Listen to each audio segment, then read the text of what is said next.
checking out pictures of us. I never realized what I have lost. Hello and welcome, esports fans. We are here and we are live, the HyperX Arena here at the Luxor Casino in beautiful Las Vegas, Nevada. I'm FBI Tugboat. Here with me is HyperX. HyperX, how we feeling, my man? I'm feeling excited. You know, we've had a lot of gameplay over the fall and spring season, and this is the culmination of that for a lot of these squads who have joined us, especially for these expansion teams. We'll be getting that in just a moment because we've got some big matches. It's all starting with Overwatch. Absolutely. Overwatch first. We'll be looking at some Super Smash Brothers Ultimate next, and then Valorant here on the day. No Rocket League today. That'll be tomorrow, HyperX. Yeah. As you can see now, look across the wonderful HyperX Arena. Been here for quite a few years. There's been some awesome esports events that have gone down right here. Yeah, and you know what? I'm excited to be here. It's my first time being in the HyperX Arena. I know you are Been here a a couple Vegas times. native, so Indeed. you're very familiar with the place. And you know, after the broadcast, you're gonna have to show me around, bro. Absolutely. It's a common question, as you can imagine. People coming on and asking locals like what to do, where to see. Taking a look at your stage right now. That is them Utah Utes taking on the Baylor Bears coming up here in just a little bit. Just to break down this competition just a little bit, like you said, Overwatch first. This will be a best of 5 double elimination, though. Double elimination. Second chance. Yep. The number 1 seed, Ohio State University, has already gone into the next. We have 7 teams. We need 1 to go over there. They're number 1 seed. I think that just makes sense, HyperX. Yeah, it makes the most sense. And of course, Minnesota, their Overwatch team couldn't make it, so it does give them the bye straight into the matchup that they'll be having in round 2. Yep. And it should be a lot of fun. I mean, we are going to start off with, as you were mentioning earlier, the Utah Utes versus the Baylor Bears. And it's a fun start for me because at the beginning of this year of PEC, we did add 3 expansion teams. That was Baylor, Utah, and Minnesota. So to have them part of this and get them on the stage, it's a grand time. Yeah, hey, the Power Esports Conferences, they need a couple Big 12 teams on here. We're going to start it out with a Big 12 matchup between, like we said, the Utah Utes, Baylor Bears. I want to give a shout out to some of the coaching staff here on the day for Utah. There's Cal Cat, that is Daventry and Nosam. These are individuals that have gone forth and dedicated their own free time and efforts to go forth and try and make this team a little bit better. Love it.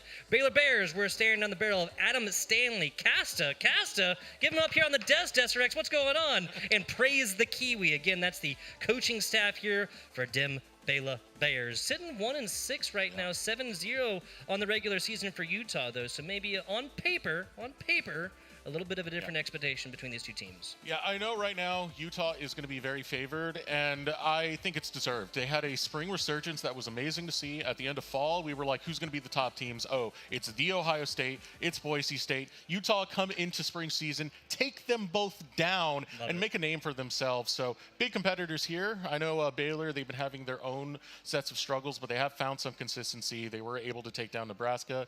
It's parts of this team that's really, really incredibly strong. I think Soviet Lemon, if he's here, and yeah, he is playing that tank role alongside Costa. They've been fantastic players. They got great pieces. They just need to make it come together as a squad as we get ready for game number 1. Absolutely. We're going to look at a Diva on one side, a Hazard on the other. Unique lineup here as we're going to be staring down the barrel. This is Baylor on the right in the red. Utah going to be on the left in the blue. Kind of posturing around and waiting to see what is the easiest way to get into this one? Well, we, of course, see Utah on top here first. Yeah, Utah's a team you got to give a lot of respect to. PDK has been a standout DPS. He's going to be on the Omre this time. We'll see what he can pull out right here. Already looking to push forward will be Baylor, but it's going to be tricky against the Utes as they hold their ground. Yeah, so early take on this one. Little Diva on Hazard action. Castle going to fall in the thick of things to the backside. That Tracer, always a force to be reckoned with in your backline. Yeah, Utah have a lot of people in the top 6 when it comes to kills. Some of those standouts definitely going to stand through with PDK and Teddy. And when you have them on that Tracer, that means you always have to watch out from every which angle on that, where that assault's coming on from the Utes. Soviet Lemon, what a name, HyperX. Soviet Lemon, the tank here. Hazard now opting to take for the high ground. There's a couple players up here. I love it. PDK, we'll see you later. Yeah, Soviet Lemon, he's been a big part of the Bears, and Great to see him still here. Great to see him still showing up. But look at this pick that comes out from Teddy. Finds Costa. Again, one of the top DPS over on Baylor's side. Casey going to get a kill on top of it. And pushing right through the Utes. Start off strong. Utah on top. I love it. Sonic finding a couple of those. This is all completely set up by the Diva. There's only about 50% in here, so we don't necessarily need to talk fully about changes yet, but if there's one thing that really piques the interest, the Hazard on the other side, obviously. That wall that they put up here is mostly used for a little bit closer quarters combat, not necessarily for King of the Hill. Yeah. And I do think Costa being on the Cassidy is going to be a big one to try and stop Teddy from being so effective on the map. Anything you can to put that stun grenade and stop the Tracer. Got to keep close eyes on where these DPS are moving as the next assault looking to be set up by Baylor. Indeed, and that Tracer sticky bombs damn near a cooldown, Desrex. You get that one rather frequently. Nobody from Baylor, there you go, finally getting involved in here. This Hazard is on an island by themselves and will perish like it. 75, 80% now. We're looking at solo fight territory, Desrex. And here are the big things about that. Ultimates were coming online for Utah, and they had the patience to not use them. You're going to have 4 ults in total to defend against this next push set up by the Bears. It's looking good for Utah. Yeah, and that's the thing. It's not even no time, really. Here comes both of them, and both support ultimates at the same time. This Kiriko gets this one out. Everybody's faster. Those cooldowns will be there. Is this a Juno versus Hazard? And they're going to take this down. Self-destruct from Casey finds a couple more, and this one will go handedly in sub-map 1 to the side of them Utes. Again, the Utes, so many talented players on the individual level. You have quite a few of them. PDK, Teddy, NoSam, all of them in the top 6 when it comes to kills. Sonic and Ray in the top 3 when it comes to assists. Yeah. So this is a very talented roster, and they showed it. That was a dominating first round. Really was, really was. Big shout out to the Power Esports Conference. Desrex, they've given us all kinds of stats, the kills, damage, mitigated damage, healing, the whole 9 yards. Honestly fascinating. It's really cool to be able to bring an Overwatch match to you all with these kinds of numbers behind us. Yeah, and especially the numbers put up by the Utes. I do really want to re-emphasize that it's a very talented team, and they've shown growth more than any other team, I think, within the PEC. That's what you want. Not just to have good players, but have those players really improve, and Utah's definitely put a great display with that. We head into the second round. One right off the map. Wrong direction to go. Sonic goes on a tear, takes down 2 back-to-back, and the Utes charge forward. I gotta say, this brig play from Sonic has been absolutely setting everything up. 15 healing a second once you actually get that hit is not very much, Desrex. Yeah. They really don't need a whole lot when you have a Juno like this playing. Now, gonna be taking this one in a couple of seconds, barring any contest. It will, but Utah will start to take ticks on sub-map number 2. Now again, if you're going to look for players from the Bears to try and step up here, I'm going to look at Soviet Lemon. He's put on some good displays before. Same thing with Costa on the Cassidy. Trying to pick out where that Tracer is going to be. Here comes the next assault now, jumping forward. Baylor looking to find their way in as Jaden, unfortunately, going to hit the ground onto this next assault. PDK on fire, and so is Sonic. This punch has been amazing from the Utes as they do not let up once they find ground. Gotta get out. Soviet Lemon finds one. That's a little bit more than other things we've seen previously. Baylor will not be able to utilize that Winton as well. There's no way they only have one ban, right? We just probably don't have all that information up right now. That's gonna be Sonic finally falling throughout the thick of things. First to fall, Soviet Lemon on an absolute tear. Yeah, Soviet Union finally gets in there. Lemon gonna look absolutely splendid with that. Again, we need him to step up. When he's on this Hazard, he can do some work. It all depends about choke points when you're trying to set up for this type of composition for Baylor. So they catch the Utes in a pretty good position to finally get themselves some ground. Gotta agree with you, Desrex. Taking a look as of right now, nobody glowing. We'll have Soviet Lemon there soon for that absolute storm. Wow. Now, here comes a little bit of death from above. PDK trying to find it. Heavy shots, light shots, you can get it all.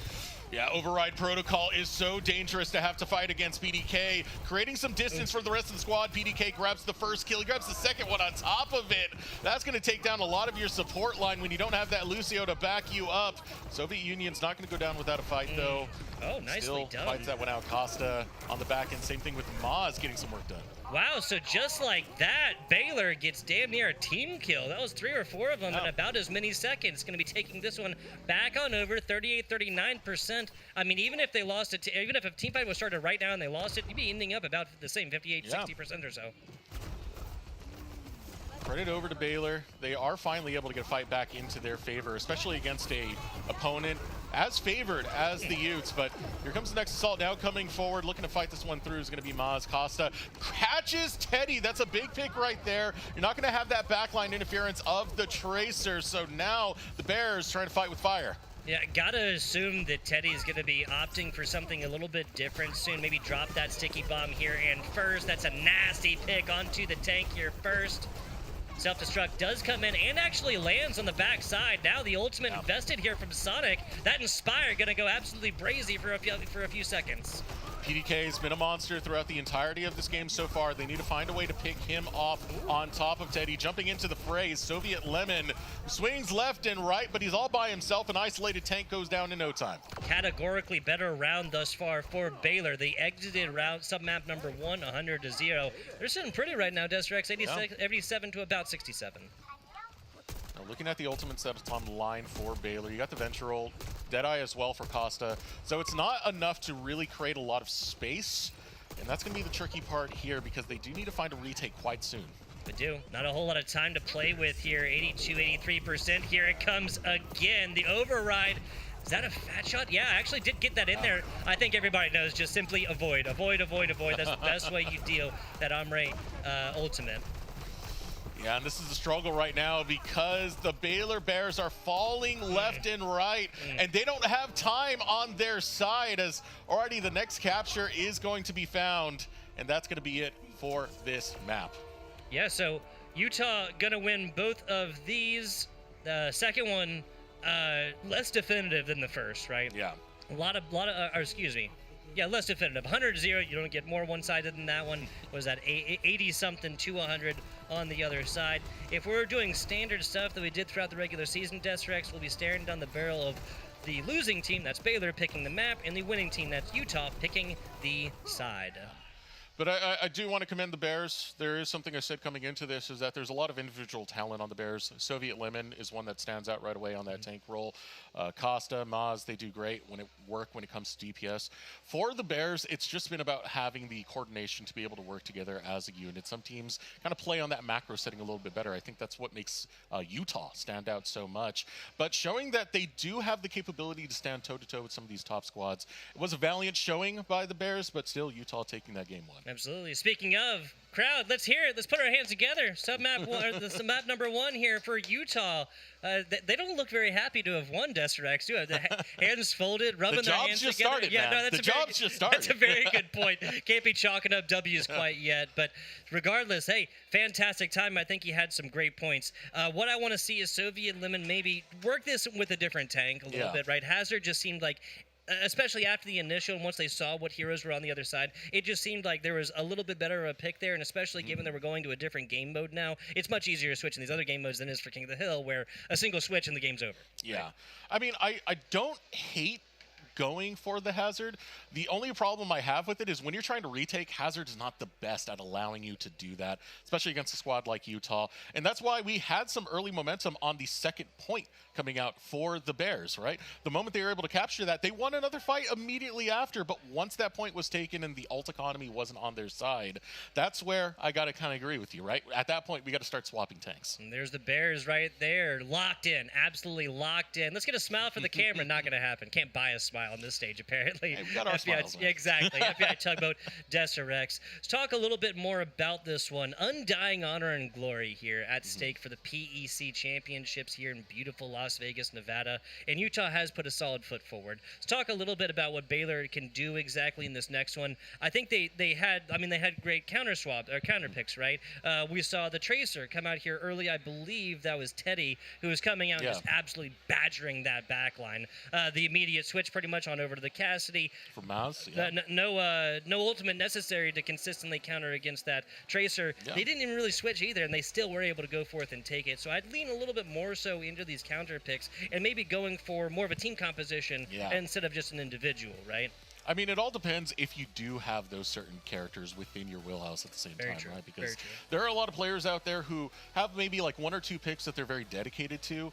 You know, I've spent a lot of time with Boise. Like, one of the most committed picks they like is the Wrecking Ball. Speaking of one of their tanks, he was like, ball is life. That is it, you know? So it can depend. I know Utah, for example, they're a very hard team to read because they have so many different, like, kind of these pocket picks that they can play, a lot of these champions that they're splendid at. Teddy, for example, I've seen a lot of standout performances when he's able to go on these high-risk DPS, the Vendetta, the Genji as well. Yep. So, like, if you do change your strategy, there's always that risk that, hey, we can adapt faster than you. That's the tricky part, right? Like, do you play comfort or do you try and out-comp? Yeah, because like even if we lose this, we can default to something else. Yeah. This is maybe like a little bit of a message to everybody in competitive Overwatch, like, right? Like, the more heroes that you can play, the more situations that you can counter come out on top. Map 2 starting just a little bit. It was a 2-0 on the King of the Hill map. We'll move on into this one. Take a look again. There are your players on the stage. Hands together. Something. Okay. We're still waking up here at the HyperX Arena. Yeah, but our teams are definitely wide awake and ready for this matchup. I'm excited to see it. Again, these are our expansion teams that have shown up just this year in PEC, and to see such a name made by a lot of them, you know, again, even with Baylor being in the 7th place, it's very easy to just like kind of look at them and scroll past, but you have to look at the greater aspects of the squad and what they've been able to accomplish throughout the PEC. I still think it's about growth and consistency, and sometimes taking you to a LAN where you do have a second life can really start to show that. Absolutely. We don't see game quite yet. Just based on the sound, I'm gonna take a stab. I think it's Nambani. Ah, darn it. Nice. Oh well. Nice shot. Yeah. Hey, a good attempt, right? Because some of these maps, like, I mean, if you just play enough, you can't actually tell from like the pregame lobby or whatever. Regardless, heading on into this one, taking a look at differences. Not a whole lot of differences from Utah. We do have a little bit of teleporter capability, but Casey back onto this Diva. PDK trying to find some chip damage in from a moderate distance. I mean, and you know, Cassidy is not bad at that. No. You're able to find it on the right pick, you hit the head, everything works well, but Teddy's already getting to work right now. Down a tank, and that means they can rush right through your front line, and that's exactly what the Utes are doing as they charge forward and take down Baylor. Yes, and this is more so for me, HyperX, than it is for anybody listening to this, but everybody, Baylor is now on the left, and Utah is on the right. I will mix that up every single time in this entire map if I don't point that out for myself. Understandable, man. Sometimes, you know, we can be creatures of habit. Yes. But here comes the next assault now coming forward. Casey taking the high ground here on the Diva and already finding one pick. Jaden going down. It's going to be rough for Baylor to find a way to come back into this. And the pressure that follows through from the Utes, this is one of the hardest things to have to try and match, because once they smell blood in the water, they charge forward. Speaking of that, Cassidy, Hinders come in. Oh. PDK finds a second. Set him up and knock him down. PDK is on a roll. Definitely is. Has the Deadeye available on top of it. This makes it very hard for Baylor to try and defend this push coming out with the payload, because if you use it at the right time, then no one's going to want to show up. You get a lot more distance on that payload, but depending on the corner you can pick. Oh, nicely And already there's a pick. The TP right there, nicely done. So utilize the TP right there. Allow for PDK to move around a little bit more. Does find a high noon kill. Does find a K after that. Gotta say, Baylor, these Bears, gonna be on the back foot for right now. Yeah. And the Utes still on the charge as they guide the payload over to the checkpoint. It's getting closer and closer by the minute. Soviet takes down Teddy, though, so we got some life coming out of the Bears as they try and find their counterpunch, but Casey is on a roll. Nicely done. Soviet Lemon seems like they've been on the one side of the first elimination in a team fight so far, HyperX, whether that's the first to find an elimination or, unfortunately, the first to be eliminated. And again, the moment you lose a member on the Bears, the Utes are going to punish. So it's very critical that the Bears try and stay as a cohesive unit. I've seen a few times where their tank's been completely isolated, and that's always going to be a bad look here. But Costa now stepping up into a good spot, has the override protocol, which can provide some firepower in this corridor. Yeah, I mean, they have 3 different ultimates glowing right now. Soviet Lemon will be with them in just a second for that Needle Storm. Here comes a little bit.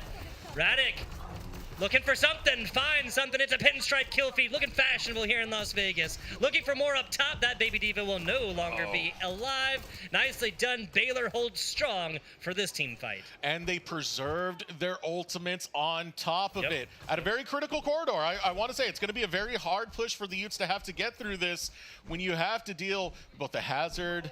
Of course, that override protocol is going to be very big in such a long corridor where you can find these shots, and there's not too many places to take cover around, but here we go, teleporting into the fight. Gonna come back for this one for just a second. I'm not sure if Soviet Lemon was anticipating this one, so now once they've got their feet under them, should be able to come out and contest this one. Payload just a spitting distance away from our hazard player as of right now. They do have the TP from Sim. Headshots, body shots, a lot more here. Tries to get that one up and exculpate the ability to actually get this one out. Not gonna happen. Is that a diva back? Yes. Even with the best laid plans of this venture, that diva's gonna be able to get out. Already here at the high noon, getting popped by PDK. PDK looking to push the Bears right on back. Ultimate's going to grab no one, but it does buy some space. Casey hopping onto Soviet Lemon. 2 kills coming out from Casey. Ray takes down Costa as well, and the Utes are getting back to work.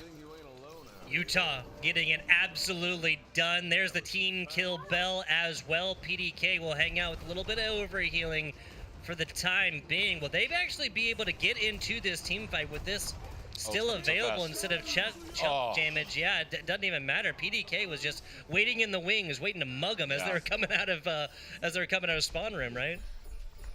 It was about 1 or 2 good defenses coming out from the Bears, but still ultimately a pretty dominant push for Utah. And now the Bears are going to have to try and match that level of speed, that level of tempo. It's going to be a big challenge for them. Yeah, something else we need to pay attention to that we have not addressed is the bans here. The Kiriko ban for Utah makes 100% sense, right? This cleanse that was coming out for them, it wasn't even like Utah was necessarily running the Ana, but the ability to stop heat, stop damage, stop hindrance, stop obviously anti-healing and everything else like that. Huge. Kiriko obviously a little bit unique in that fashion. Tracer on the other long side. corridors as well for the Kitsune Rush. I mean, and also, dude, once you hit those kunais in the head, right? And not even talking about our minor and major perks and stuff like that, just her base kit. If you're able to hit those, your Kiriko immediately provides you value. And then the Tracer ban also makes sense. A lot of sense when you're dealing with teams such as the caliber of Utah. Fair. That can definitely interfere with a lot of your game plan going forward when you have such a threat that's taking out your support players or just pressuring a lot of your DPS completely out of position.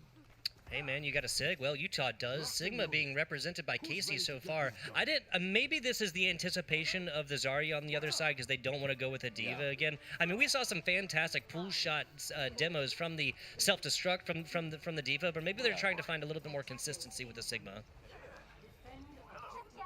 It's an interesting take. Still like the Zarya for the Bears. Yes. And then even taking the Reaper, having that type of change up for the Bears is another interesting take. Personal for the maybe the Brig. That's where the solution here was, because Sonic really was not missing very many melee shots. As we get into this one, Casta's gonna fall first. A huge source of damage as Jaden finds a lot of flak themselves now just melt. Microwave status here for Teddy. They were playing the Symmetra earlier. The microwave ain't that much different. And now having to kind of recalibrate your attack. The Bears now on the back foot. They got pushed on one single move, but you can get very sneaky here when you are on the Reaper. If you're looking for a back end angle, but still going to be spotted out, so it's not going to be the easiest thing for Jaden to try and get in and get close range to make those shotguns work. Yeah, and Soviet Lemon is putting on an absolute clinic as far as how to play this Zarya. Obviously no ultimate up quite yet, maybe but up a little bit more than they can chew and opting to come back from this one. Their Reaper, Jaden, continuing to go on and just be that thorn in the side, and that's frequently what a Reaper needs to do. Well, didn't get out with the life this time. That is a massive source of damage that will not be available for Baylor on this defense. Yeah, you can tell Jaden's trying really hard to find these creative angles, but the Utes are just well aware of their surroundings at all time, and it's forcing the Bears back into their cave, saying you're going to have to spend another winter, the rest of the winter hibernating. See how this one goes. Not exactly fighting on point quite yet as well. That override will be online for PDK. Something tells me this is a flank that's going to be happening, and here it comes. Oh man, now looking to rain down PDK. Looking to get some shots, but falls to Costa. Teddy and Sonic will get to work on the back end, however. Costa still lining through this corridor, gets flanked out completely and taken out by Teddy.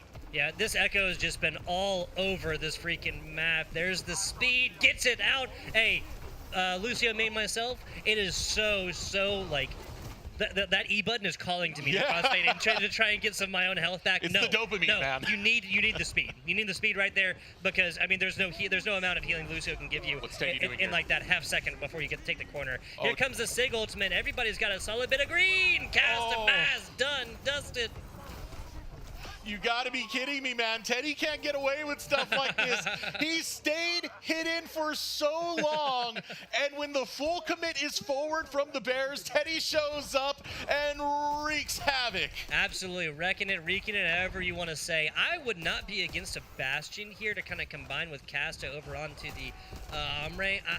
I mean, I'm not calling any shots here, of course, but it just seems like it's a squad that is thriving off of putting on a very high DPS amount per second. Casta online now, took the last one up high, took this one down low. You do not have that kind of time to play with, and you definitely can't poke your head on top of that one. Leaves his head exposed, and Utah have no problem playing whack-a-mole, but look at Soviet Lemon, though. Was able to grab 3 kills on the back of that, including Teddy. So it is some breathing room, but didn't come without their own casualties. So it still puts the Bears in a bad situation. And I really mean bad. They only got 30 seconds. That's one more attack to get a chance to capture the point, which they have yet to do. What, no sound barrier. Here comes a Sojourner. Oh no, Baptiste, excuse me. That is going to be a Death Blossom that is available as well. Getting it involved into the Baptiste window would be huge, but they're just not even fighting on the point right now. Trying to find their way in there is Jaden down low. This is like 3 different team fights going on right now. Oh, it's all chaos. Casey grabs one, man. PDK gets another. And Jaden, he tried so hard to get in there, finally used Death Blossom, but it's denied completely. And the Utes will take game 2. Yeah, it's so frequent that, well, you'll see that going the other way, Desiree. You'll see the Reaper taking out that Baptiste. You know, the Shield Bash doesn't necessarily stun anymore. Not talking about the perks quite yet, but most part just gets that damage on there. Obviously, the major one can get a little bit extra if they actually hit him against the wall on the backside. Doesn't matter, neither here nor there. Fantastic stuff. That microwave go crazy. And they know it. Utah on your stage right now. Yeah. Winners of map number 2 right there. Well, obviously, we need 3 of them to take down a victory. Yeah, Utah's looking absolutely fantastic. I know we've been talking a lot about PDK and Teddy. They're very much a dynamic duo when it comes to DPS. I think kind of an unsung hero has been Sonic on the support role. Yes. Who's been showing up and even grabbing some kills on the back end there. But this is a complete package of the complete team. Yep. There's your Bears squad deep in communications, trying to figure out exactly what it is that they did correctly, that they want to recreate in the next round, or oppositely, what they do not want to allow Utah to go forth and do again. Another opportunity, though, here, right? No best of 3 at the HyperX Arena here in beautiful Las Vegas. We'll be looking at the next one. And as far as game mode, logic would follow that this would be one of your newer game modes, right? We just saw King of the Hill and then the Escort. Or the Hybrid, excuse me. So coming into this game 3, there's a lot that's kind of left on the table for the Bears to try and work their way through this. We're looking at individual pieces. Soviet Lemon, I think, has been the strongest player on the tank role. Agreed. And we've seen some moments of brilliance coming out of Costa and Maz. But it's not all together on one whole thing, right? Like the moment you see Soviet Lemon go on a kill streak and start taking down person after person of the Utes, Maz and Costa have already fallen. So it's stuff like that where we need to coordinate to be on the same page for a lot of these pushes. Yeah, I think it's sort of that death by 1,000 cuts, right? When they have their tank and they've enabled them to go forth and just absolutely melt anybody on the side of the Utah, it's a situation where Utah has utilized their positioning, utilized cooldowns, sometimes even ultimates, but that's another question that I'll get to in just a second. But Utah is generally able to like, even if the tank comes forth and finds value, they're going to be doing this with like 1 or even 2 DPS or maybe a healer down as well. And it's just this constant situation where Utah might lose individual team fights, but that is why they're 2-0 on the map count thus far, Desiree. And you see that from Utah in the way they play, right? Because the moment you see one person going down, suddenly all the Utes are charging forward. That is communication. Yes. That is a team that knows their identity. They know their play style. And it's what got them to this ballpark, right? They've taken down, again, Boise State. They've taken down the Ohio State. Yep. And this has made them one of the favorites when it comes to Overwatch in the PEC. And we're clearly seeing why, as they're pretty much honed in to try and run this as deep as they can. Yeah, so number 3 seed, Utah. Can you hear that? Mm-hmm.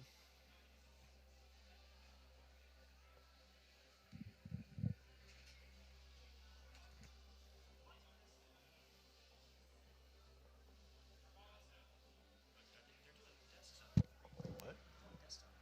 I think so.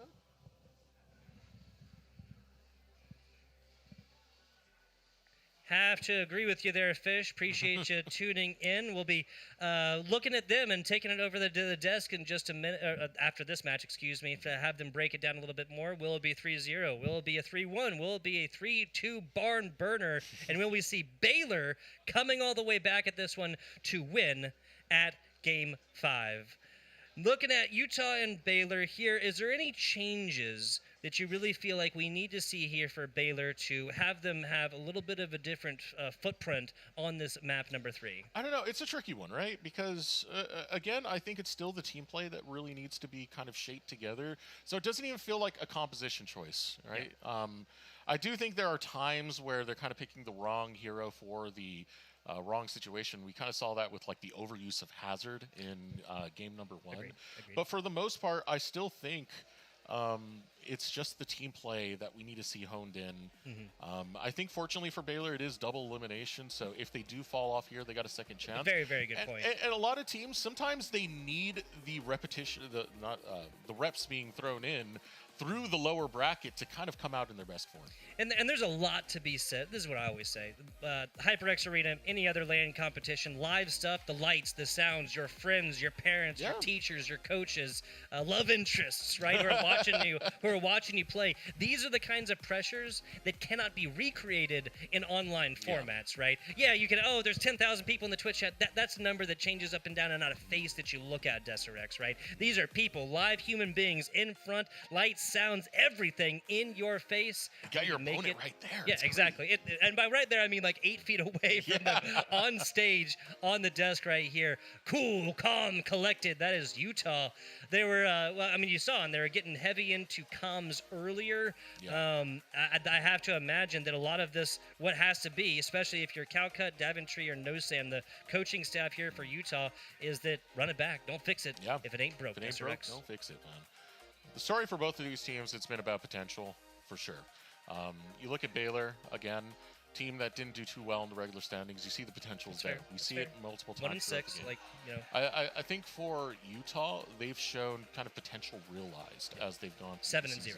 Like, we look back in the fall, again, they kind of fell to a bunch of other teams. They were seen as like a kind of middle of the pack, 4th place squad, maybe. Mm-hmm. We get into spring, and one of the things you always want to see, of course, from like collegiate esports programs, one, to get the skills you would get from like athletics adjacent type stuff, right? Which is teamwork, camaraderie, discipline. The other one is just to play the game better. And that's what Utah have done. Yeah. As you said, that perfect end of spring looked so good for them. So they've been able to find their stride. They've been able to find their potential being completely met, and it's great to see because even with their roster, they didn't really change anything going into spring. Yep. They just kept developing these players.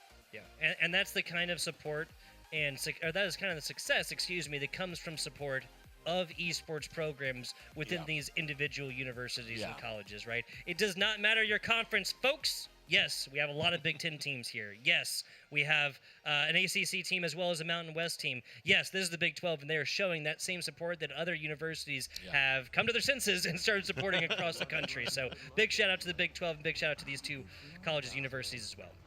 It's a growing field, and right now the tension growing for the Bears at the same time because this is match point.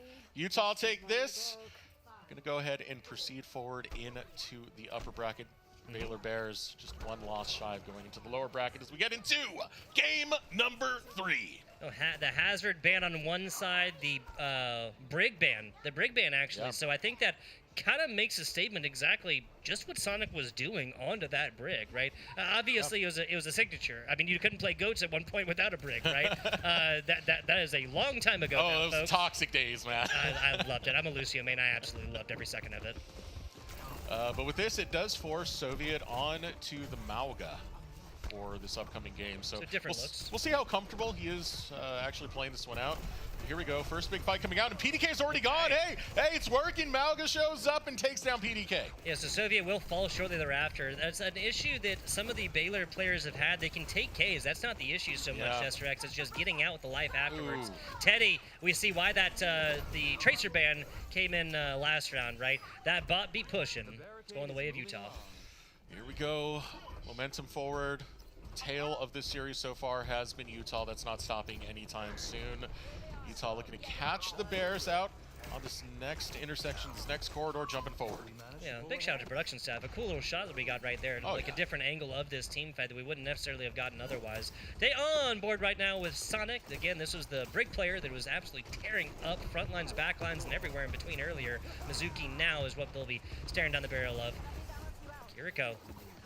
60% as of right now. This is not two teams that have really been like up close, personal in their face and fighting this one hardcore yet, has it?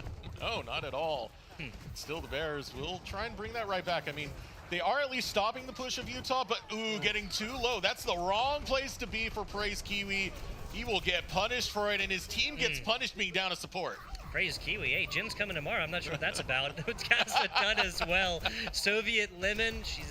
Soviet Lemon going to be finished out from this one. Tox Box Fox does get chased down. And so we do see some subs come in here for Baylor as well, unless Tox Box Fox TV is a same player, same physical human being on a different name. Otherwise, it'll be I believe that's subbed in for Maz, because I remember Maz being in there a little bit earlier. He was the Cassidy in game number 1 who did look pretty on point, but we'll see if this change. And then Radek in for Praise Kiwi as well, so for the soft support, or off support, however you wanted to say it.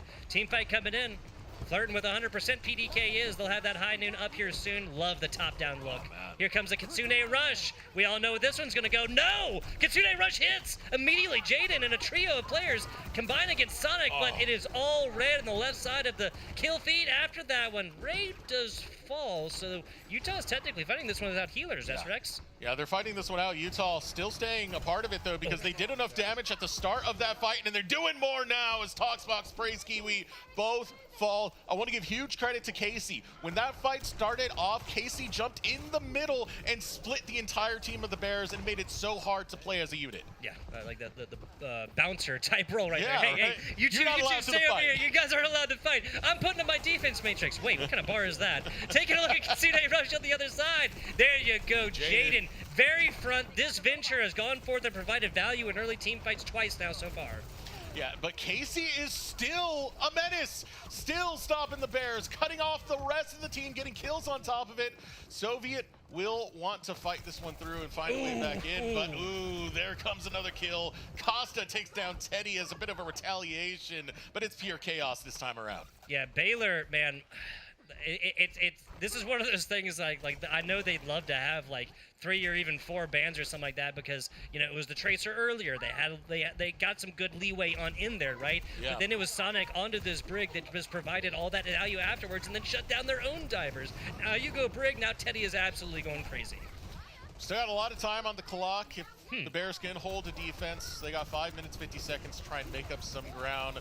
Sonic and Casey, though, they're not allowing it. It's a 30-player kill streak already from Casey. Jeez. That's why we keep highlighting this tank. Yeah, that's fair. That's fair. They got the self-destruct on board as well. You get a little pull shot in this one, little jump shot over the bus right here. As long as these members actually commit to coming out of spawn and pushing onto this one, that could be an easy 2-3 kills with no shield on the other side. I don't think we're going to see 5 minutes, though. Look how quickly the Utes are just pushing forward right now. High Noon is going to get popped by TDK. He finds Costa. Teddy taking out the support. It's only Toxbox who gets something back, but costing their entire team immediately afterwards for that defense. It allows Utah to close it out with a 3-0 sweep. Undying honor and glory. That is what is on stake here for the PEC championships. Well, them Utes just got a little bit closer. Damn Utes. Absolutely. I can't be surprised whatsoever. The KC is the play of the game. Yeah, Casey in this game specifically, my word, this was a clinical display of how to play Diva, being able to cut apart the team. The moment the Bears go forward, half of them completely cut away from, and then it's pure domination after that. Most important part of any competition, Destrex, what you're staring at right now, and then sportsmanship. Winner gets up, goes over the other side, and proffer the Nux. Or handshakes if you're a handshaker, right? I'm more of a Nux guy, especially in a big touristy town like this. It's supposed to be like more sanitary and stuff like that, right? Than clasping somebody else's hand in your hand. Or you go full like pandemic elbow. The pandemic elbow. I'm not gonna lie, I was absolutely, that was peak for me. Peak. I love that one. Nice easy one. FBI Tugboat Destrex here. It was a quick one, but if you can, fret not if you are a fan of the Big 12 Baylor Bears. This is double elimination, so they will see another opportunity to continue on within the PEC championships here within we're here at the Luxor Casino, the HyperX Arena on the beautiful Las Vegas, Nevada Strip.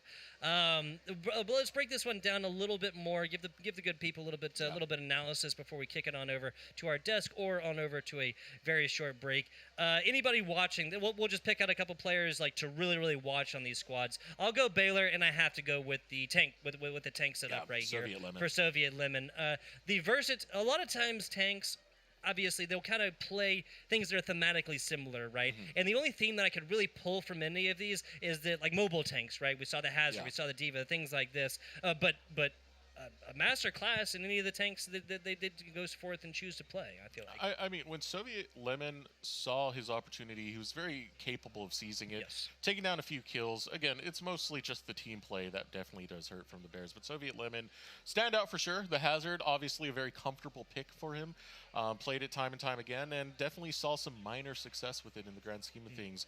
Going over to Utah, it's hard to pick who, man. Every single player had highlight moments from Sonic. PDK, I know, is a player that's talked about a lot from some of the other teams who, when they face Utah, they always quote him as being one of the most capable DPSs. And then as we saw in that game number 3, Casey with some immaculate tank play.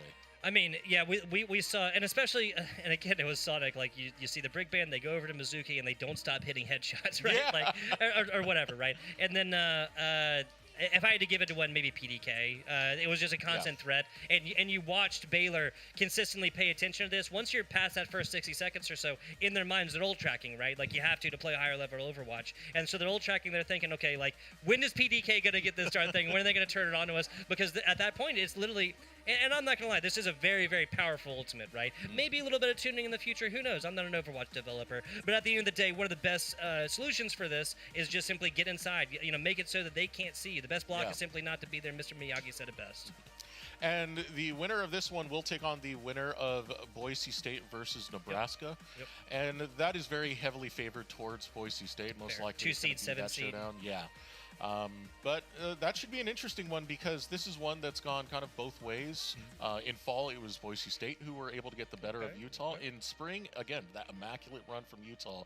So it could be like almost a preview of what our grand finals is going to be, which puts on a lot of anticipation unless Nebraska can find a way to upset. That's a very good point. And like that's why we have these sorts of competitions.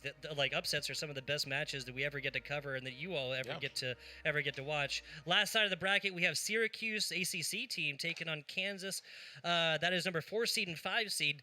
The winner of that gets the unmitigated pleasure of playing Ohio State University, the number 1 seed here. Given that we had 7, it just makes sense that if somebody's going to get a bye, it would make sense to be the very first seed. So that's the thing, though. It was a 3-way tie. Technicalities is why Ohio State did get that first place. Classic Ohio State stuff. Yeah, but yeah, that makes it so competitive because it was a 3-way tie. It was Ohio State, then Boise State, then Utah. So yeah, facing them, it's still the same story that you said, but it shows you just how top-heavy the standings were leading into this playoffs bracket. Yeah, and it really is. There's I'm not going to say exactly where it's at, but there is like a clear division of like squads that have gone absolutely insane within the spring. You just watched one of them as Utah, 7-0. That doesn't happen by mistake. It also is the fashion in which that it happened, right? It was a 3-2 win against the absolute goated squad of Boise State. That was in week 1. They did not take another victory, but a 3-2 status after that. There was mostly 3-0s and a couple of 3-1s kind of sprinkled on in there for flavor. Yeah, so it really does set up the bracket to be pretty much a blast of what we're going to have when things get towards the end. I know there's no bracket reset, just whoever gets to finals from the winner's side will just automatically just get a win there, giving them the favor that you definitely deserve for winning from winner's bracket. 100%. It is best of 7 as well, right? So a little bit of elongated gameplay once we do get on into that one. That'll be, of course, on Sunday. Yeah, but that pretty much wraps it up for this, the Utes versus the Bears. I mean, again, the Bears get to go into the lower bracket where they'll get a chance to kind of try and get the reps in, maybe get a few wins, and kind of find that identity that we're looking for. But I think this was a great showing by Utah, showing why they are one of the 3 favorites to take the entirety of the PEC in Overwatch. I had a lot of fun watching them. Absolutely, 3 favorites here at the PEC. That's how we. That's how we. It's a crazy one, man. Those are favorites. No, it's fair. It's fair. This was a pretty one-sided in the very, very beginning. The Oasis match, right? The King of the Hill. Little bit of back and forth towards the. Towards like the second sub map there again, 85 to 100. So a little bit of life in here. Yeah. I'm not counting this Baylor Bears squad out yet. Yeah, I don't think we should count them out. And again, they found some level of consistency. We want to see growth, and this is the best place to do it. This is what collegiate esports is for. Exactly. It lives here in sunny Las Vegas, Nevada, here on the beautiful Las Vegas Strip. I'm FBI Tugboat. This has been HyperX with me. We're going to be looking at Super Smash Brothers after this one. Valorant to round out the day. Loads of Rocket League, Valorant, everything else on Saturday, and we'll be back with some Overwatch on Sunday. Thank you. Don't go anywhere. We'll have Super Smash Brothers coming up in just a minute.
Defend the land we conquered back in high command. I don't wanna be the only driver. Settle down today, we'll find a way to run towards what we have made. Take my hand and drive tonight. We'll find a way to bring back sunlight.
battle for the last remaining dancer. Can we take flight and do what's right? Damage the side of modern life. Don't wanna be the lone survivor. Don't tell me I'll find a way. Don't break me, I'm here to stay. All these dreams go passing by. We'll find a way to bring back sunlight. Don't tempt me, I'll find a way. We will find a way. We will find a way. We will find a way.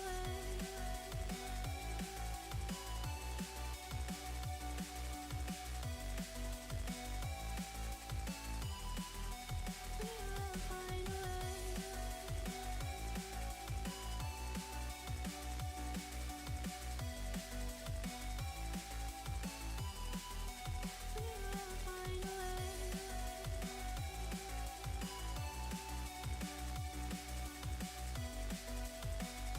We will find a way.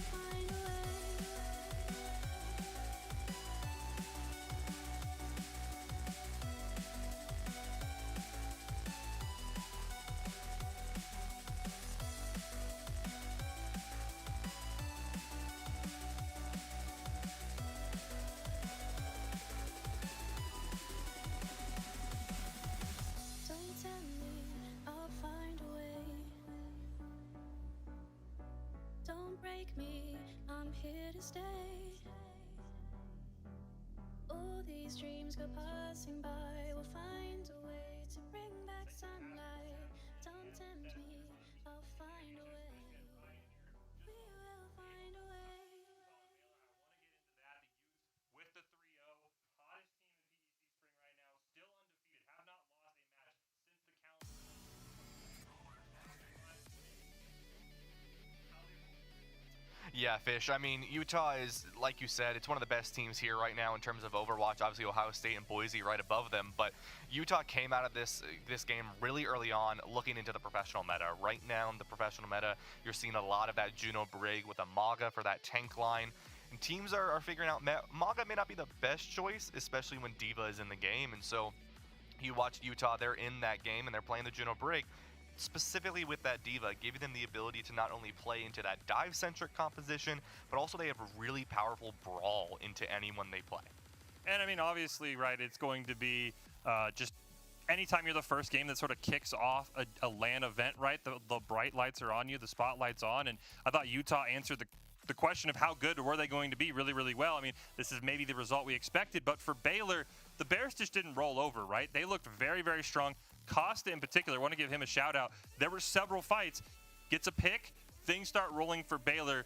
I know they lost, but from the Bears, what did you like from what you saw here? Yeah, I mean, Costa on that Cassidy was incredibly good in map number 1. I think it got them about 30 or 40% purely off of Costa playing that Cassidy. And then you also had Maz on that Curie, which did a lot of power and a lot of pressure as well into that Utah squad. And it stopped them from getting too aggressive. It stopped them from getting too greedy. And so from Baylor specifically, that Costa and that Maz duo was really, really good from them. Costa switching to the Emre later on as well was also something I like to see instead of seeing that Cassidy. Just gives you a little bit more, frankly, burst potential, especially with that ultimate. And something you pointed out when we were talking during the match, the Utes did very, very well, right? They used their bans effectively, right? Map 3, Baylor had some success with the Havoc. Utah media says, all right, we're going to take that away from you when you have to win. How important is a team where, hey, look, we see Baylor's maybe making some plays on Havoc. We're not going to ban it, though, in game number 2. We're going to ban it in game number 3. Great job by the Utes kind of controlling and saying, when you have to win, we're going to take away your best hero. Yeah, absolutely. I think bans, especially with how they work right now, is crucial for all these teams. I mean, you take a look at some of the other squads we have here. Boise, a very good wrecking ball team, right? Syracuse and Kansas specifically, very good Orisa team, right? And so you can't really use that detrimental ban so early on, because when you have these teams that are going to be close in matchups and you go to map 5s and you can't ban that character that's been so annoying for 4 games prior, now you've got to play it at the best case scenario again. And so saving your bans and putting them in positions where you can win a map 3 or a map 4 and start to snowball back in your favor is going to be a lot better for you and a lot more of a strategic choice to make. Yeah, and of course, we saw the Baylor-Utah game. Utah wins that 3-0. We heard from Boise State. They won 3-0 over Nebraska, so those two teams are going to advance. That's going to be a matchup.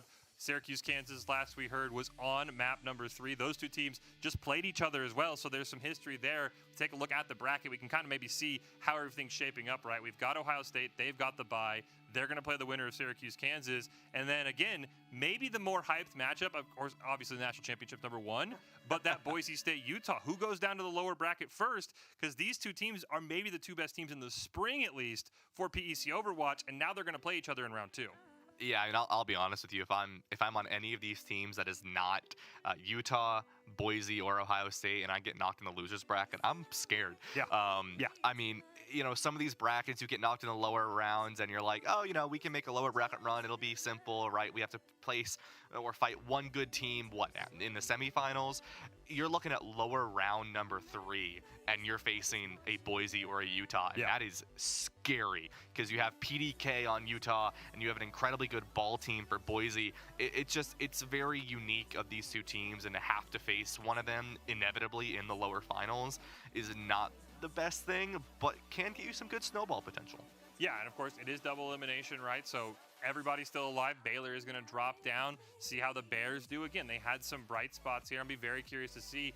This is the other side, right? I mean, it's Ohio State. It could be Syracuse. It could be Kansas. Maybe there's a window for one of those teams to maybe upset Ohio State, and all of a sudden now the Buckeyes are in the lower bracket, right? That is one of the hardest things with the PEC is it's not top loaded, but there's like 4 strong teams that 2 of them are going to be down in the lower bracket in round 2. Yeah, it's frightening. And I mean, I kind of want to talk about that Utah-Boise game for a second. It's like you said, I mean, outside of the national championship, obviously, it is probably going to be our most competitive matchup. And it could be the national championship, true. It also just could be it. Yeah, I mean, it's you take a look at these, mainly the top 3 teams, right? Ohio State, they definitely may not be the most mechanically gifted players as all the other teams in Overwatch, but that's not really what's given them the win. It's the way they play the game. It's their flexibility. It's their adaptation. That's what makes Ohio State such a scary team. Then you take a look at Boise, right? They have incredibly good mechanical players, really good fundamentals, but it's that wrecking ball. It's their ability to just distract the entire team and still win off the backs of those DPS players. And then you have Utah, which is a little bit more of that weirder team, right? Because they have really good players such as PDK, but they also have Casey on that tank, and it is just disgusting to see what is capable of that diva. You take a look at the other tanks in the conference, like Lunar, who has a really good diva. I'm curious to see if we get this Utah-Syracuse matchup, what that'll look like, but between Boise and Utah, it is going to be frankly a messy game. Yeah. I mean, it's going to be a wrecking ball, and it's going to be this Juno Brig diva, and I'm curious to see if Boise makes any adaptations or if Utah's going to make any changes. It's going to be a good match. Yeah, it's definitely maybe looking like a 5-game series, right? Going to be a fun one to watch. But again, we don't just have Overwatch going on here as well. We've got, I believe, Smash underway as well. Valorant joining in later today. There's a lot of really strong teams, and let's look ahead maybe just to Smash just a little bit, right? It's a very top-loaded game, kind of like Overwatch, right? You've got Michigan State, the defending champs. They're coming in. Oh, yeah, by the way, Boise State's the defending Overwatch champ. Didn't even get the 1 seed, by the way. That's just how loaded the PEC is. So I think it's going to be a lot of fun. But Smash, you've got teams like Michigan State, you've got Minnesota, you've got Syracuse, you've got Nebraska. I think it's going to be one of those where every single title, Ryan, it really feels like if you can get that early run in that matchup, that Boise-Utah that we were talking about, and avoid that lower bracket, it's just going to be so key. Yeah, and that's like why these 3, 4, 5 seeds are, in my opinion, in probably some of the worst spots to be. Yeah. Because you have to face, right, you get one probably easier matchup, and then you go into just not easy. Or you're playing that 4 5, so you're already starting off as not really an easy matchup. You're starting off on easily the most equivalent, right? Yep. And now you're going to be going into the 1 seed next. It is not the best place to be. However, unlike last year, right, it's double elim. So you have a little bit more capability to make those lower bracket runs, and your day is not over yet, but your days are long. And to your point though, yes, being at the top, those 1 and 2, it feels nice. Not all the 1 seeds won last year in our national championship. So it is going to be interesting to see exactly how it is going to go. So Yeah, so we'll have to see what ends up happening with those matches because I am curious, right, what these teams are going to play out. I mean, Overwatch hasn't really had a major patch that you have to worry about, so for the most part, Overwatch will be fine, right? You take a look at Valorant, the new agent, right, is out, Minx, and I don't personally think we're going to see much of that agent. It could pull out some stops, right? You can see something interesting, but I don't think it'll be something crazy as we take a look at this bracket here, Fish. Yeah, we take a look here at this bracket. This, I believe, is the Smash bracket, actually, and there's massive news there. So again, round 1 played off stream, so we'll give you the updates there. Michigan State, we kind of expected that. Minnesota, we expected that. But you talked about those 4-5s. Nebraska came in as a team that was looking like a legitimate contender, and you see there on your screen, it is Boise State Smash picking up, I would say, our first upset of the day here on the PEC Championships. That is a massive win. This team for Boise State, they've been getting better in the spring. There was like a 3-way tiebreaker for 6, 7, and 8 that basically kind of changed all these matchups very last minute, and it pays off as the Broncos pick up a huge win. Yeah, I mean, it's going to be filled with upsets today. I mean, all these matches, specifically those 4s and 5s that you need to look out for, and it's going to be matches like these, right? And what happens after you win that, right? You're at a LAN, so there's already something different. We talk about LANimals and how these players compete when the lights are on them. I know you did an interview with all the coaches earlier today, and it's like, it's a totally different feel, and especially for some of these newer schools like Baylor, who's never been to this arena before competing in the Power Esports Conference. Yeah, Baylor, Minnesota, Utah, they're all making their first trips down. The Utes in Overwatch looking really, really strong, and as we just saw there, Baylor now, unfortunately, in Smash falling down. But again, you nailed it, though, right? And you kind of called it without even knowing it, right? It's those 4 or 5 matchups where some of our titles, the 4th and 5th seed, they might not have been that close, right? 4 or 5 games apart, and that was the case in Smash. But it's Boise State Smash who picks up a win. So absolutely phenomenal job there. We've still got more action, as you saw in that bracket, right? It's double elimination. You've still got a chance to come back. We're talking about Overwatch. I think Valorant starting here very soon as well. That's going to be a title, as you were saying, with some of the agents. As we take a look, here is your bracket for Valorant. Again, we're going to have Baylor and Nebraska. They're going to play in a play-in game. And your reward, oh yeah, you play Boise State, which, by the way, Baylor, look out for them. I think Lano, Truth Messenger, like 5th and 8th in kills in the PEC. This is a Baylor squad that's going to put kills up in a heartbeat. Then you look down, Michigan State, Syracuse. Michigan State, they're the defending champs, but it's almost a whole new roster. That is going to be a very fun game to watch. We were talking about it a little bit in the break. Syracuse, they've taken teams to game 3. They took Boise State to game 3. They need to figure out how to finish the job. Yeah, absolutely. And I mean, I think if we're going to talk about bracket busting in any of these titles, it will be Valorant. I mean, this is the title you and I, before we even started the show, I told you, I was like, the seeds 2, 3, 4, and 5 will likely be completely out of the water. Boise's a very strong team, and I think that they are definitely the favorites here to win it all. But you take a look at Syracuse, Michigan State, Ohio State, Minnesota, right? Those are going to be the games to look out for because they are going to be the ones that are going to likely be the busts. I mean, Syracuse, like you said, taking teams to game 3. I think the biggest thing for Syracuse is their bind is good. You've been watching it all PEC. Their bind is unmatched. They're winning those games against some of these top dogs. And you know, if Syracuse can get that momentum off bind, if you let that map go through, or maybe it's not map 1, it's 2 or 3, that's the worry you have to have because that's almost a free win for the Syracuse team. And you've got Utah and Kansas at the bottom. This Utes team kind of came out of nowhere in PEC Valorant. They weren't maybe a squad. The more you hear about it, like, yeah, we should have caught that one. But when you talk to people at the start of the PEC, we talked to a lot of the casters, a lot of the media. Who's your teams? It was Ohio State, Boise State, Michigan State. Nobody mentioned Utah. That's a miss on us. And the Utes, they've got to prove it, right? Again, you've got to make sure you start winning your games. And, of course, they did that in Overwatch, though, right? We'll maybe get a chance to see the Overwatch bracket here. That's the sort of what kicked us all off as, again, the expected subjects have won so far. Ohio State, they beat the bye. That can always maybe be a tough one. But Utah, Boise State, both picking up 3-0s. Last we heard, Syracuse and Kansas was in map 3. So maybe the fact we haven't got a score says it's going a little longer. But those are the 3 teams that have advanced to those semifinals, Ryan, that we expected to be there in Overwatch. Yeah, and I mean, we talked a little bit about that Boise State-Utah game, but obviously this Ohio State game, which is going to be either Syracuse or Kansas, the biggest thing I want to mention with this is Ohio State, they're 1 seed. They got that bye. if you are any familiar with the college football playoffs, that's one of the biggest things people complain about is getting a bye. It's getting rusty. Now, a little different. Here, you only don't play for a couple hours. College football playoffs, it's a week. Yeah. But this one a little different, but the concept still stands, right? Ohio State, they can't warm up against anyone in the conference. Yeah. They have to go elsewhere. They're looking at the other teams. They don't get to play a match. And then they play this first one here in the winner's semis, either against Syracuse or Kansas, both teams that could beat Ohio State.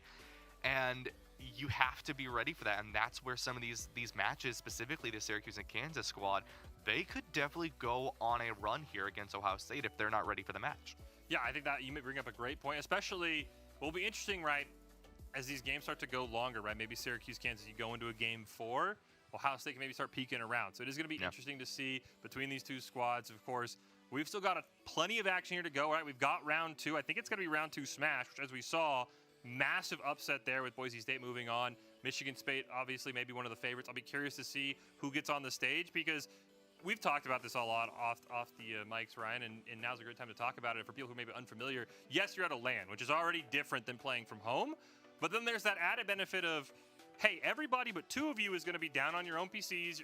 The teams all have their corners, right? You know who you're with.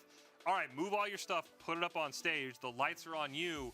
That's when it gets a little brighter, and I'll be curious to see for Smash if maybe that comes through. Because, again, Baylor kind of played out of their mind a little bit when we saw them. That stage effect, it lasted for like a map, but it still lasted, right? I think kudos to Baylor. You and I did not expect that game maybe to be as close at times. So the stage effect, I think, for Smash is going to be very interesting and for all of these titles. Yeah, absolutely. And I mean, I'm curious to see if Syracuse Val gets on stage, right? Because if so, you take a look at that, right? It may only last for a map. Well, if Syracuse can only do really well on Bind, and they do well, and then you take a look at them on another map, and that stage effect comes in, that's 2 maps. You only need 2 to win Val. So that stage effect, that LAN effect is so powerful on how some of these players will compete and how they'll aim to compete.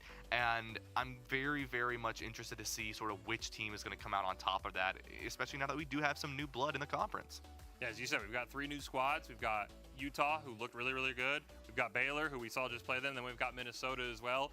Minnesota advancing on to the next round in Smash as we take a look at some of the highlights. And you were talking about this when we were watching, Ryan, that Juno Brig comp. It came out early for Utah, and they just absolutely ran with it. Yeah, I mean, this Juno Brig composition, like I said, it benefits as not only a dive, but also as a brawl, and that's mainly because of that Brig, right? Brig, one of the best brawl supports in, arguably one of the best brawl characters in the game, outside of May and Reinhardt and Reaper, but, you know, that's Overwatch 1 me talking. But, you know, relating to how that Brig can play, specifically you play them a lot with that Echo or something of the sort, which is what happened especially on that second map. There was a great scouting coming out from Teddy on the Echo, and you have that one angle, and then the rest of your team is playing more for the ability to dive with that Diva and Casey on that Diva with the Juno as well. Yeah, and as you pointed out, this was kind of map 2 is where things really started to maybe get away from Baylor a little bit. But we talked about it, as you see right here, if Costa can find room, because Costa can be basically free shooting, he can pick up big wins for Baylor, and they did that. We just saw it, and they did that a couple times on map 1 as well. Yeah, Costa's the playmaker for Baylor, and I mean, the way that they're able to play the game, I mean, even when Costa sees that the rest of the team is down, they have found just the right ability. I mean, even there, right? The team is down, Costa finds one with High Noon, and I believe they find another one. Yep, there it is, onto the Tracer, and it's levels like that. And then you have Maz, right, coming in on the Kiriko. I mentioned them earlier on. How they played together with that Curie, with that cast, they played as a unit, and they did such an incredible job, and it got them some good percentages. But Utah, they made some good adaptations, they got themselves back in the game, and a lot of it does come down to, right, especially on this map on Midtown, is how Teddy was able to scout specifically on that Echo. Yeah, a couple of times on that Echo where maybe there was a flank maybe being developed by a Reaper for Baylor, and it just didn't work in Utah. They kind of proved exactly why they came in this spot. Not the number 1 seed. 3-way tie for first place, by the way. Ohio State, Boise State, Utah. Utah loses out on both tiebreakers all the way down to the 3 seed they go. And they prove they're hungry, right? As you mentioned, talk to their director. It's their first time making the trip. Road trip down. Unlike everybody else is on nice, comfy planes. They take a 6-hour drive over here. But they're locked in, right? They didn't look like they missed a step. Yeah, and I mean, that's how it looked on specifically Esperanza. I mean, it was just Utah dominating that map. I mean, a 3-0, they got every single point. I don't believe Baylor even got a meter, if I remember correctly. Esperanza was very powerful for that team, and they switched over to that Mizuki, right? The Brig ban came in, and that's sort of what you see a lot of these teams do, is they'll save that major ban for last map, and that's what you saw from Baylor. And that Mizuki switch coming out from Utah really shows that flexibility of, yeah, we play the Juno Brig, but we can also play this other character, which is new, which is unique, which has a different scaling level of healing, and we're going to make you try to figure it out in the process. And that's what a lot of these teams are doing with some of these new characters, is they're throwing them out, they get a free fight win, sometimes even a map win. Yeah, and that is one of the more the interesting things and the unique spot that Overwatch is in, right? 5 new heroes kind of dropping halfway through the spring. I think a lot of the questions were going to be, how do these teams adapt to these heroes? And you've hit on a lot of them, but I mean, what have you seen? What have they brought to the, because some people even argue, maybe like Ohio State, I was talking to their director, and he said, it's not going to change the meta, it's maybe just going to shift how we play. Yeah, I mean, I don't disagree with that at all, right? I mean, there are some teams, Syracuse, they've run it out a couple times. They'll do that Mizuki Ramatra type of composition, and it throws teams off guard, right? Yeah. It threw Utah off guard. It got them a full point against them early on in the year, and even when they played in some of the other qualifiers they competed in against some really powerful schools like St. Clair, they win points, right, when they throw that Mizuki Ramatra composition out. So there are elements that you can bring these new characters out. Then there are the characters and the players. It's like a preference, but also in my personal opinion, Emre over that Sojourn. We saw PDK do it in Utah. Yep. I mean, it is just disgusting. Emre has great mobility. Emre has incredible damage output. The ultimate is a like burst sticky grenade type thing. And when you pair that with how Utah is running the Echo as well, instead of doing the Sojourn Tracer or the Sojourn Genji, you're seeing the Emre Echo. And it was so good from Utah because of how much damage they're able to output. And I mean, if there's going to be maybe one, or I'll give you 2 if you really need, of the new heroes that you think is going to determine a national championship, who do you think, who are you looking for maybe coming out? Is it that Emre? Is it something else where this hero and mastering this hero? So we do see Syracuse has locked in. They have picked up that win over Kansas, so our semifinals are set. But is there a certain hero you're kind of watching out for in these 4 Titan matchups we've got, Ohio State, Syracuse, Boise State, Utah, that maybe will make the difference? Yeah, I mean, I think if you look at Boise, I think it's not really going to be anything new for them. I don't think they're going to run anything too crazy. They ran Domina a couple times. Don't think we're going to see that, right? Take a look at Utah. Already saw it on PDK. The Emre is going to be a major hit for that team. Syracuse, Emre is definitely going to be something that's going to be picked up. I know Matt Cub loves to play that character, but at the end of the day, it's a preference, right? He's a lot better at the Sojourn. Curious to see, right? You take a look at Ohio State, who has run the Emre before, if that's going to make a difference, right? If the Sojourn over the Emre is going to make a huge difference. In the past, it has. I'm curious if it's going to make a difference here tonight. And then there will be teams that are going to run the Mizuki, but the Emre is going to be the biggest sort of new character factor. I mean, Vendetta still exists. I feel like I have to mention Vendetta. Even though she's not one of the 5 new characters, Vendetta as a character is still incredibly powerful. And we've talked a lot about the Boise State-Utah matchup again. Maybe the most hype, maybe a national championship preview. We did just get the confirmations you saw there on the screen. Syracuse won. Talk to me a little bit about that, the Ohio State-Syracuse matchup. Saw it a couple times in the regular season. Ohio State kind of had their way with the orange both times they played. But as you mentioned, Ohio State maybe a little rusty, got a bye. What does that matchup look like to you? Yeah, I mean, these 2 teams have history just like Kansas and Syracuse do. Last year, at the end of the year, Syracuse became scrim partners with the Ohio State Overwatch team, and it was very much a matter of going back and forth. They were very even.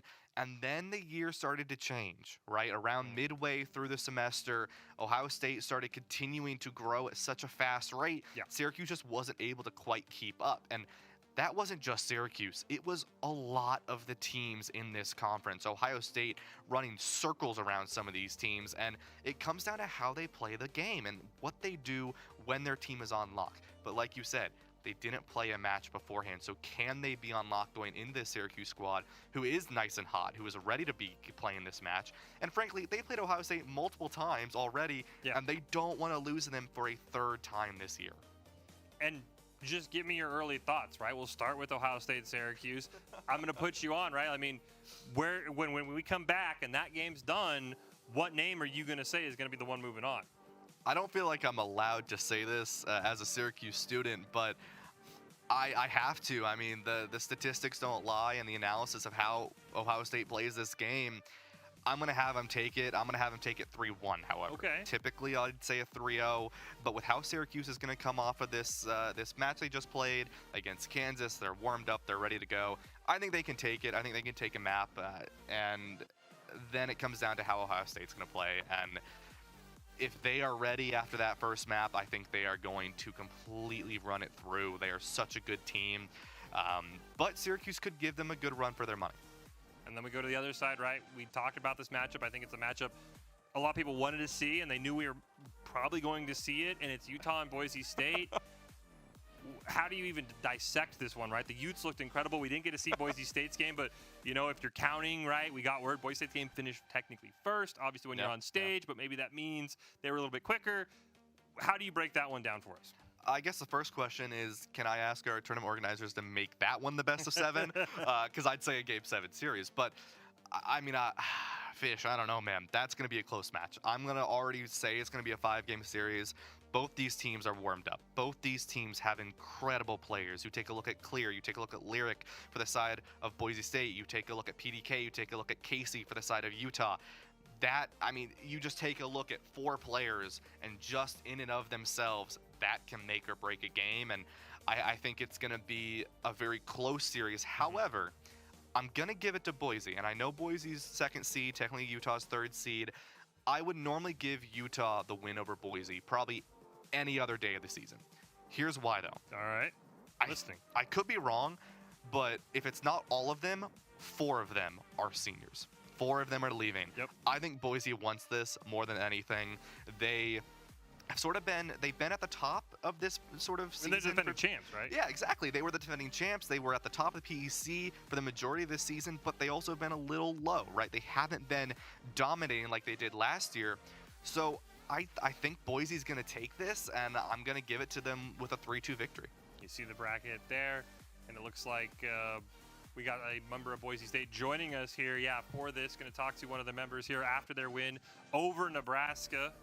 Being joined here now by Daydream. And first off, congratulations on getting the first win of the PEC. Thank I know you. it's always hard. And talk to us about what did that Nebraska matchup look like? We didn't get to see it here on the stream, so give us your best recreation of the event. I mean, it was super fun. We 3-0'd, but they're such an amazing team, and we love playing against them. They're really fun to play against, and we just had a great time together. So You win, you get Utah. What were the vibes like, right? We know it's a historic rivalry between Boise State and Utah Overwatch. What were the vibes like when the team won? They look up on stage, they see Utah won, and they know that's our next matchup. Let's get it done. What were the vibes like for Boise State? I think we're pretty locked in on it. We're really ready for it. We're really excited. They're one team that we've been really, really, really looking forward to playing, not only again, but especially at LAN. I think it's going to be pretty magical. I think it'll be a really good game to watch and see some of our players shine, or maybe pull out some stuff we haven't seen before. And just overall, I mean, you probably were locked in on the game. Maybe you got a chance to peek around. What's the vibes like in the arena, right? It's a LAN. Everybody's out there. It's national titles. It's fun. What's the vibes like just in the HyperX arena right now? The vibes are alive, I would say. Everybody, you can hear, like Valorant players are playing right now. They're super loud. They're screaming their call-outs. So we're across from the other side, and we can hear them, and then we can hear some of the other Overwatch team call-outs. So it's just kind of a really vibrant vibe, I would say. And for you, how do you stay locked in, right? It's a long day. You've got Utah. You've got another game after that. Like, what are you doing to make sure you're locked in for an 8-hour day? That's not usually what you get. You usually play one game and then you're done, right? Yeah, caffeine. All of our players are pretty hopped up on some caffeine right now. We have extras. We've stocked up quite a bit of different flavors of everything. So we're just kind of going through, seeing what is the best ones to keep us going. There we go. Any lunch plans, or is it stay locked in? We're not leaving till we're done for the day. We're not leaving till we're done for the day. There you go. We all ate before we came. We all came prepared. We're ready. Well, Daydream, I appreciate it. Good luck to you guys against Utah, and good luck the rest of the day. You're defending champs, so you've got the target on your back, but you started out strong. Thank you so much. There you go. That was Daydream with Boise State. They picked up that 3-0 over Nebraska. Fantastic job there. Again, as you heard from Daydream, though, Ryan, they wanted Utah, right? Like, the directors can't say it. The players are sometimes a little more honest. They wanted Utah. Yeah, and I mean, like I said, I would normally have Utah win that, but I do also want to mention, right, just ranking-wise, Boise is 11 right now, Utah is 15. So just statistically, they are in a much better spot, but it's going to be close, right? Both these teams are fighting for it, and I know how competitive as an Overwatch player and a coach myself, I know how much these players like really look at the OWCRA rankings. It's like really important to them on where they get to. So this is definitely a match that could either knock Boise down or bring Utah up, or it's definitely going to be something both these players are looking at, or both these teams are looking at. I'm kind of curious to see that rivalry. I think we're going to be able to feel it in the game. Yeah, I think, I want to say I speak for everyone when the bracket came out and everyone kind of got like, oh, the second match of the day could be Boise State and Utah. Like, we want this. These are the two hottest teams in the PEC right now. Yes, Ohio State got the 1 seed. Yes, they're very difficult. I'm not trying to undermine them at all, but they're going to be very tough. But let's move on to another game. It's Valorant. As we heard from Daydream, the Valorant players, they're kicking things off. We've got Baylor in Nebraska. They're going to be that play-in game. They're going to take on Boise State, who only has 1 loss all season. A phenomenal job from the Broncos coming in. You look at the rest of the bracket, though, and it's that Michigan State-Syracuse game. We talked about it a little bit. That's going to be one we've got to keep our eyes on. Ohio State, Minnesota as well. Looks like Ohio State's actually already won that. So Yeah. Shout out to the Buckeyes. So it sounds like maybe some of the games already in action here. And again, that's kind of what we expected. You talked about it. I don't want to say get the Sharpie out. That's disrespectful. But you can pencil in 1, 2, and 3. The 4, 5 games are the ones where they're more up in the air. So Ohio State moving on. This is a team that struggled a little bit in the spring. Maybe came down from the highest of highs that they had in the fall, undefeated in the fall in Valorant. But at the end of the day, they move on, and that's kind of what we were expecting. Yeah, and I just want to sort of say this already, like for Ohio State, okay? Now my grandfather went to Ohio State, so I have to be nice to them, but also had another grandfather that went to Michigan, so That would have been some great Thanksgiving for sure. well, it gets interesting, but I haven't been a big fan of Ohio State always. But what I will say to them is this, okay? Ohio State as a university at large, if you were to give any of these schools a most improved through the year, it'd be Ohio State. I mean, you take a look at how they played in all the titles last year, and now you take a look at them this year. They are a top 4 contender or a top 2 contender in every single title, and that is improvement to no end. I mean, yes, Boise, Syracuse, Michigan State, they are all good teams, but they've been good teams, right? Yep. Ohio State went from the bottom of the barrel to now they are a team looking for top contention, number 1 seed in Overwatch. Yep. I mean, Ohio State has improved. Yeah, nearly the number 3 or number 2 seed in Valorant, Yep. right? Almost had a battle maybe for the 1 seed there for just a little bit there as we move on. Smash, though, this is where the big noise was made. You came into Smash, and there were 4 squads. It was Michigan State, it was Nebraska, Minnesota, and Syracuse, right? Those 4 had basically been, well, Michigan State kind of been number 1, but 2 through 4 had moved every week, right? You look at the standings, Nebraska's up, now Minnesota's up. But you look there, 3 of those teams won, Ryan.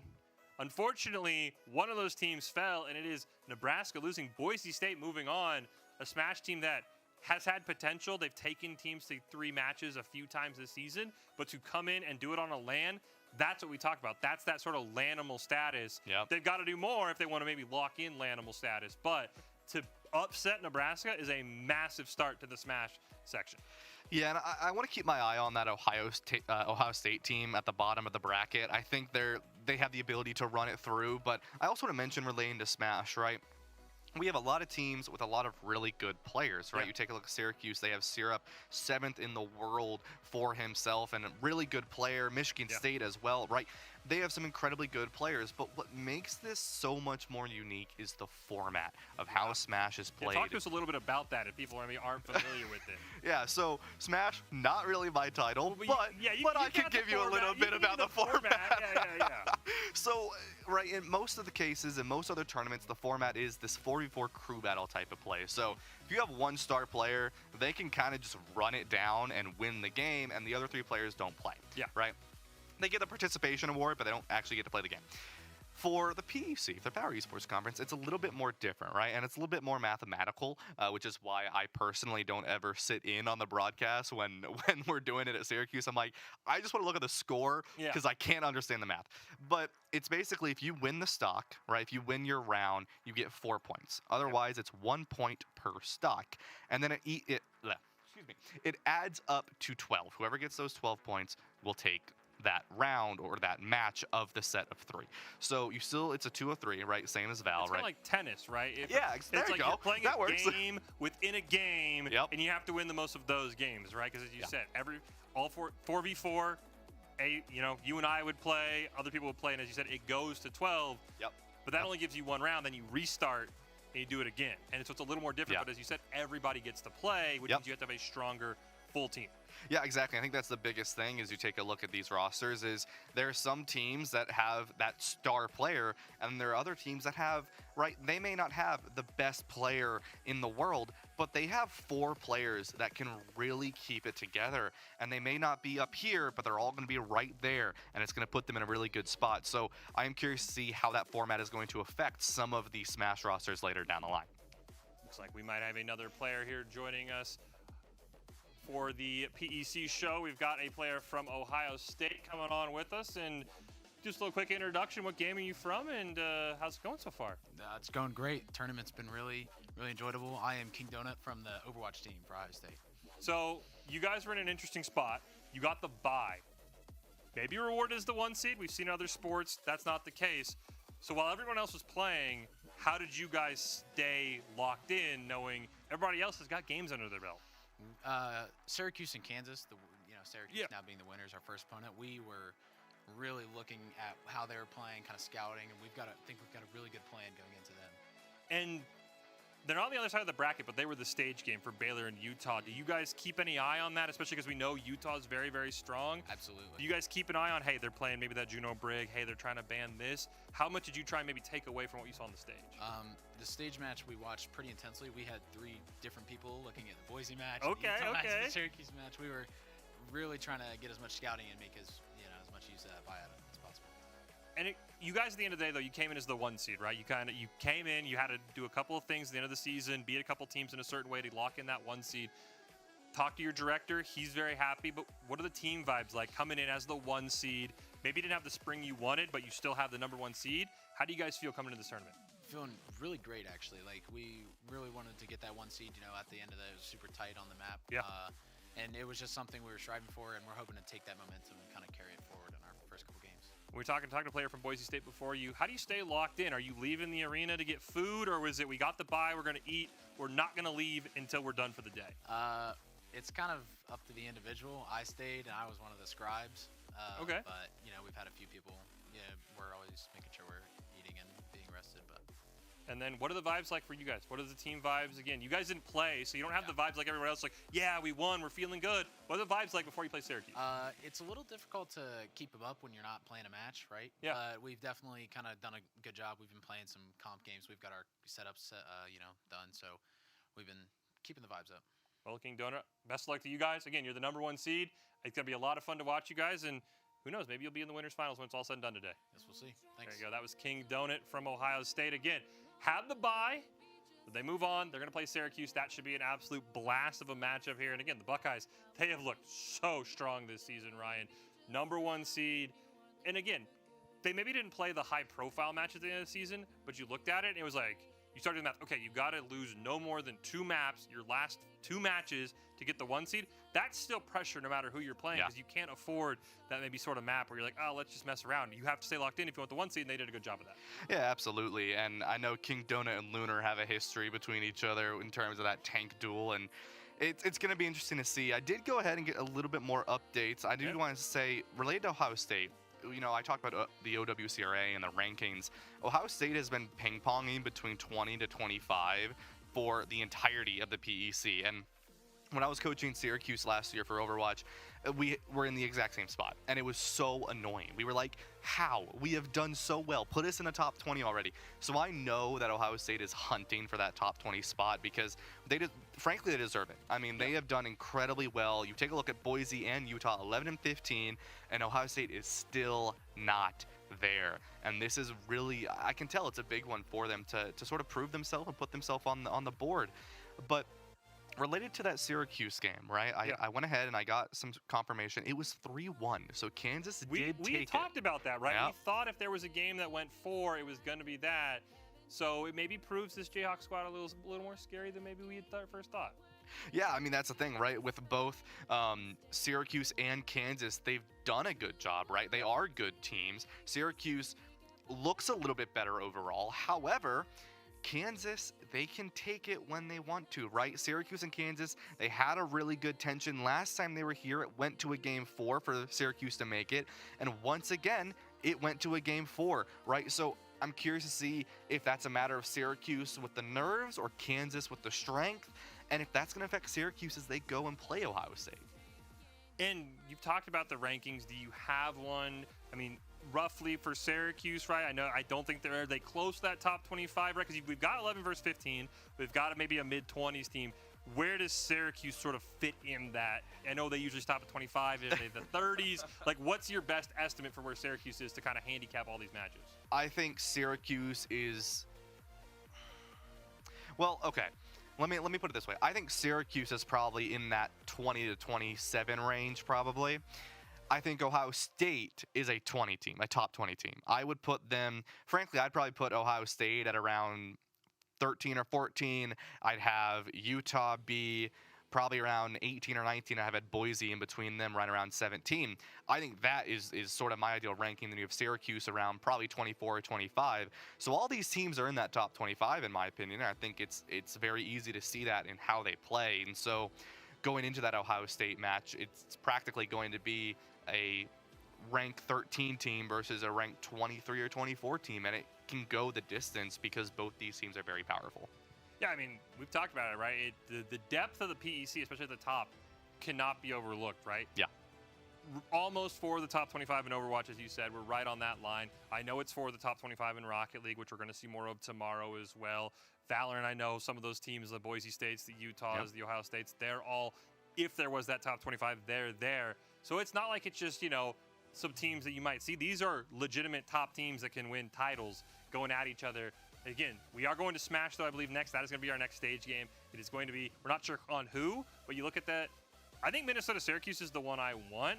As you mentioned, Syracuse maybe has the best individual player, but as you described, that's not how the format goes. Yes, Syrup can get his 4-0, his 4-1, but it's how does the rest of Syracuse find those last 8 points to take down Minnesota?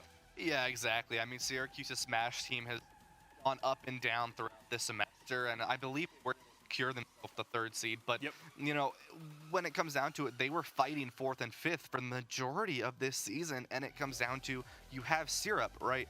But everyone else still needs to do the best they can to win those rounds. And I know Syracuse, they invested a lot on having Syrup become part of their roster, especially when you lost specifically the Yoshi player that was there last year. And it does make a difference, right? Especially now that it does take more of every 4 players need to, or all 4 players need to do well, instead of just having the one as a normal crew battle, and it makes it more of a team game, which in Smash is not typically the case. Yeah, and the one nice thing, though, for Syracuse, right, yes, you have Syrup, who's maybe that, I don't want to say instant lock, anybody can beat anybody, absolutely. but a good chance. If you tie, there is a tiebreaker match, right? And you really can't have any more confidence if you're Syracuse, because Minnesota, I think they lead the league in tiebreaker games. I think they're one of the highest teams in going to just 3 matches. Yeah. They have a good, I think their closer is Doug Todd, who's a very strong Mario player, I believe. But when you have Syrup in your Syracuse and you can just say, Syrup, like, pencil it, like Sharpie it in on who's the tiebreaker, that gives you a lot of confidence. Like, maybe we don't need 12, maybe we need 11, and then we go to a tiebreaker. Yeah, I mean, Syracuse, there are jokes within the department that, I mean, you were mentioning earlier how Rocket League was going to Game 5 with a bunch of teams. Last year, Syracuse Overwatch went to Game 5 with, I think, every single team. There are jokes that Syracuse is a Game 5 school, and it works here, too, in Smash, right? It's like, you don't need to win, you just need to make it a tiebreaker, and then you have Syrup come in, and it is almost wrapped for that team. On the other side, we've got Michigan State, who one game away from going undefeated before Minnesota shut them down. They play Boise State.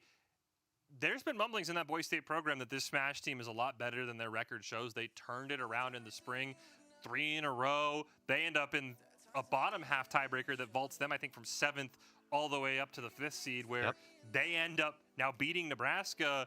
They're riding very high. Obviously, maybe if they take a game off Michigan State, things start to open up, because I don't think many people had them over Nebraska, and now here we are. So the upset, really the first upset we got, maybe the only upset we've seen so far, Valorant I know is still playing, is Boise State winning in Smash.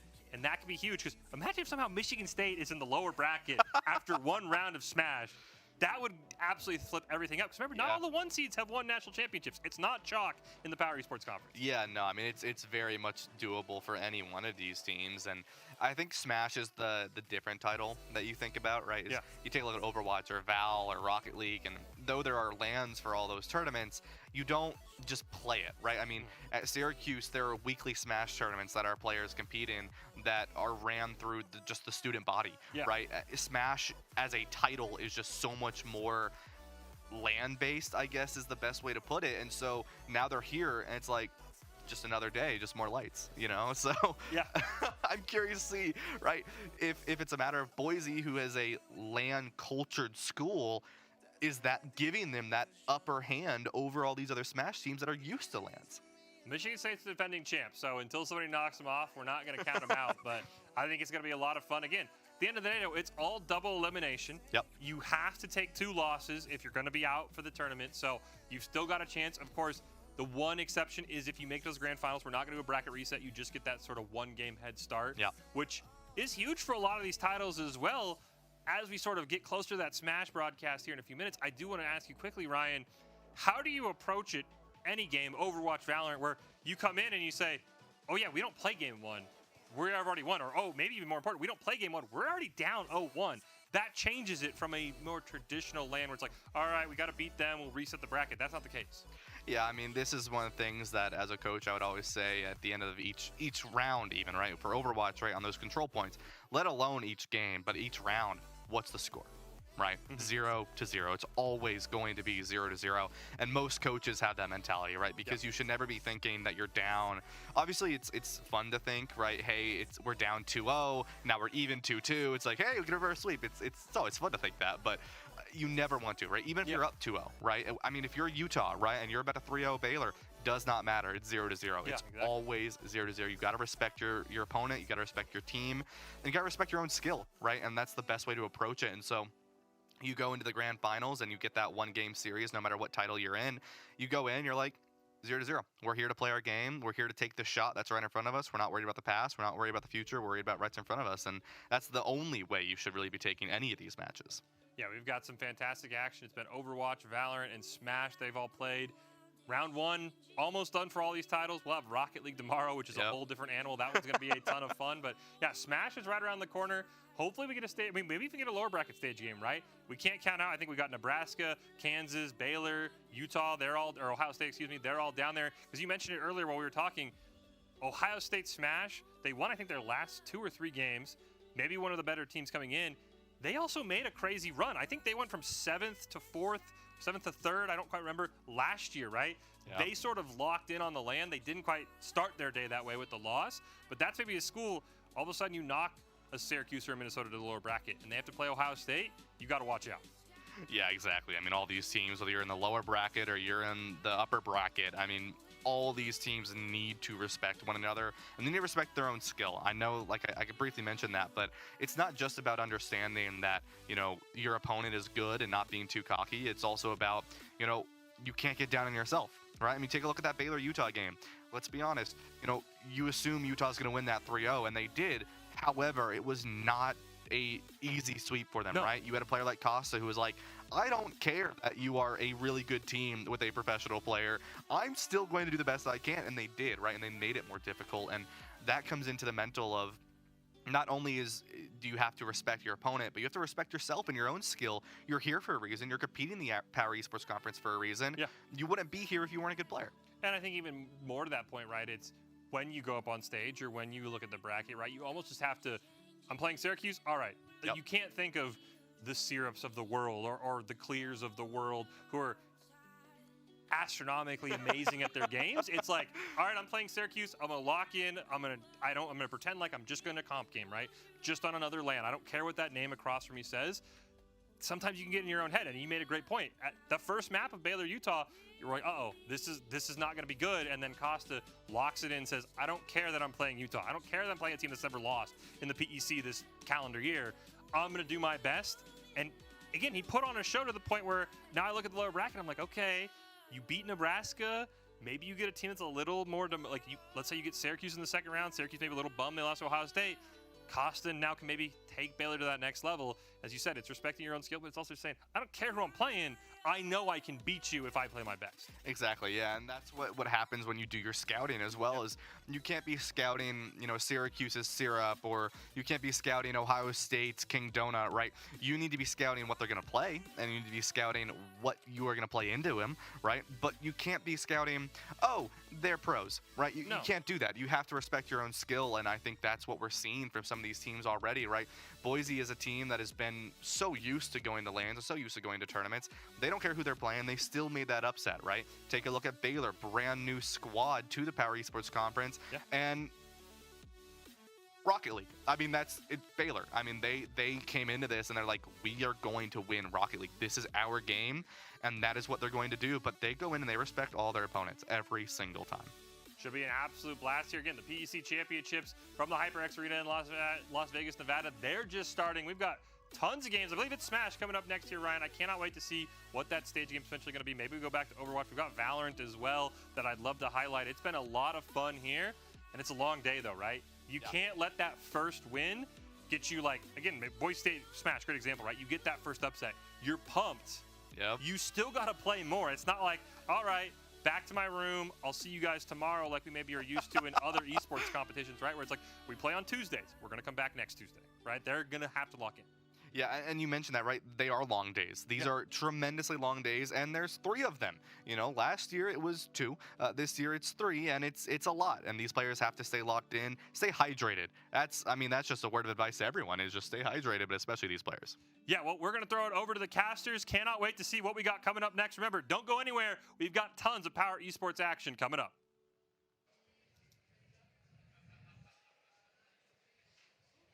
Welcome to your first sight at Super Smash Bros. Ultimate at the Power Esports Conference Championship 2026 in the HyperX Arena in Las Vegas.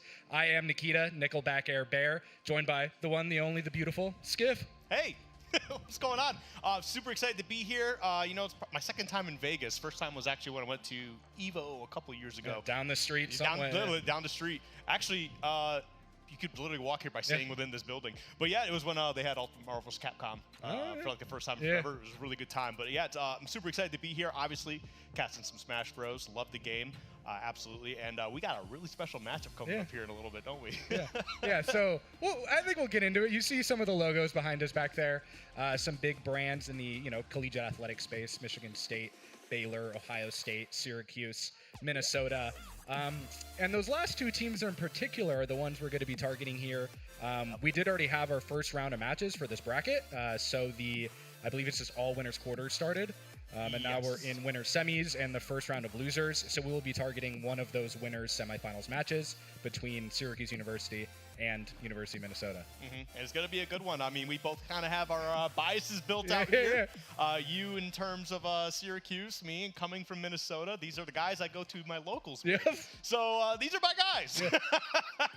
Yeah, we have probably the best match to cover first. We got a lot of intel. I mean, speaking of your guys, we're seeing them on the stream right now. I like it when you get the sitting next to each other on the same side of the stage, but it's a split screen look, so it's still kind of like you get a little bit of room, but like the guy's still right next to you when they pop off. Yeah. It means you gotta hear it. Yeah. So, like, you better win.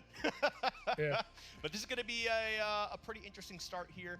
Now, this is actually something that I was talking to some of the Minnesota guys earlier. I was asking, how do you feel about the format? Who are you worried about? And they said that Synom here is kind of like their, hey, we're gonna send you against Zero. Okay. Yeah. And this is our game plan. We're gonna hope it works. Yeah. The interesting part is, the beauty of having a year-long conference is the teams get to play each other a bunch of times. Yeah. You try strategies. In the fall and in the spring, both matches went to set 3. I believe they came down to the last match as well. They flipped both ways. Yeah. So I think Minnesota won 2-1 in the fall, Syracuse won 2-1 in the spring.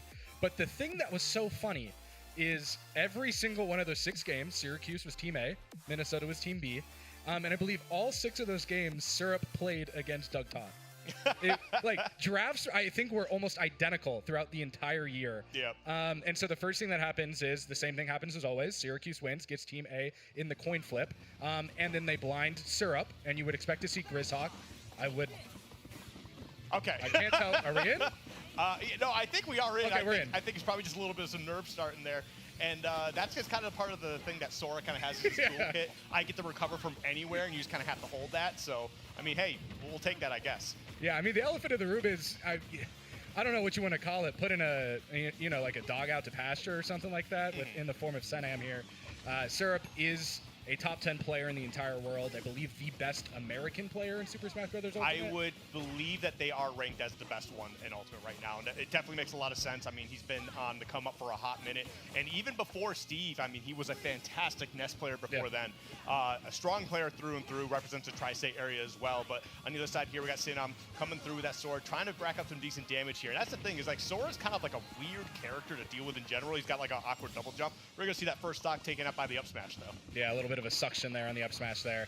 And yeah, I mean, that's kind of how you're seeing really unorthodox wall structure being placed from Syrup as well, because Sora's not a regular character. Okay, walking the dog a little bit there to left, Nishtek on plat, but Syrup not going to be able to finish the stock there. Yeah, definitely a little bit rough right now. 30% is all we got so far. It's looking a little rough here. If we could try to get a little bit of damage on the side of Minnesota, man, Syrup's just kind of doing whatever he wants. I mean, but like you said, man, he's one of the best players in the world. You can only do so much here. You know, you get set up at a ledge trap, you end up losing the stock to the TNT. Yeah, I mean, you're like almost screwed if you do if you don't. I mean, there's the TNT on the top plat, or the side plat there. If you get up from ledge with any regular recovery, you're going to get covered by, grab, down tilt, something like that.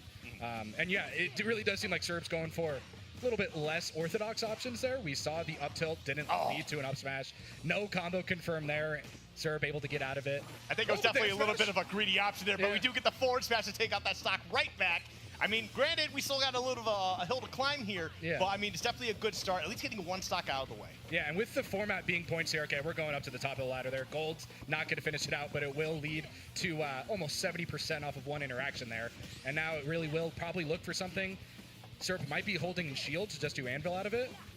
That's a lot of up tilts. I mean, you have that gold anvil, why not? Bear might finish it. Oh, nope, went for the forward air. I think it was tempting to get the spike hitbox there, just wasn't able to find it, and that stone block is just going to be able to block off the recovery attempt here. Unfortunate for Minnesota, but hey, you know what? Maybe we just get Syrup out of the way, you know? Yeah. I mean, the benefit of this format is even that one stock taken for Senam there is value. Yep.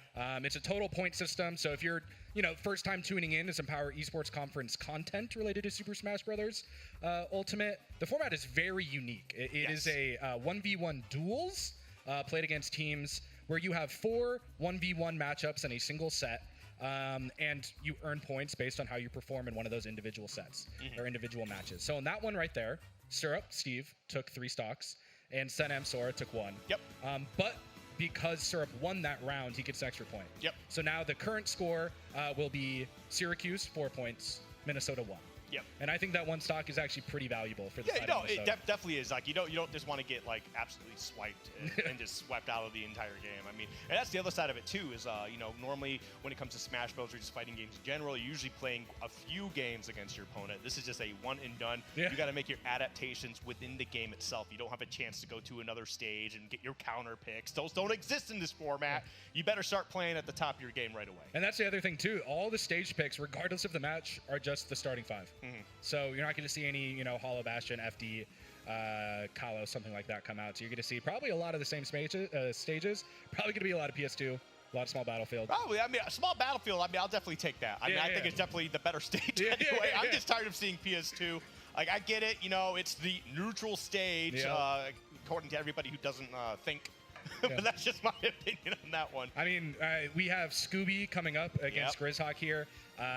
Me Brawler against Bowser Jr.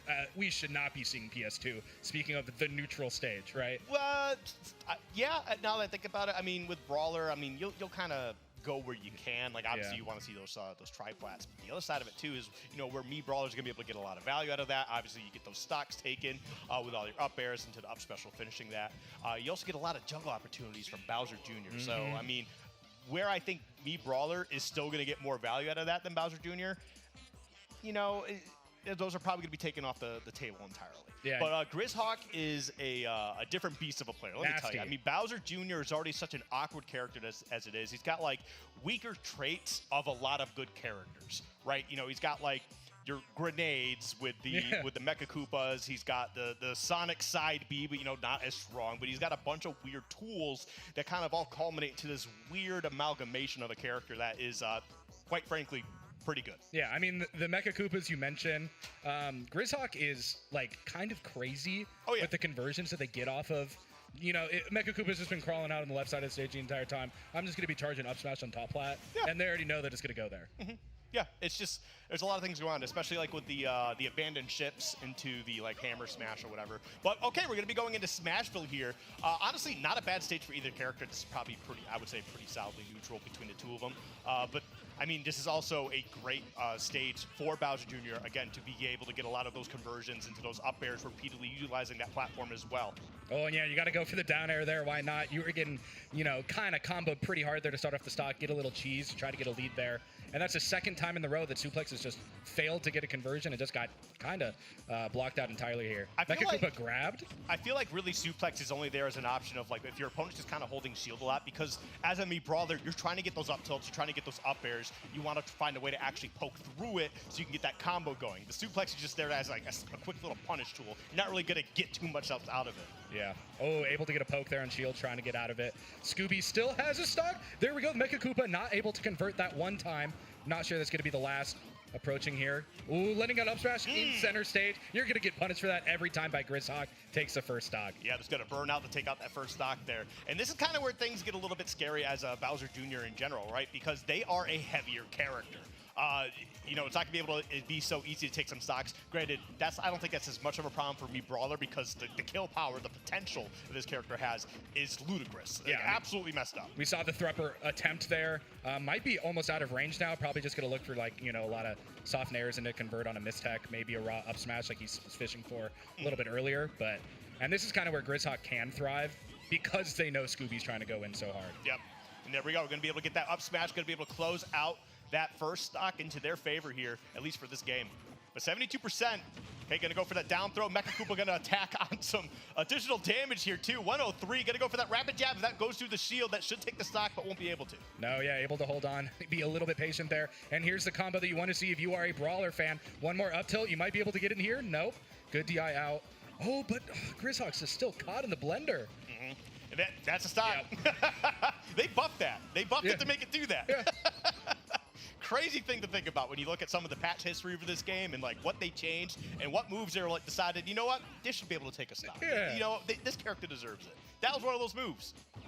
Oh, and speaking of moveset, Brawler, kind of shift around. It's going to be shot put. I don't know if we noted that or not, but it makes a lot of sense. I mean, we know that Thrupper's going to be there. However, I mean, I have been seeing the helicopter kick kind of make a little bit of a resurgence lately. I mean, it's still not as potent as an option. You may as well just go with the Thrupper, but it is an option that will be chosen sometimes. More of like a, hey, I really need to make a change here. Yep.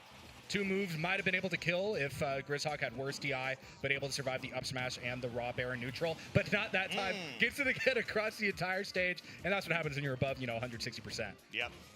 So it's going to come down to that last stock scenario here. Definitely not exactly how Minnesota would want to respond, but it's just definitely something you're going to have to take. Yeah. Very dash attack. Ooh, that's some good damage, actually. Yeah, quick little suplex there, eat 20%. Dash attack, tech chase. Oh, was able to get the response there on the up E. And a little shock, usually that abandoned ship is usually, you kind of out of there pretty quick, so just being able to get that attack and kind of disrupt it was pretty huge. I like that, rolling out, because we could see that Scooby was ready to take that. Yeah, that's probably going to be another up smash there. Again, the combo off the Mecha Koopa isn't able to confirm anything. Ooh. Response off the ledge, mistech. Oh, reads out, up smash. Oh my God, I can't believe they were able to get the spot dodge in time. That should have been the stock. Oh my good, Scooby's gonna definitely regret that a little bit, just having the timing off just a little bit. That should do it. Gonna clean it up with the Thrupper off that platform. Unfortunate for Minnesota, but Syracuse will certainly take it. That is definitely what you want to see. An immediate breath of relief from Scooby there because he had it. Everything was perfect there. You read him on the mistech and then the tech roll afterwards, and you were just so slightly late, or I guess slightly early, depending if you were going to read the instant air dodge, but able to clean things up there. All right. Well, it looks like we actually have a change. It's not going to be Doug Todd coming through. No, it will be Stitch Yoshi against Mill Sharks on Incineroar. So now, due to the fact that Minnesota lost the first 2 games, the first 2 duels. Oh, I completely missed the line. Okay. No, you're good. Yeah, we're good. If Syracuse wins any of the next two 1v1s, they automatically win set one. And now it becomes a kind of a war of stock attrition here. Yeah. Where the current score is 8 for Syracuse, 3 for Minnesota. And so now, even if Minnesota wins the next two, but it's last stock situations, they will lose because Syrup did 2 stock Senam to start things off. As an Incineroar player, let me tell you, this matchup is not fun. Yoshi is a worm. Okay. Okay. And like, obviously we know it's a lizard. Worms, if you go back into like some medieval history, are a type of dragon. So lizard-like, lizard adjacent. But I also mean a worm, like this character just does not stop moving. So I think the best aerial mobility in the game, or aerial drift, excuse me, probably even still just air mobility in general. But he's got plenty of options, great aerials all over the place, tilts galore, and then obviously he's got the egg toss as a big disruption tool. That's going to be something that Instin's going to have to take note of very often to see how he's going to be throwing out these eggs, like what are his follow-ups going to be. And with Instant, who's already such a slow character as it is, you're going to be playing a little bit of cat and mouse. Yeah, I mean, also a lot of the options, Incineroar loves to get advantage off of opponent holding shield. Probably just react nair at a shield if you're Yoshi. A lot of this is going to be just hard reaction and reads. It's kind of like what Ganondorf used to be, still is, but like, used to be in a lot of these older games. It's kind of like a read-based character. Yeah. In terms of like, I have to guess that you're going to be here, and that's where I'll be able to get my follow-ups, get my damage in. Instin's kind of the same, especially with a matchup like this. You got to take a lot of guesses sometimes. But the problem is, with a character like Yoshi, if you guess wrong, it's bad news for him, because Yoshi has such an extensive combo game, being able to rack up a bunch of damage against you. You got to make sure you pick your spots wisely. Yeah, I think looking at the first time both characters are off stage with how they're edge guarding each other, because Yoshi could stall forever. Like, the first time Instant's probably off stage, I wouldn't be surprised if Stitches goes out there and tries to just fair dunk. It's definitely a option. Yeah. And we do have a couple Incineroars. Like, I'm not the only one out there in Minnesota. There are a couple. But, nobody doesn't like me. And by doesn't do it like me, I mean nobody goes 0-2 like me. But regardless, going to Town and City here, honestly, not a bad stage for Incineroar. I mean, obviously, you got those walls to the side, the shorter blast zones on the side, especially with that Alolan Whip can definitely be a potent tool. You got the forward tilt. Forward tilt's a crazy option to be throwing out there. Can really catch some people off guard. His kill power is phenomenal. As you can see right now, percentage-wise, not bad. Yeah, a lot of whiffing going on in center stage, though, but able to get out of it somehow. Again, offstage situation here. What do we got? Kind of just poised to wait, see what happens there for the side of Stitch. Yeah, see, right there, what I feel like Stitch could have done is honestly just kind of drifted down, just thrown out the boot. Yeah. And that's pretty much it. I mean, you do want to be careful because there are some options where, like, especially if Incineroar feels like, hey, I'm not going to be able to make it back, I can use cross chop and then angle it inward, so I'm just going to take both of us out. Yeah. And we'll just kind of reset the 2 stocks here. Ooh, going to land that back air, just falling down. Yeah, and that's the second time in a row we've seen Instant immediately off stage. Got to finish it in neutral there. Yep. Good first stock from Milsharks there, when it really did look like Stitch was going to be able to close that stock pretty early a couple times. I mean, it's going to be a little rough, and there you go. That's one of those options you just kind of throw out there and just kind of hope that they're going to fall into it. And the Alolan Whip, I mean, it's like 25% if it's fresh, which is like, I mean, almost a quarter of a stock comp. Yeah, and you're able to play a lot riskier now, knowing your 2 previous teammates won as well. So Milsharks really just needs to take 2 stocks, and I think that is a successful outing for the side of Syracuse here. So, I mean, do whatever you want to do. Risk away. You're able to clutch it off of that. A little bit of a disrespect coming through here. Okay, I'm going to need Minnesota to kind of dial in here a little bit and just, kind of show them what for. All right, we're going to get a couple of boots ourselves here. But that's actually something I think is what Milkshark is doing really well here so far, is staying grounded. Granted, Incineroar does have some pretty good vertical speed in terms of jumping up and coming back down, but also staying grounded and just kind of letting Yoshi, let him thread the needle as much as you think he needs to thread the needle, but you need to find a way to find your hits here. Oh, wow. Got the tech out of that? What do you get, though? Just wait for the up air at his shield. Why not? Yeah. Oh, that's just going to do it. Wow. Okay. Syracuse is off to an incredibly strong start here. Yeah, that performance right there, I genuinely just won Syracuse that first set. Yeah. Yeah.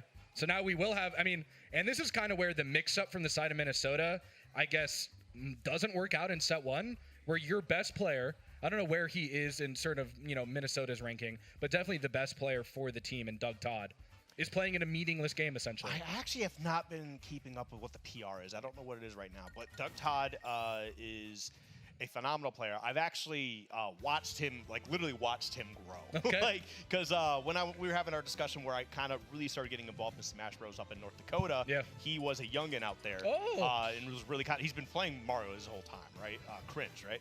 But no, but he's literally kind of went from this niche top 8 threat in what is a generally smaller scene, but like a dedicated scene, into just being one of Minnesota's best players in general, and is honestly a regional threat in any tournament he goes to. So he is an incredibly strong player. We'll definitely see how things kind of shape up here. I mean, even if like you're not going to be able to win this at all, show up, show out. You know, try to get your team motivated. Yeah. You know, try to make some big plays here. Kind of let them know, hey, look, we might be down, but we're certainly not out. Let's make some noise. Yeah, you definitely don't want to start getting swept in all 4 of your 1v1 duels here.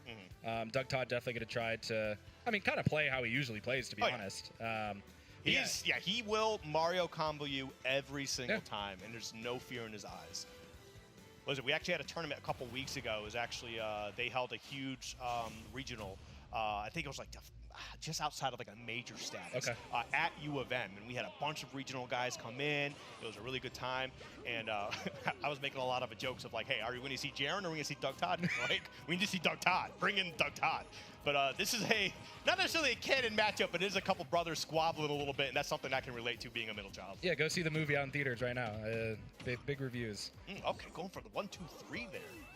And they're just going to be flaring off stage. Oh, mashing. Yeah, unlucky there. Mashing that tornado, and honestly, that's a great option to do when you're above this stage. Yeah. Not when you're below this Not when stage. you're dropped down from ledge. But Luigi's also a character who's been seeing a lot of resurgence these past couple of years. Has just been an absolute menace for many people. And it's because he's always had this touch of death option, you know, be able to rack up a lot of damage, take the stock immediately. And even if he doesn't take that stock, he's putting like 80% on you. Yeah. Yeah, even if you end up, you know, not being able to convert into the up B, you're usually going to get like, you know, a back air or something off of it as well. And that's probably, okay, that's just going to do it in neutral. Center stage, F smash, finishes stock 2 there. And yeah, this is, who's going to carry the boats? Doug Todd is obviously going to carry the boats for Minnesota here. Yeah, I mean, it's definitely going to be something that they absolutely need. We're going to get that back air, again, putting on some just decent damage, and again, getting that stage control in the process. Whoa, tornadoes all over the place. What do you got? Fair, up, tilt? To quit teching Please, the tech. plane. Go anywhere else. Move somewhere. I have not seen Mario up tilt hit 3 times in a row since Smash 4. It's been a long time. And that forward air, and we are certainly going to get a 3 stock. And that's exactly what Minnesota needs to kind of really start pushing things into their favor. Yeah. Right? I mean, yeah, you didn't get the set, but make some noise, okay? Get your team motivated. Let's say, hey, look what I did. I need you guys to follow suit. Yeah. And now this is like really interesting in the stock or in the set too.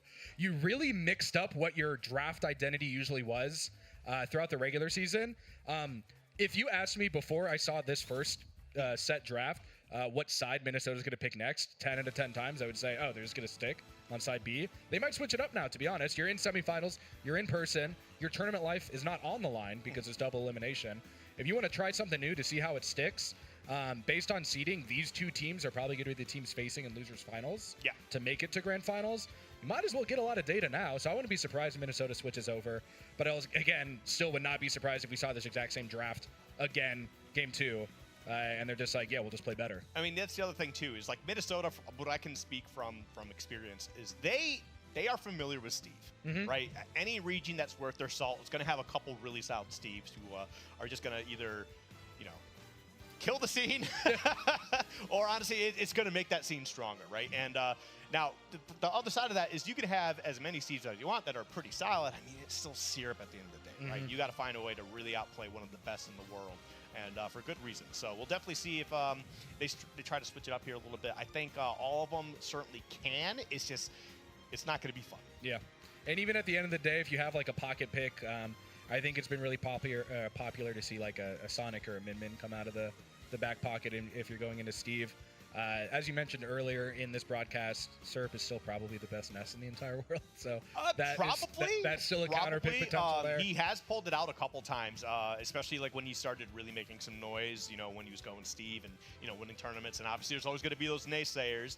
And I mean, the kid was already good before. Yeah. He would pull out Ness and just kind of dumpster your favorite player just because, hey, I can do this. This is who I am. But On terms of picking out Sonic or Min Min, as far as I'm concerned, nobody on the roster here from Minnesota. Yeah. None of them have a Sonic. I'm looking at what they have. Yeah. I don't think Syrup's changing off of Steve, regardless of what matchup happens. Oh yeah. But like, also, I don't think anybody from Minnesota has I don't a know what Sonic. We do have Sonics out there, Yeah. but I don't think any of these guys No. do. They might have a Min Min, but like again, there's a lot of intricacies Yeah, to Min Min. This is the only time you're going to see me give Min Min any sort of credit. Yeah, I hate yeah. that character so much. But I can't see on broadcast how many players from Minnesota are here. I know in terms of like their full roster capabilities, there's a Rob player, and I'm trying to think of what the last character Flats. is. Yeah, Flats is on the team. you're Sriracha. Yeah, Sriracha and Plant. Yep. Plant Zelda. Yeah. Actually, that's if you actually check out Doug Todd, his tag was Hi Simon. Oh, so Simon probably at is home, I'm Sriracha. guessing then? Yeah. Yeah. So shout outs to those two, by the way. Again, if you are interested, speak for Minnesota for a little bit. If you're interested in playing a lot of really good players, come up to Minnesota sometime. Got a pretty good scene. But yeah, I think Doug Todd. There will be a singles bracket on Sunday for all the competitors and staff involved without the colleges. I think looking at alt rank, Doug Todd might be the second most valuable player here. It's him or Suspect who gives the most points. I don't know. Actually, Doorstop's here, so it might be. Well, Doorstop's not competing. No, Doorstop is competing in the singles bracket. In the singles, Yeah. okay. Here, no. In the singles, well, that's the thing, is because I was talking to him about it, just how, that's the reason why I was a little late coming up here, and I was actually talking to him about, what he's been up to. He actually has not been playing a lot of Smash Bros. But we were talking like, if he showed up to a big event, he'd probably still get a top 64, but he's been focusing a lot more on VGC lately. Okay. He's been playing a lot A good of time Pokemon. to pop off a lot. Oh, yeah. I mean, like, he's been focusing a little bit more on school, but also with Champions coming out, obviously there's going to be a big, difference in the regulation and then what's legal and stuff like that. So that's going to be a very big boost to their numbers. But yeah, that's what he's been up to. It's probably going to end up. He's probably going to end up making top 4, I would say, in singles for the singles. It's a C tier. It's just a collegiate. Pretty much, all the teams playing it is a C tier automatically. Yeah, pretty much. Kind of cool. Yeah, Doorstop's pretty good. But as we can see right now, the teams are taking their time. You gotta strategize. You gotta draft. I'm trying to think about, because as far as I'm concerned with all these guys, I don't know what other characters they play. They're pretty much kind of dead set in their ways. I think I have always seen them play these characters respectively all year long. And it makes sense. I mean, they love their characters, and honestly, it covers a pretty good range of matchups and options here. But man, the big thing I need to give to Syracuse here is obviously we know that Syrup's going to perform well regardless of the situation. But I got to give it up to what were their names again? I'm sorry. It was Scooby and Milk Sharks. Yeah. To just coming out here and just they're playing their thing. Not to leave. Not to leave him out of there. No, don't not to leave him out of there. It's just that they showed up. They actually played really well. Yeah. Especially when I was down playing in Cinnamore. Played well. Played well against Stitch. Had a really strong game plan. It's just one of those things where, like, Incineroar's one of those characters that you kind of go into and you're like, I know this character's bad, but if I don't respect them at all, I'm gonna get cheesed. And I'm gonna get twice at cheesed least at one point. Yeah, because that's the other thing is when he was up on that platform, he's throwing out those down tilts on that was it that left platform? Yeah.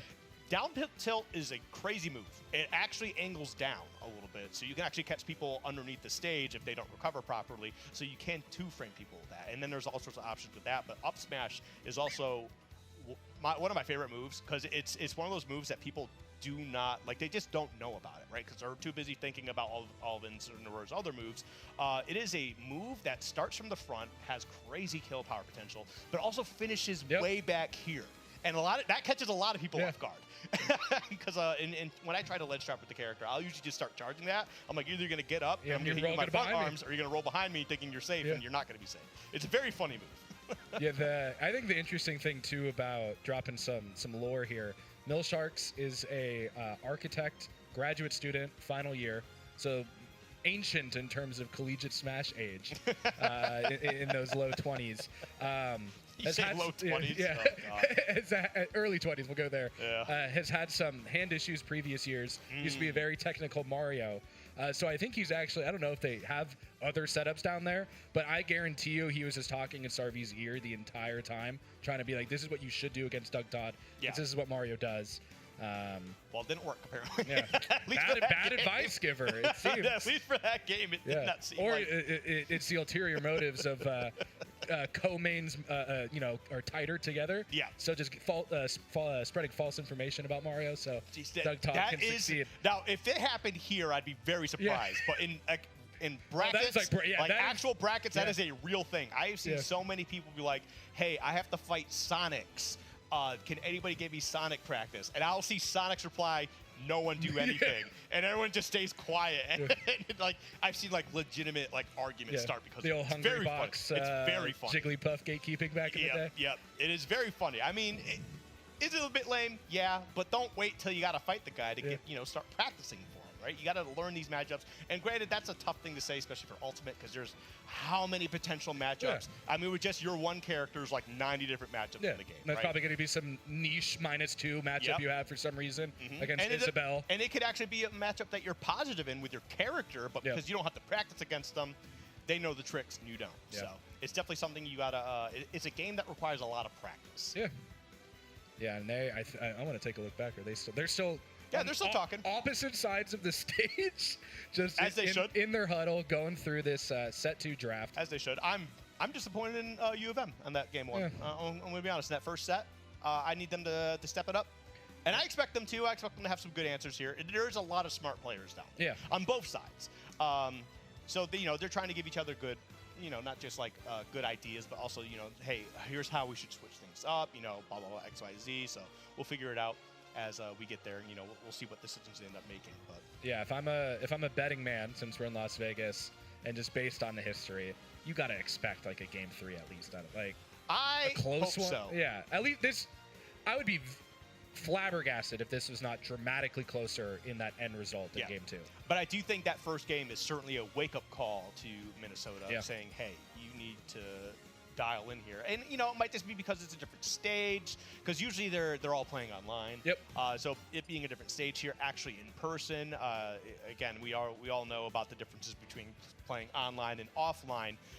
But now you do this on a stage in Vegas, and of all places. You hear people screaming next to you that aren't your teammates. Yeah. I don't know. Maybe you're a very zen team. You have all of the headphones on in the arena. Well, on I mean, campus. they're not. I can tell you right now, these guys are not used to not having noise because, like, when we're the one time I came down to actually cast for them during one of their online sets that they were playing against. I forget what college it was, but they're all just making noise in the room the entire time. They're just hooting and hollering, having a good time in general. So I can at least speak to that. Yeah.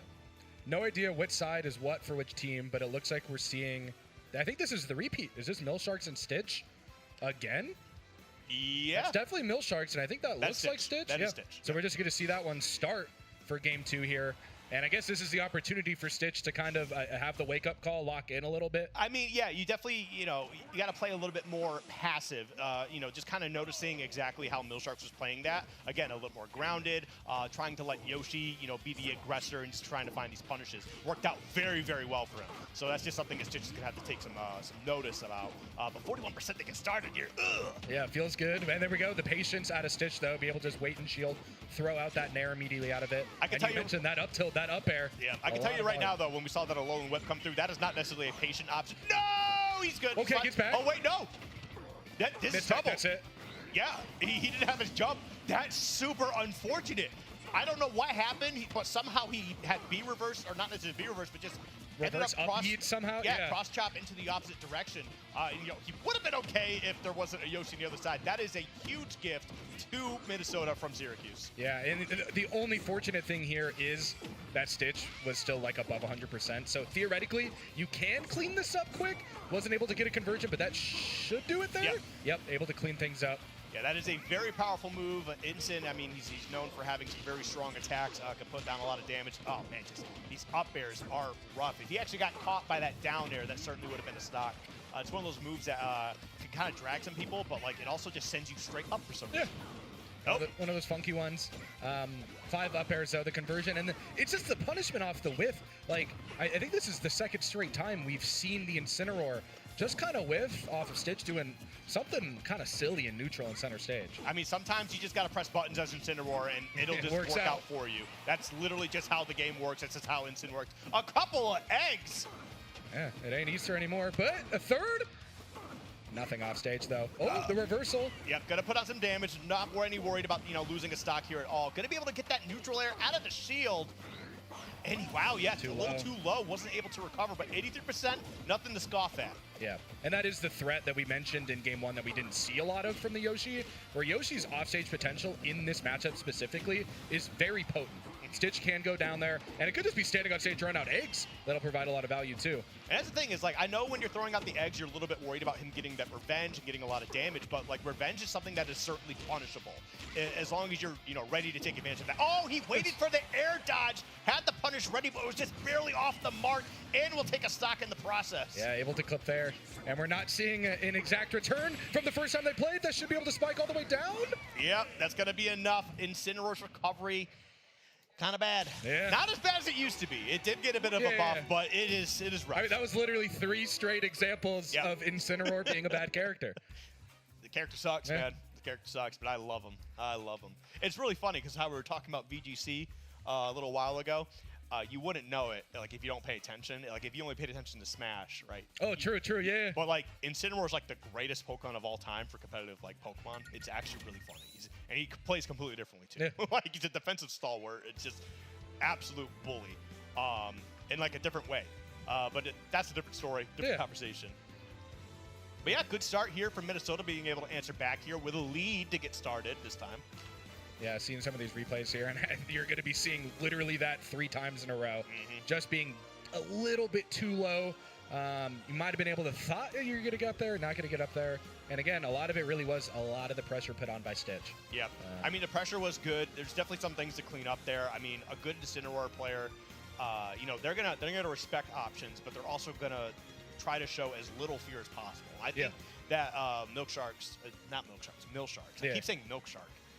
But like Mill Sharks, you know, did a really good job of like, hey, listen, I know what my character's weaknesses are, and that's usually what happens when you play a character that can be considered that bad sometimes. Is you know what you're capable of, you know what your character's strengths are, you know what the weaknesses are. You're gonna find ways to capitalize on that. And honestly, he did an incredible job. I was not familiar with his game before. I am now, and I'm a fan. Yeah, and we will be seeing, I don't remember who that is for Minnesota's side, but for Syracuse's side. That's Grizzhawk. Put some respect on his name. Wait, this is interesting. This had to have been a blind response.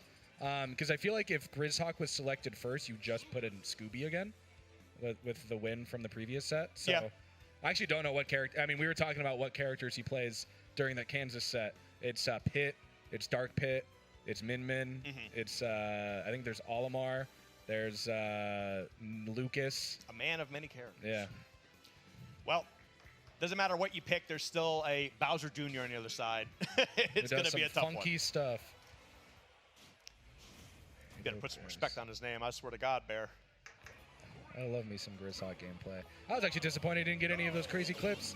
You know what? Sometimes he just needs a little bit of time to warm up. I mean, as I said, Minnesota got bopped pretty good in that first game, and it looks like they're starting to wake up here a little bit. There we go, a little bit of damage. Pulling out the Lucas is an interesting play, though. Yeah, and this is why I think it had to have been a blind pick, where I guess he was probably fine with whatever they're going to throw at him, but definitely if you were Syracuse selecting in an isolated situation what this matchup would be, I think you want the Scooby Brawler into this Bowser Jr. Oh, if you kept that rapid jab up with him jumping out of it, you probably could have got something there, but unfortunately not going to follow up with too much else, but that's okay. Oh, okay. Hit him. So back to stage, why not? Yeah, why not? You do get a little bit of damage. You gave him a little bit of stage control in the process, but like nothing that's like really going to be too much of a hassle. I thought Grizzhawk had the read there and then trying to dare from stage, but yeah, I thought he was going to throw out that forward smash and kind of angle it downwards or something. Just didn't end up knocking that, but we do get the down tilt. What a silly move. Yeah, good read on the roll too, but just not able to finish with the option selected, and that's way too low. No, straight up. No, let me tell you, I have lost sets to that character's recovery. I'm like, yeah, they're not going to make it. They're too far. That character moves when you use your recovery with them. Oh my There we go. Splat that kid against the screen. Get that first knock out of here. We're time traveling. We're time traveling. We're back. We're back. We're back. We're back. we were back. It was so crazy. We needed to see what happened at Ledge again. All right, back into it here. I'm down to watch Lucas lose an additional stock. Yeah. I mean, I wouldn't have done this character whenever I play. But as we see things right now, it is 130% to 0, but it is 3 stocks to 2. It should be able to get this out of here. As you can see, try to look for that down tilt into that forward tilt maybe to get that stock. And just like the beginning of the first stock for Grizzhawk, it's just a straight 0 to 60% off of one interaction. Yeah, it's Hawkamania right now. He's putting down some damage. He is definitely showing up. especially after a little bit of a struggle in that first game here. But 163, and this is what I'm talking about, that Bowser Jr. weight. It's a little scary, like how long this character can survive. Yeah, and it's just like whiffed opportunities so far for Syracuse here. Great DI, 177, still going to be able to live and come down here. And now this is like the scary percent. Okay, able to clean it up. But I was getting a little bit worried there for 8-0 Bears. And we're teleporting once again. Whoa, we are going backwards. All right, there we go, back to the gameplay. Again, Grizzhawk has just been getting caught out of the up he had a shield from ledge option. That's a second straight game. I don't think it's provided much value at all. And almost just ate my own words. Yeah, there we go. That's going to be a stock right there, though, with the rapid jab. 25%.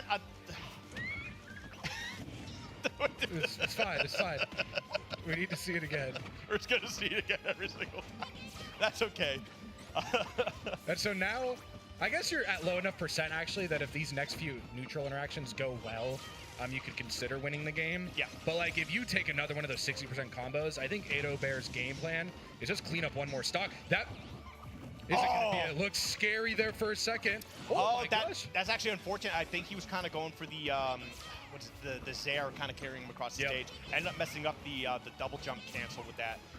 So that didn't quite work exactly the way he was probably hoping for. Yeah. And now what are you going to do? You have Grizzhawk above you. Okay, get in there. Why not? Yeah. And that's funny too, because he actually tried throwing out down air, and earlier I heard Grizzhawk talk about how bad down air was because someone else had interrupted it. Okay, scary opportunity here. Up E doesn't convert again. Are you gonna get the grab? There's no way, right? No shot. Okay, he's gonna fall out. Yep. Yeah, and I like that too. You kind of held on to it. You recognize, hey, I got a stock. I got plenty of percentage to kind of work with here. Yeah.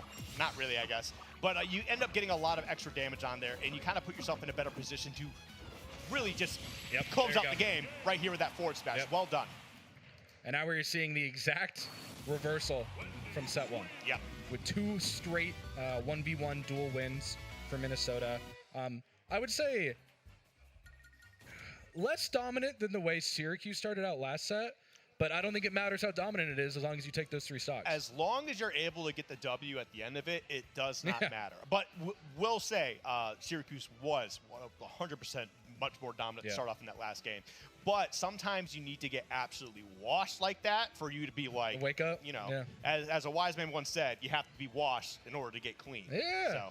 Yeah, and speaking of like a wake-up call, this was, set one was the wake-up for, Minnesota. Syracuse, to get here, needed a big wake-up call because they lost their first set of the entire tournament against University of Kansas, a team I believe that's seeded like, 4 or so schools below them. So just based on pure bracketology, should have never even probably gone to a set 3. But back against the wall, won set 2 pretty dominantly, and then set 3 went last hit, last stock. Duel number 4 to be able to, make it to stage here. So that adaptation, that I don't know what it is, that locking in or kind of that changing your mindset from match number 1 to match number 2 worked really well for Syracuse. And now it might be, the same storyline for Minnesota here. Win set 2, force that set 3, and now a lot of pressure's back on Syracuse to try to perform if we do get there. Yeah, we got Doug Todd coming in here. It's game 3. And going to be dealing with this Brawler Menace. Now, both these characters pretty much have a similar game plan. They're looking for some up tilts maybe to get started, but generally it's going to be that up air into the up special to take them off the top. There we go. Gonna get started. Gonna get 4 up airs. Wahoo! He's not going to be able to take the stock. Needed a little bit more damage, but still 76% nothing to scoff at. Yeah, now. Oh, he was expecting to roll in. Okay. Thing on the reversal. Up tilt doesn't connect off the whip. That's going to drop down. Doug Todd takes the first stock, F smash on that, only platform. And I like the reaction to that too, kind of recognizing, hey, I missed this up air, but you know what? I'm going to be able to land this platform. And because Mario has like no landing lag on anything anyway, I can just forward smash the other direction, which is the direction that he's DIing into to kind of drift away. I'm going to be able to get him. And that won't take the stock, but that's 2% better this time. Yeah. So maybe the next time on stock number 3, I'm going to do it myself. Again, not going to kill. A little bit too early there. The next one will kill from Scooby here in that percent range, and Doug Todd knows he's fishing for it. He's certainly trying to look for a way to get down there. Okay, throws out that forward smash once again. Okay, we are whiffing here. Both these players are trying to get these stocks out of here. Honestly, I don't blame them, but still. Yeah, Suplex coming out a little early there. What are we going to see? Doug Todd still fishing for grab. Why not? I guess you have a stock lead. Oh, there we go. We got the turnaround grab there as well. That's the Okay, option. flirting off stage. I think he's just kind of waiting to see, what is the recovery option? What is he going to do if I go out there, right? What button is he going to press? I think that's just some data that Doug Todd's going to be able to take going forward. Yeah, I think it was kind of like a buying my time situation where, like, if I win this match, I win this set for my team, I have a full stock cushion. I'm going to try to figure out what you're going to do off stage so I can, capitalize it later. Able to get the up smash there. He was totally expecting Doug Todd to just throw out back air. Fair play. That's what every Mario does. They love to throw out back air whenever they feel slightly threatened. So I don't blame him for that, but man, what a big punish. Okay. I mean, you need to pull out all the stops here if you're Syracuse because, again, you that's have to win this one. That's it. No, wait, no, he's going to be able to survive. I thought he would have had him for sure, but I guess just a few percentage off. Doug Todd needs to study up on when to go for that. I mean, he's usually pretty good, but even so, that's 82% just to get started on that stock. So, I mean, the job's basically done. You just got to close it out. Yeah, throw out a couple things in neutral. Oh, just go for the grab again, back throw. Yep, flood. Yeah, what do you do this time? What did you study? And the exact same situation happened again. It's called data. It's data. We're collecting it for set 3 because with that up smash, Minnesota has won set number 2. We will be going to set number 3. And actually, we're just repeating the script, except flip it around because now it will be, I'm guessing, Syrup coming out with Steve, and we'll be able to probably do the exact same performance that Doug Todd did at the end of set 1. Yeah. To who's gonna carry the boats? Syrup's going to carry the boats into set 3. Yeah, we'll definitely we'll see how things play out when we get there. But yeah, a little bit rough. That was a huge stock there to get started. Just such a great pickup on that forward smash going the opposite direction. It's kind of recognizing, hey, my bread and butter. A little off the mark, but not too big of a deal. Up smashes galore though. Man, that move is something else. It reaches so far behind him as well. It's so quick. Yeah, you see Syrup laughing over there a little bit. So that will be playing into, is that Senum? Yep. Okay. I'm gonna make fun of him so much after he loses to Syrup again. Come on, man. I think my favorite one was it was Rister Mice in, I think it was set 2, and after getting 3 stocked by Syrup was just like, oh wow, he beat the hell out of me. Like, I just got destroyed. Listen, I get that. I played Syrup one time. It was at Collision 2021, 2022. I had a decent run there, but I ran into Syrup, and it went about as you expect. I don't know if I even took a stock. I think I took a stock at least, but it was a rough time. And this is before he was playing Steve. This was on the NES, which I already hate fighting as it is. So.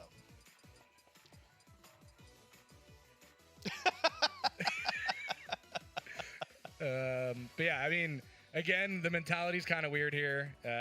Both players already know their team won or lost this respective set, so. Smash Bros. Game.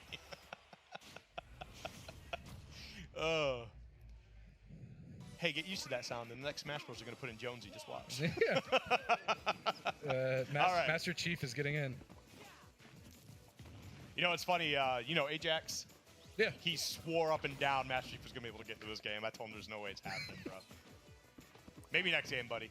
But either way here, we're going to see how Senum kind of does a little bit better in terms of how the performance goes this time. I mean, obviously, you're still going to be going against Syrup. I mean, you do have the percentage lead here. We'll see how long you kind of hold on to that. Yeah, hold on to it forever.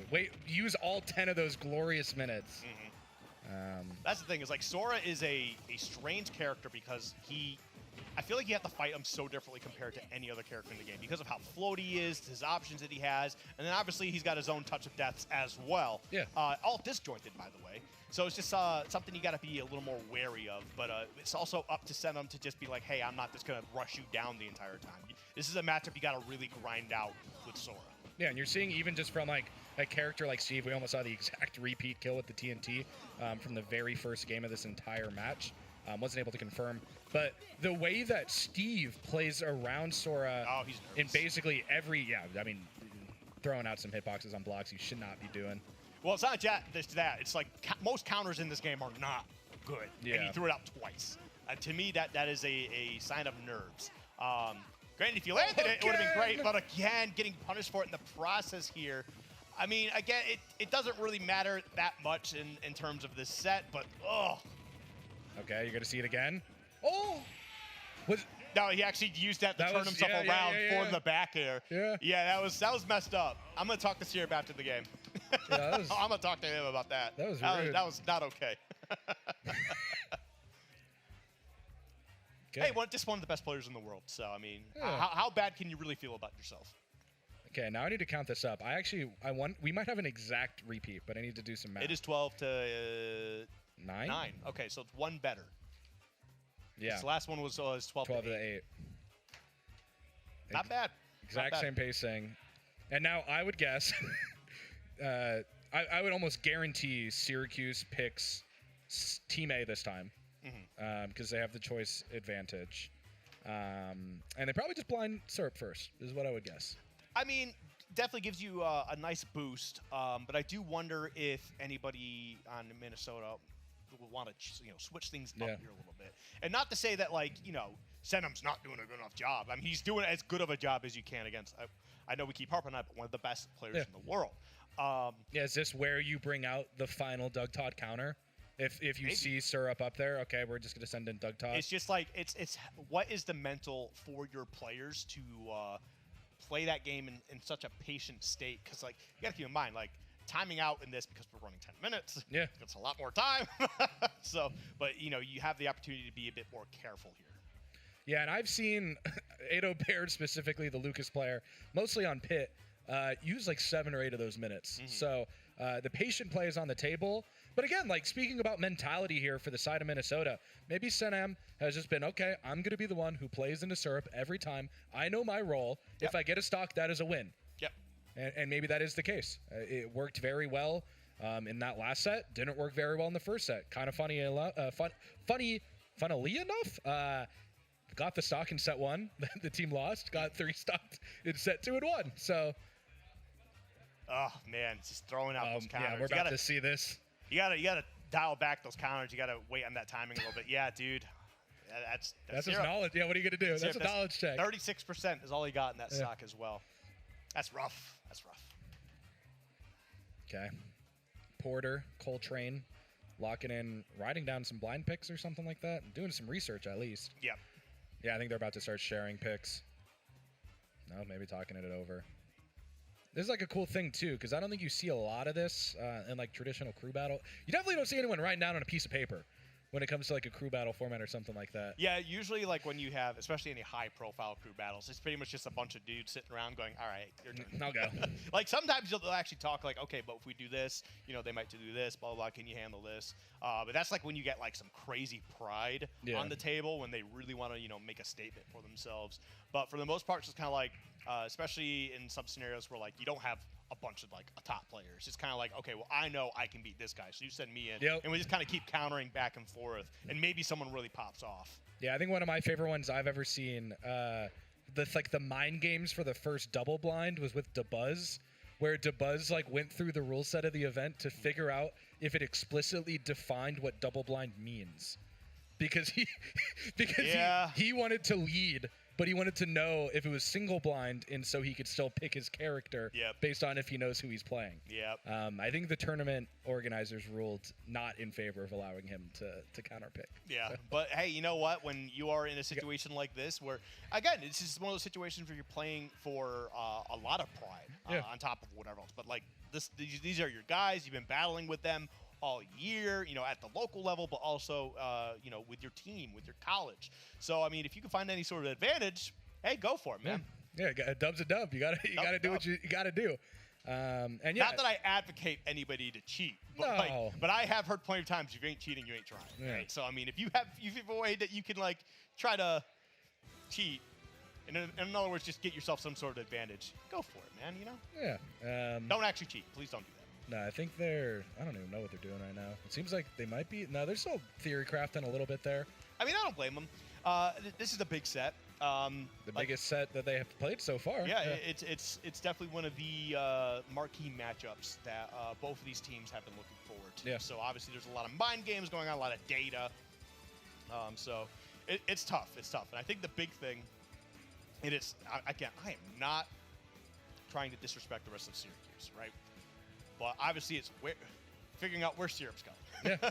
And trying to make sure we slot the right guy into that. Yeah. And then obviously, like we saw with the first set or first game, I mean, the rest of Syracuse just kind of showed up and they just, ran house. Yeah.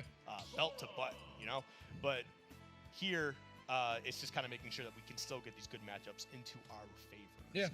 Yeah, so I think they're taking as much delicate time as they can to figure out what makes the most sense.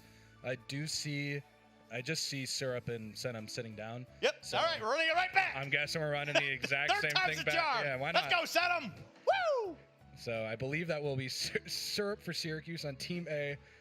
100% playing Steve against Senum Kid. Let's go, baby.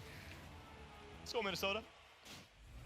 Let's go, Cubes. I'm a little biased. Yeah, you all flew from the same airport here. Probably on the same flight as some of them. Actually, no, they were. Yeah, they were here like 2 days ago. Actually, they showed up today too. But I think they flew different airline. Okay. Either way, we're gonna get started here. Okay, so this is what kind of we see the past couple times here, where we see Senum get some decent damage to get started, and then is just not able to touch Syrup the rest of the game. So hopefully we can get a stock here. Yeah, it's thrown out. All right, there we go. Okay, the counter works. Nice. All right, we got a little greedy there, but I And respect it. Now you're gonna get walked for like 70%. It's fine. It's just going to be 85%. It'll be okay. Throw out the Blizzaga. If he advances on that, he's getting put into an ice cube. Yeah. Okay, and playing around top. A little bit too laggy there. Not gonna be able to get the up smash. Yeah, that's just one of those things too, with just how often he's able to throw out that minecart. It covers so many weaknesses or potential openings. Okay, I like throwing that out there, but we need to do a little bit more. Nice, gets the up air. It actually gets the knockback with it as well. You can't press down air on Sora, man. That move's rough. Able to get back to stage, doesn't die for the TNT this time, but it doesn't matter. You're gonna air dodge and you're gonna immediately get back aired there. And now it's just magic time for Syrup here. I thought we were gonna get the down hit off the block with the mistech, but no. I think Syrup was expecting something else, either throwing F smash on block with, Senum nowhere near him. Yep, I like that though. And right now we're already off to a much better start than last game here. 88%. Granted, it was a little bit rough. You had a good start, and then Steve got to play his turn. The wall coming through. No, it's so rough to see. Oh. Yeah, I'll stand in F smash range. Just hit me into my own wall so I can tech it, and then reversal on you. Read your movement, and then just F smash you. All right, we got to take our time here.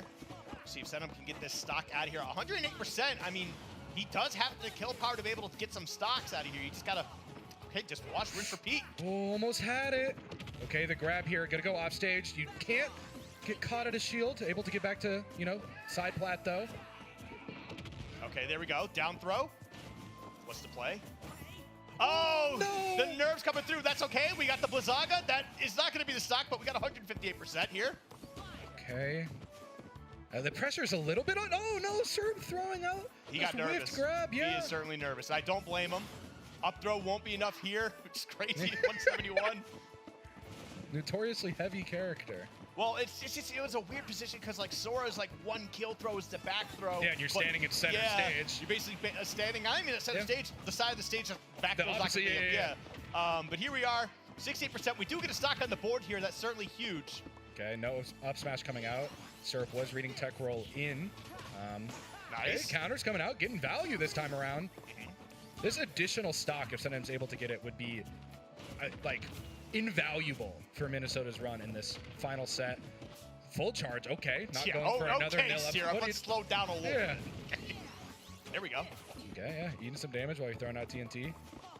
Okay, but don't get too impatient there. This might need to be value. Oh, that would have been a stock if it had connected. Okay, Diamond back on the table here. You just get a build? Yep. Gold tools out, so that won't be able to take the stock there. Gold tools is one of those things where you do lose a little bit of that kill power, but your frame data just becomes so much better. Got caught throwing out counter again, but wasn't able to get punished for it. Yep. Minecart at that percent will do it there. Yeah, great performance from Seth. Just demonstrably better than anything we've seen in this specific matchup all match. And again, those nerves are definitely coming through for good reason, right? It's Syrup, but we finally got that out of the way. Yeah. I mean, Syracuse does have a nice lead here. It's 4-1? Okay, so granted, I mean, it's not the most ideal situation, but I think for what with context here, this ain't bad. No. It ain't bad at all. We could definitely find a way to turn this around with the next few matches. Again, it kind of determines is U of M still woken up after that first game? because they answered back very well in game 2. Yeah, it looks like Ado Bears is sitting down again, and this will be the response into. Was that Doug Todd? That is Doug Todd. Okay. So we'll see how that ends up playing out here. Yeah, I don't know what he plays into Mario. Is that something where the Min Min comes out and you just try to get as far Honestly, away as possible? could very well go for Min Min. It's not that Mario can't do that matchup, but off stage, it can be a bit Yeah. rough, so.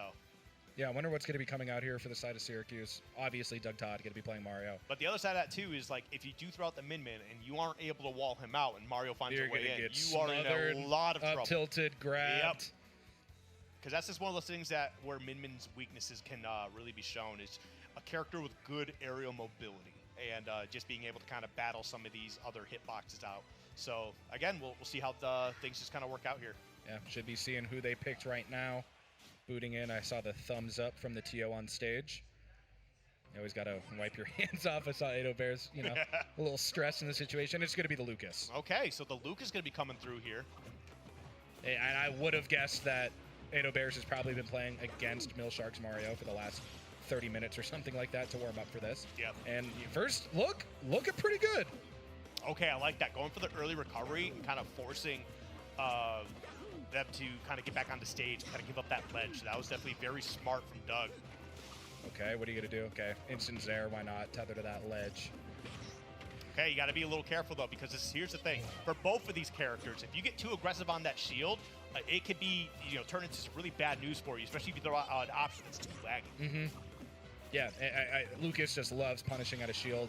A lot of, upward mobility options from there, too.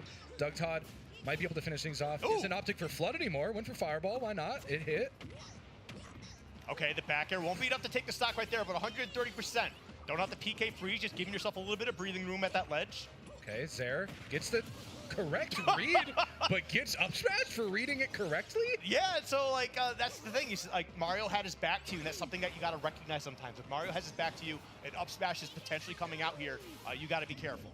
Oh, I like the look there because you don't want to pot Mario up.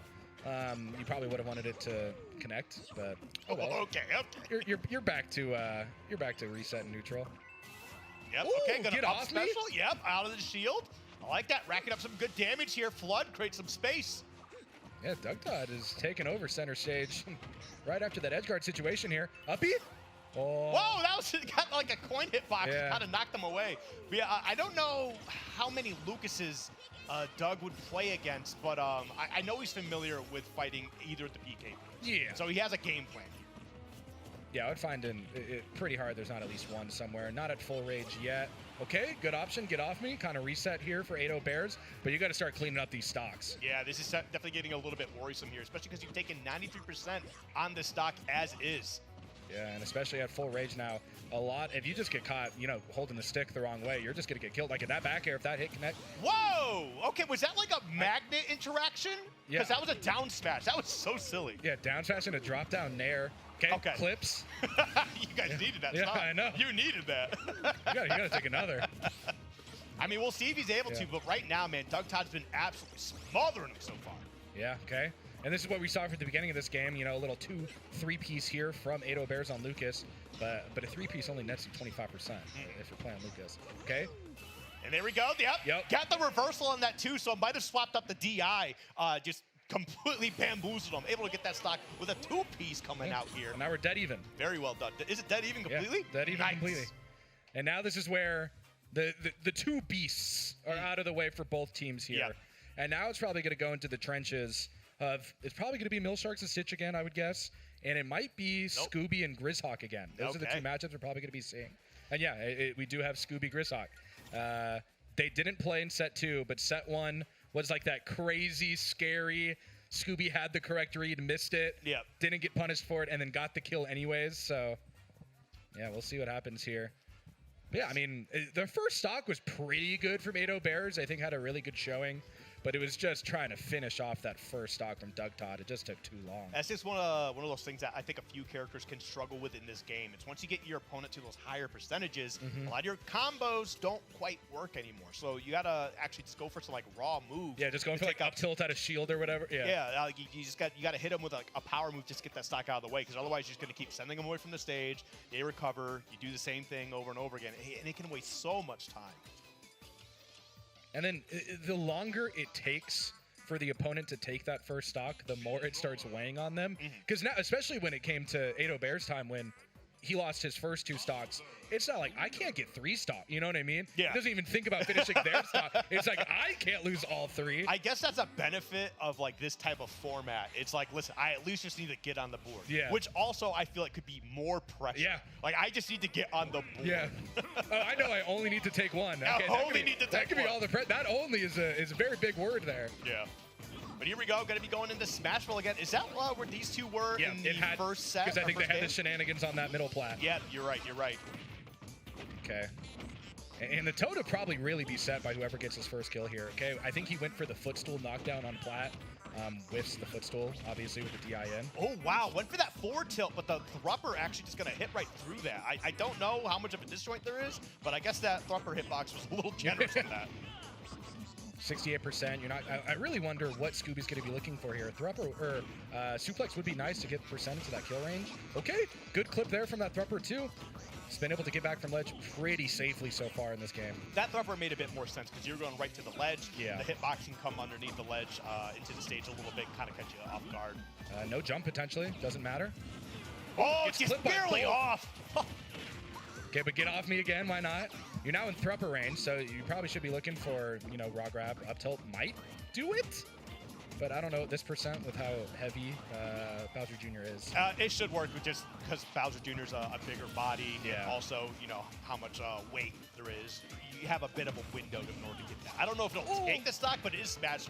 Yeah, Mecha Koopa providing a little bit of extra credit value there. Yeah, it's like a worse Nano. Yeah. And Grenade. So it's just Luma down there. Okay, get back. Gets the read, but goes for up air. I think that might have been more of a reaction, to be honest. I think if you were hard reading the early up B there, you might have just been able to go for up B of yourself and kill off the top. But Yeah. Oh, I think he might have gone for it right there, but that Nair landing. Okay, Right, Scooby. watch out for the cannonball. Okay, back air punish. No. Oh. Oh, that's not going to be a stock. Going for the down smash is interesting. Another move that got buffed by it. Yeah. But I feel like you had the time to go for a forward smash and be able to absolutely take that stock for sure. But again, just getting some additional damage, not the worst case scenario here. Things are looking good for U of M right now. Yep. Okay. High shot put. Probably not going to connect at all. Has been doing really good at making it. Okay. Gets the read this one time. Yeah, you got to do something with this next 100%. Still very doable for Scooby here, but you got to play a lot more careful. I was going for that same clip we saw in game 1. Wasn't able to get as good. Just gets on stage. You're going to get hit by that every single time. And that is just a complete stock lead now. I mean, Grizz is in a fantastic spot here. However, okay, there we go. I thought if he was able to chase him onto that platform with an up air, we probably could have seen a reversal, get that stock out of the way, potentially a little bit early. But we got some up tilts here. Okay. And you're going to have 72? to, yeah, you're just going to have to go for the damage you can get. You're not going to be able to confirm Okay, it. now a kill percent here. Thrupper is back on the table. Ooh, I like that landing there to the up smash. A nice little bit of an extension. Yeah, good air dodge to be able to get back to stage here. Okay, you dodge it this time. Grisshawk holding shield. Do you finish off of it? Just a little too heavy, 150%. The next one will 100% get it done for sure. Yeah, but I don't know if there will be a next time here. Holding on to the Mecha Koopa. Able to get it out of there. They switched hands, actually. Oh, just raw up tilt. This is where we saw Scooby throw out a lot of actual raw up smashes. What the heck was that? Across the Oh, world. the shot put into the flip kick? Okay, buddy. Oh, that's going to do it. Mecha Koopa off the stage. The last 10 seconds has been unbelievable. Oh my God, I don't think I've ever seen that setup of shot put into flip kick. That was so sick. Oh, clip after clip. Oh, he should take this Mecha Koopa and get off my stage. Yeah, stop playing with me. Oh my goodness. Okay, so what's the math now? I think it is going to be Mill Sharks against Stitch then. Yes. Yes. I would be surprised if not. I mean, I can't speak for Syracuse. I but... see Mill Sharks in down and I see Stitch in down. So yeah. Okay. All right. Well, man, what a game here, huh? Yeah. And now, any win from Mill Sharks here, or if it's another last stock situation, it goes to a tiebreaker. Yeah. Which I would believe that Syracuse would most likely send out Syrup, and I believe Minnesota would most likely send out Doug Todd. Probably. So that matchup we've been talking about all day, we finally might be able to get to see. But Mill Sharks has to take care of business to get there. Yeah. If he loses at all, even if it goes down to last stock, it's over. Minnesota wins in 3 sets. Yep. It'll be tough. It'll be tough. And this is the thing that we're talking about, right? So, like, in the first game that they played, it's one of those scenarios where it's a one and done, right? All of this is one and done. But these two have played against each other all 3 times. So they're kind of getting their full best of 3 set here. So this is where a lot of data, just between the 2 teams and the players themselves, are discussing things, how to handle this the best way possible. They got the thumbs up to play, and here we go. I'm really interested to see what they're going to be bringing to the table here. Obviously, with Ensign, incredible kill power. Yep. Great potential to just take. Oh, it's a DK! We're seeing DK? That is a switch I did not foresee coming. This might not be good for Syracuse. I will give you just. I mean, the thing is like DK, like he's kind of like a sortie with like his forward tilt, right? He's got some like, and his back air is incredible, right? So he can provide a lot of. Again, you have a lot of that kill power. You have a lot of potential boxing options here. But if you are not careful, you are a bigger combo food than Ensign was. Yeah, I guess the idea here is Mill Sharks is more comfortable with what the Yoshi does. You have no idea what Mill Sharks' DK can do. Was trying to go for it all there with the F smash. Doesn't connect. It gets traded off of that. Yep. The forward smash can be able to take out that first stock. And that's the thing is DK, for a lot of his moves, his hands can be intangible. But like Yoshi, like he literally leans back at that forward smash and throws his whole head. Yep. It's a big hitbox. And there we go. Like you are stuck in the air. And that is going to be another stock, the down air off the top. And this is not looking good for Syracuse all of a sudden, Bear. Yeah, you got to charge that. Neutral B, you got to be able to get a punch, an early kill here. I mean, I think in the words of the wise, when you're down 3 stocks to 1, you got to earn one, you got to cheese one if you want to win it. So looks like you just earned that one. Yep. You got to cheese something here. You got to get one quick. I mean, you could go for the tried and true ding dong here if you get to like about 50%. I don't know how true it is on Yoshi. I mean, he's got that double jump escape option, especially with the armor there, so you got to be a little bit careful. Okay, punch probably going to go. That's big damage. He's got to find a way to get back onto the ground. He gets to that platform. Nice read. Breathe a little bit. Oh, okay, looking for it there. Not able to get the dunk. Stitch able to get their own, though. Toss out that egg. Got punished for it. And there's that back air coming through. That Donkey Kong back air is a crazy move. Gets the down special. Okay, you get the grab. This should be a kill. No. Not enough percentage for that. Ooh, okay. Fishing for it again. And I like that too. He landed immediately, turned around, and got a nair put out just to kind of give himself some breathing room. And again, just putting out a move that could potentially send Donkey Kong like way off stage if he's not careful. And now you're fishing for the things you know connects. Up tilt will go into up air here. One more should do it. Back tilt's going to finish it off. We get to last stock, but Mill Sharks. Full punch. This is not going to do it. The back air's going to be able to get through it. The dash attack, a second dash attack, a back air, back air. Oh, geez, 52%. That's quite a bit of rage here. A giant punch. We'll let it rip and actually get it done. Oh, my goodness. Was that a reverse 3-0? A reverse 3-0. You got to earn one. You got to cheese one. And Mill Sharks clinches it. Set 3. Last hit. Last stock for Syracuse University. Oh, you just had to put it in. I think it was one of those waiting moments, too, because you saw Stitch still looking at the screen when Mill Sharks was standing off facing backwards. That's so rough, man. That pop-off would get you DQ'd at any Pokemon. Yeah, you can't do that. Nintendo does not like that. Oh my god. I mean, a deserved pop-off though, but that's just part of the game plan. Oh wait, we're not done. Oh wait, that's a tiebreaker, right? It's tiebreaker. It's a tiebreaker. They were so hyped, I thought it was over. I mean, it's yeah. Give it to him with the reverse 3. Oh my gosh. That is certainly rough. Yeah, because if my math is correct, it is 11. It's 11-11. They have to play the tiebreaker. And I mean, again, I'm going to guess. It has to be coming down to Doug Todd and Syrup. Yeah, it looks like they are sitting down here. Oh, man, this is going to be a tough one. And honestly, if Doug Todd can pull it off, I mean, Mario's got the silly tools to be able to do silly things. That would be a huge W. I think in the most recent match, I believe Game 2 went to tiebreaker between these two teams. Okay. Doug Todd beat Syrup in the tiebreaker. Okay. I think it was probably last stock. I think it was just a regular. one stock win, but Well, that's all that matters. Stocks don't matter anymore. It certainly will be tough. But man, what a comeback there! I really got to give it up. That pop off was excellent. Yeah, that was too. crazy. That was an excellent pop off. He powered up. He did like a. He was charging. Yeah, he was Goku, man. He just went Super Saiyan 2. My goodness. Where is he? Is he even? He's sitting down. You got to sit down. Oh yeah, he's probably got like. He's lightheaded. The blood probably rushed to his head, and he's like, "Oh man, I'm gonna pass out." I don't blame him. Okay, we get the thumbs up. It all leads to here the culminating tiebreaker in set 3 between University of Minnesota and Syracuse University to make it to winners finals. And we're going to go to PS2. We're going to see how things shake up here. It is do or die for both teams. I guarantee you they just sat down and Doug Todd was like, you want to go PS2? And then Syrup was like, yeah. I mean, they don't even, they played so much this entire year. I think this is the 8th matchup between them. I mean, I wouldn't be surprised, especially when you're kind of like the 2 aces for your team. Chances are you guys are going to be fighting each other here. Okay, Gold Tools providing a lot of value for Syrup here.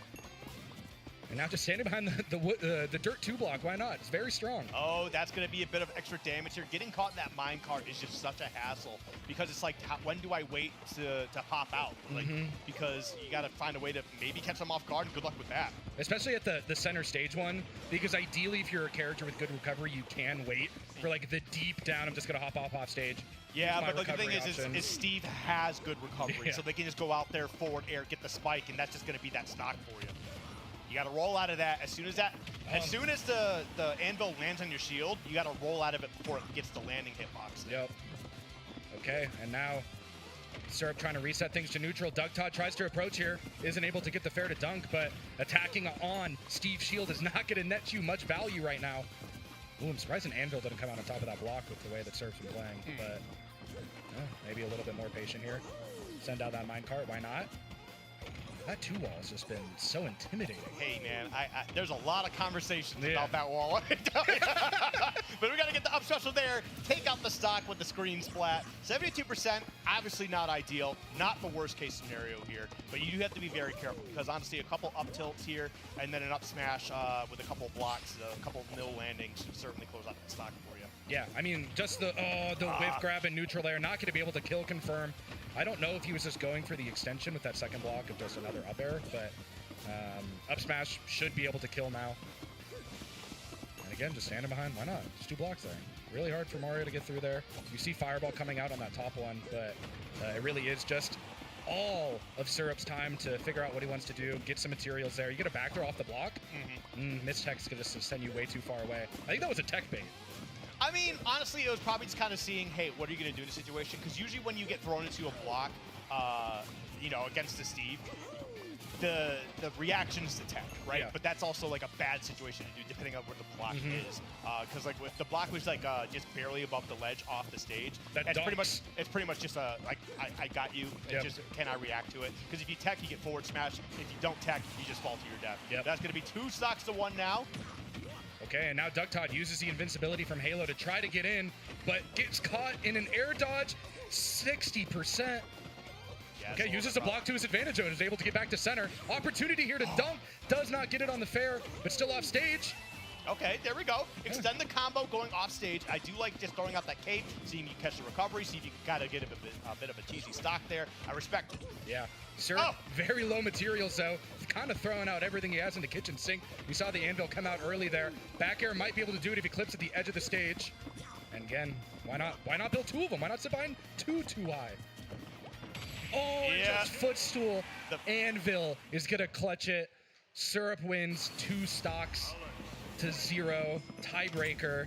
I mean, it almost feels like the energy in the room is just kind of gone after that incredible. Yeah, Syracuse won.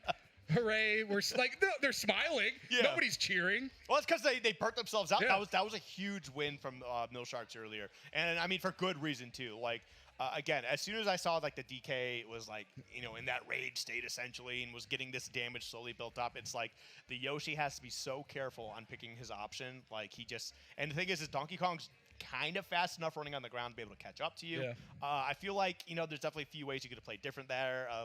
Just probably throwing out some more eggs, seeing you can just catch them. Slipping. Tech, hold shield. Yeah. Yeah, but like I mean, again, there's just so many things happening there. All the Like, variable, and yeah. then like the nerves that happen there because you never want to get reversed. No. Sucked, so but sometimes it happens. But either way, great stuff from both teams here. U of M put up a hell of a fight, but Syracuse is going to be able to come out on top. Yeah, and so now looking at that bracket, I am unsure who on the other side, but based on seeds, I believe it is Michigan State was playing that 4 seed in Nebraska to place in the winners finals. Syracuse University has clinched their spot into winners finals.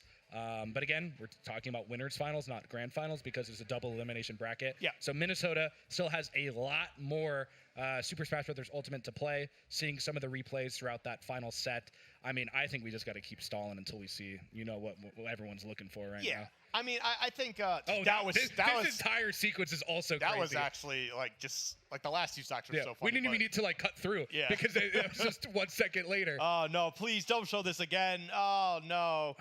And it seems so doomed. Dude, with that it's 3 down stocks air. to 1, man. Okay. Like that made sense. I'm like, Yeah, okay, yeah, he's out of yeah. his jump. You just got a forward tilt. Let's get it out of the way. Yep. Back throw.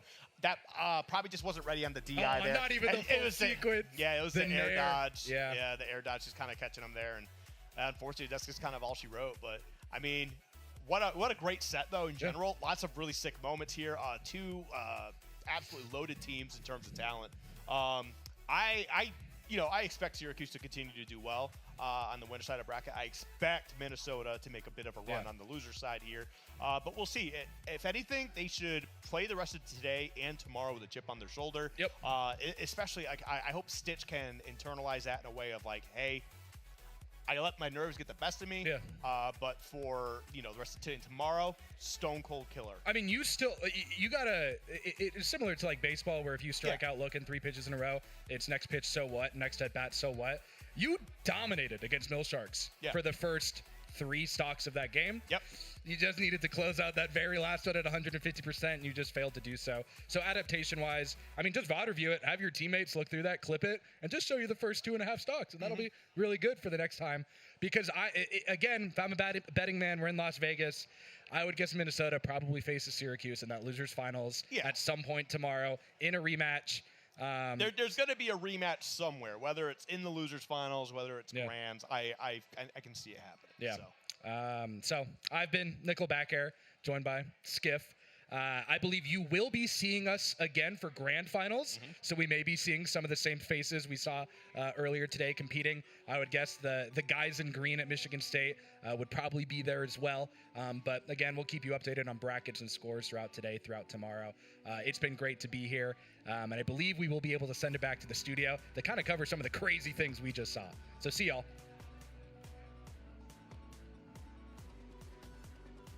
Welcome back in PEC Championships 2026. Fish and Ryan here, and we just watched a crazy game in round 2 of Smash. Syracuse and Minnesota.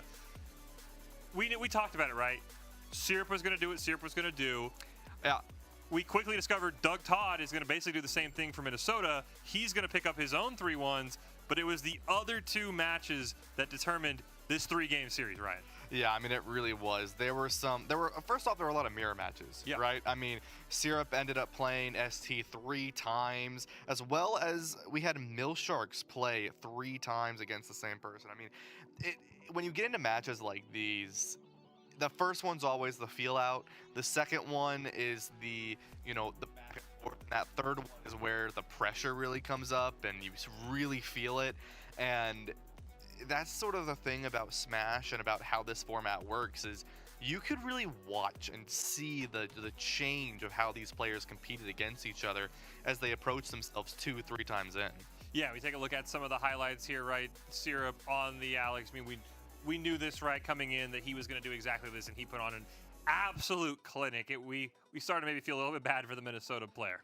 Yeah, I mean, it's Syrup. I mean, that in and of itself can be the sentence because of how good he is as a player. But then you take a look at how the rest of this team played, and it was really, really good. I do want to point out Scooby as well, right? Bringing out that Mii brawl. Mii brawlers in general, just Miis in general, are not always seen in Smash, and so it's always interesting to see what happens when you have a player bring that out. And obviously, right, as well, playing the Incineroar, but this is that's the strength of these players, right? Is especially when you get into these new characters or other characters, to see that mechanical difference in how they can play them. Yeah, game one went Syracuse's way. They kind of took over early, right? They followed Syrup. It was kind of one of those, we talked about the highs of this format. The one low is that there could be times where mathematically the fourth match doesn't matter. Yeah. We had that in game one. We had that in the second one as well, where Syracuse, they had already wrapped up the win. Did not matter what happened in that final game. Then in the inverse happened, Minnesota had already wrapped up. We knew we were going to a game three before that last game was played. Is Minnesota, to their credit, they came alive. And again, Doug, we talked about Syrup, and to Doug Todd on Mario, you and I quickly went like, okay, this match doesn't matter. We know Doug Todd's going to win, right? I think he only dropped maybe one stock outside the tiebreaker that we have to get to, of course. Yeah, I mean, in game one, 3-0'd. In game two, only lost that one stock. I mean, Doug was an incredible player and proved to be that incredible player. And, you know, on that tiebreaker against Syrup, right? I mean, it's hard to beat the 7th ranked player in the world. It's that simple. But still taking a stock off, right? Showing that there are definitely still holes in the armor of this Syracuse squad. And I think this was a really good match to prove that Minnesota is a team to look out for. I mean, Syracuse and Minnesota kept this very close. It went to a game 3 overtime, and that's what it's going to be with these Smash teams, is who can keep it calm under the pressure. What's going to happen if you go to that tiebreaker? We talked about Minnesota goes to those game 3s and goes to that tiebreaker. Syracuse is more than happy to do that, but it wasn't without an incredible clutch. Yeah, we've talked about Syrup. The player, though, that Millshark, right, is the MVP. We should see the highlights here very shortly. Is down 3-1. If he drops that final stock, it is GG. Minnesota wins the series. It does not matter. And he goes crazy. 3 stocks in about 45 seconds, Ryan. It was not delayed. It was bang, bang, bang. And all of a sudden, we're in a tiebreaker.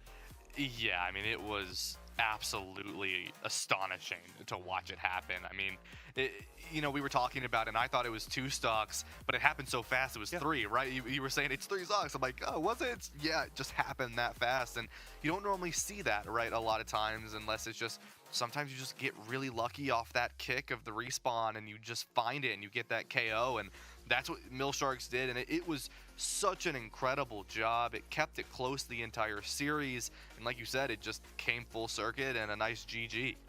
Yeah, and of course, as we mentioned, we get to the tiebreaker. Syrup takes care of business on Doug Todd. You see it right here. It looked like it was not going to go, and you can see the score, 8-7, right? You know Syracuse has to pick up those points. And it did not start out very well for Millshark. He's going to drop multiple stocks. But the big thing, Ryan, that matters is sometimes you might lose a stock, but if you get that percent up, especially on a character like Yoshi, you're going to make him go flying if you hit him with just one combo from a Donkey Kong. Yeah, and I mean, that's the strength of how Millsharks was playing with this Donkey Kong was on this character specifically. I mean, 100%, you get to 200%, you're still not too concerned, right? That KO percentage is around 200, 230. And like you see this, right? 126, 139, and it just goes up and up and up. And he just gets one nice rolling combo and just chucks them off the map. It was beautifully executed. 3 stocks, the stand up knowing he was winning that. And then into that overtime, I mean, you could kind of feel like Syracuse is like, we got it now. Like, that was incredible. And it was. Yes. Doug Todd, he took a stock off Syrup. Yep. Had to maybe close, as you mentioned, as we were watching, right? It's all for that Mario. He's just got to get close. And Syrup made the one mistake. He's not going to make that mistake multiple times. That's what Minnesota needed. And it's a massive win for Syracuse to move on to winners finals and Smash. And Minnesota, they had just beat Michigan State to end up the regular season. They maybe came in as like that, yeah, they're the 2 seed, but maybe they're the favorite. And then they run into the buzzsaw that is Syracuse. They get taken to a game 3, and anything can happen. And massive moment here for Syracuse. Absolutely. And that's the thing, right, is, you know, Doug figured it out. Doug knew that the best way to counter this Steve, or in this case Alex, I believe, was to close that space, right? Not let Syrup get that resource, get those resources up and that resource meter up. And I mean, you see just constantly blocked off. Eventually, right, you got him once, but it's one of the best players in the world. You're not going to be able to counter that fully. And Doug did the best, but Syrup ended up winning that for Syracuse, bringing them upwards in the bracket. Yeah, you see there, Michigan State and Boise State, their Smash game also went the way of Michigan State. Again, only one loss, the defending champs. We expect them to do that. They move on to the next round. Then you look down in that lower bracket, all of a sudden, Minnesota and Nebraska, these were two teams who had legitimate title shots. They now have to play each other in those lower quarters. One of their days is going to be done a lot, or really seasons is going to be done a lot earlier than we expected. Yeah, I'll be honest with you, Fish. I did not expect to see either one of those teams in the lower bracket. No. I mean, I figured one of them eventually, but because they'd lose to the other, and it wouldn't be, today. And today now, it's not going to be a matter of one of them losing to the other and going to lower. It's one of y'all are going to lose, and it's going to be the end of your season. And it's not what you expect to see, but it's kind of what happens at these lands is you never know what's going to happen. You're going to have teams that just come out of the water, or teams that are right there on the bubble, and they're gonna pop it, and it's going to be insane and incredible to watch them play. Yeah, the games have been incredible. While we wait for the rest of the action to come through, we've got an interview here with Maddie from GG Circuit. He's going to be joining us. They helped put on this amazing event. There he is. He's coming in. He's sneaking in the frame. There we go. Yay! He's hyped to be Look here, at that. Maddie. Yeah, I am very hyped to be here. Look at that transition, right? Perfect. How many stocks was that? Was that 2 stocks at least? Thank you very much. Fish, what's happening? Talk to me about the event, man. I've seen you. You've been running around. I mean, we just saw the crazy pop-up. Can you believe it's only Friday? Yeah. It's only Friday, and we have this kind of action already on Friday. This is amazing. We are super excited to be here. My name is Matty Kirsch. As you said, I run business development for a company called GG Circuit. We're one of the proud sponsors here at this event with the PEC. We are a LAN center management solution. We work with you guys and your amazing group. And most of the teams here on this amazing event are our customers and our partners, and so is the HyperX Arena. So we thought it'd be easy to come down here and cheer for everyone and help out as much as we possibly can and just get the word out about us and what we do. So, yeah, thank you for your time. You explain it for the people who know, like us, but what does that mean? LAN management. What do you really do? Like, if somebody's watching, what does GG Circuit really do? So what we do is your computers are your central part of your esports experience in your center management, and whatever type of program you have. If you're a club, if you're a program, we power those computers. It's a software that runs software, basically. And it's just making sure that you can log in, you can get into your system. They're unified into the LAN center, and then we have a hardware solution that helps you mirror images across multiple, if you have more than 10 or 20 machines and you're really a high-powering thing. And then we have a managed services that helps manage all of that stuff. But we power esports programs. We've been in the business for about 18 years. My partner and I, David Fitzpatrick, we have been in esports specifically for about 13 or 14 years. And it's just great to see the evolution of esports, especially collegiate esports. It is amazing what this program and this event is. And it's really good to be here and seeing it. Third year, right? We're in the second year. Yeah, second year. You know, and but there's going to be a year 3. It has to. Yeah, exactly. Did I spoil it? Maybe. I'm making an announcement, everyone, ladies and gentlemen.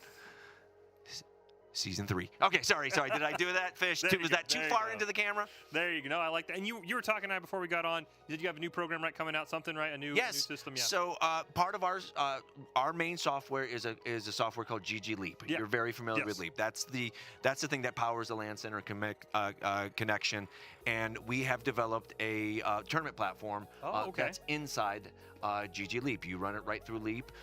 It's called GG Arena. That's our beta testing right now. But what we've done is we've got about 20 or 30 of our customers who are our testers, and we've been developing a tournament platform in real time. So the goal is to have centers that be able to have that flexibility to run their tournaments and manage their tournaments too as well. And it's funny, Fish. It was something that we heard from every one of our customers is, boy, if we had a tournament platform solution.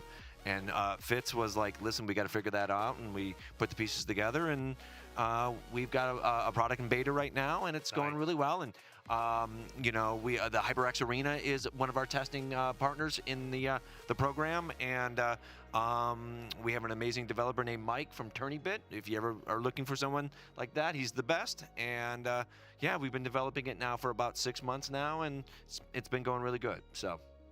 I love that. I mean, what else does the future hold for GG Circuit? Can you spoil anything else, right? I mean, you bet. Hey, listen. What else can you spoil for us? Not AI. Okay, no. No, you know what? Honestly, it's more about getting into these amazing programs. This is a perfect example. This is a perfect event. Yep. It's getting into programs exactly like this and showing them the ease of this. And you can be worrying about competition and your broadcast and all that other stuff, and you're not worrying about the games working, right? That's it. And just getting that knowledge and getting into folks that are having these budding, like I said, esports clubs, esports programs that are at a spot where they're managing more than 5 PCs, and they need a little help.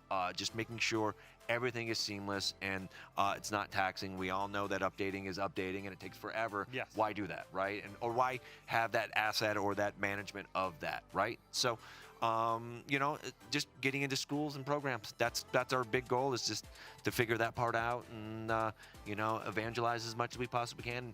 Thank you and your amazing support and your school support. No, I love it. I love GG League. Yeah. As you said, it's super easy. Just go in, boom, game's ready, right? Yeah, exactly. Everyone hates the I really want to play. I got an update. Yeah, right. exactly, and just makes it a seamless experience. So, so what do we got coming up next? Do we have more Smash next? What's next? We've got more Smash. Okay, well, tell me, Fish, give me the rundown for the rest of the day. Well, we've got more Smash, we've got more Overwatch, but Valorant is going to be on stage. Yeah, we've got Valorant on stage. Nice. So we're doing the big switch over right now, right? Yeah, they're all switching over. Got it. I believe we're going to have round 2 of Valorant. Great. Maybe we're going to have the defending champs Michigan State on the stage. We'll have to see. They've got Boise State. Okay. That'll be a fun one. Great. It's going to be a lot of fun, but we got Smash and we got Overwatch down on the arena. We're not just one and done. We got a lot of games going on. Perfect. Oh, can we go to the brackets? We're going to look. Hey, let's go to the brackets. There we go. This is the bracket. Fish to the brackets. This is this is the Overwatch bracket, excuse me. We've got big news. Big news. Boise State has defeated Utah. I want to shout out my co-host, Ryan. He called that one. Oh, good job, Boise State. And Boise State, I know we saw it was 2-1 at one point. We'll have to see if we get a final score, but a massive win there. And there you go. Well, there it is. There it is. That look is at that. massive. Congratulations. Oh, that's so great. Wow. Look at that. Congratulations, Boise State. There you go. Huh? They're on to winners finals. They get, I believe, the rest of the day off. Oh, well. Oh, in Vegas, what are they going to do? Go to sleep. Locked in. Yeah. Go to sleep. You've still Trust got multiple games, as you said. It's a 3-day event. We've got Valorant here. Correct. This is what we're going to have on the stage. I'm not sure if it'll be Boise State, Michigan State, or Ohio State, Utah. We'll figure it out. But we'll figure it out. It's a ton of fun, Maddie. We appreciate you, Fish, man. thank you. And thank you. GG Circuit helping put this event on, because it's getting bigger every year. We got to do year 3, maybe. Spoilers. Year 3. Hey, listen. Big thanks to Doc. Big thanks to Joey. Big thanks to Sean. You guys are putting together an amazing program. Everyone, I don't want to name names because you're always going to forget somebody, but this is an amazing experience from top to bottom. This is a perfect venue to do something like this. This is only day 1. That's the craziest thing about it. This is only day 1. And this is a really fun experience, and we are ecstatic, as you can see, to be a part of it. So we're very thankful for you. Thank you. We appreciate it, Maddie. Once again, thank you for joining us here. And again, look at that. Look at us. Look at that. Let's go, Boise State. That is the big one. Again, shout out Maddie. Shout out GG Circuit. You guys helping put this event on. Absolutely fantastic. We'll have to see if you can match his energy, Ryan, because you've got to be excited because you called this. We're going to take a look at highlights. Boise State, a massive win over Utah, 3-1. Yeah, I mean, absolutely. Maddie's such a fun guy. Such a fun guy. That's his energy for winners quarters. I cannot wait to see that man tomorrow for the Smash Finals, for the national championships, for Valorant on Sunday. I don't know how you match that energy. I don't think you can. I love it. Genuinely don't think you can. I'm pumped up. I want more games. You just want to. It's fun to be around. Yes, exactly. Yeah. And I'm feeling even more great now because I just took a look at the other score. Syracuse is 2-1 against Ohio State at the moment. So in Overwatch. So Syracuse may pull a nice little upset there. Boise taking that victory over Utah is, like I said, I kind of expected it, but these are where the matches get hot. These are where the matches get, frankly, dangerous for these players. They get loud, they get hyper, and they get really into it. But you have to find your calm in the midst of the storm, and that's where these matches are getting to now, especially as you get later into the day where we're reaching these semifinals and these quarterfinals. Yeah, by the end of the day, winners finals will be set for tomorrow. We'll have some lower bracket games as well.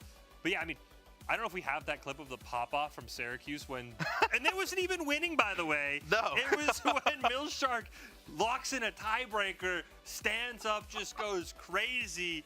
And as you said, that wasn't even winning a game, wasn't even winning a set, and that was just for winners' quarters. Yeah, no, I think that's the best part about this. I mean, you just take a look at it. We get it right here after this. It's so perfect. I mean, it's a matter of, a lot of these teams, and I think it's a level of the LAN and being on the stage, a lot of these teams will start to get in their heads like, oh, tiebreaker, lock it in, stay calm. And in this case, that didn't happen. I mean, such a beautiful execution from Milsharks, perfectly played. Boom. Immediately stands up and screams. I love it. You and I'll be honest, I was convinced they won. I was like, that's a pop-off, like, you won. And then our producer was like, no, it's a tiebreaker. I was like, I thought he won. Like, that guy went crazy. And again, that is just the energy you bring, not even to winning a match. Big shout out to Milshark again. We don't have, like, MVPs for, like, lower games, we have the MVPs for the finals, but he deserves MVP for that game for Syracuse. Yeah, I mean, MVP for energy. I think you'd have to fight Maddie for that one, but yeah, I mean MVP for winning the game because again, 3-1. It's a big number if you watch other sports. There's a lot of 3-1 comebacks. Yep.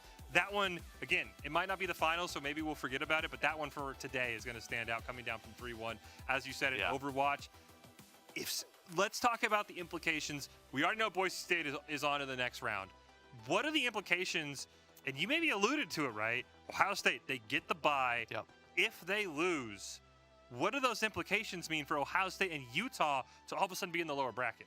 Yeah, I mean, that's what we were talking about is you have some of these teams that you expect to see in the grand finals, and frankly, 2 of them won't make it. 1 of them won't even make it to the semis, right? Nope. And it's because you go down early so far. I mean, Utah is already going to be going up against Kansas, right? Who was able to take a map off of Syracuse earlier.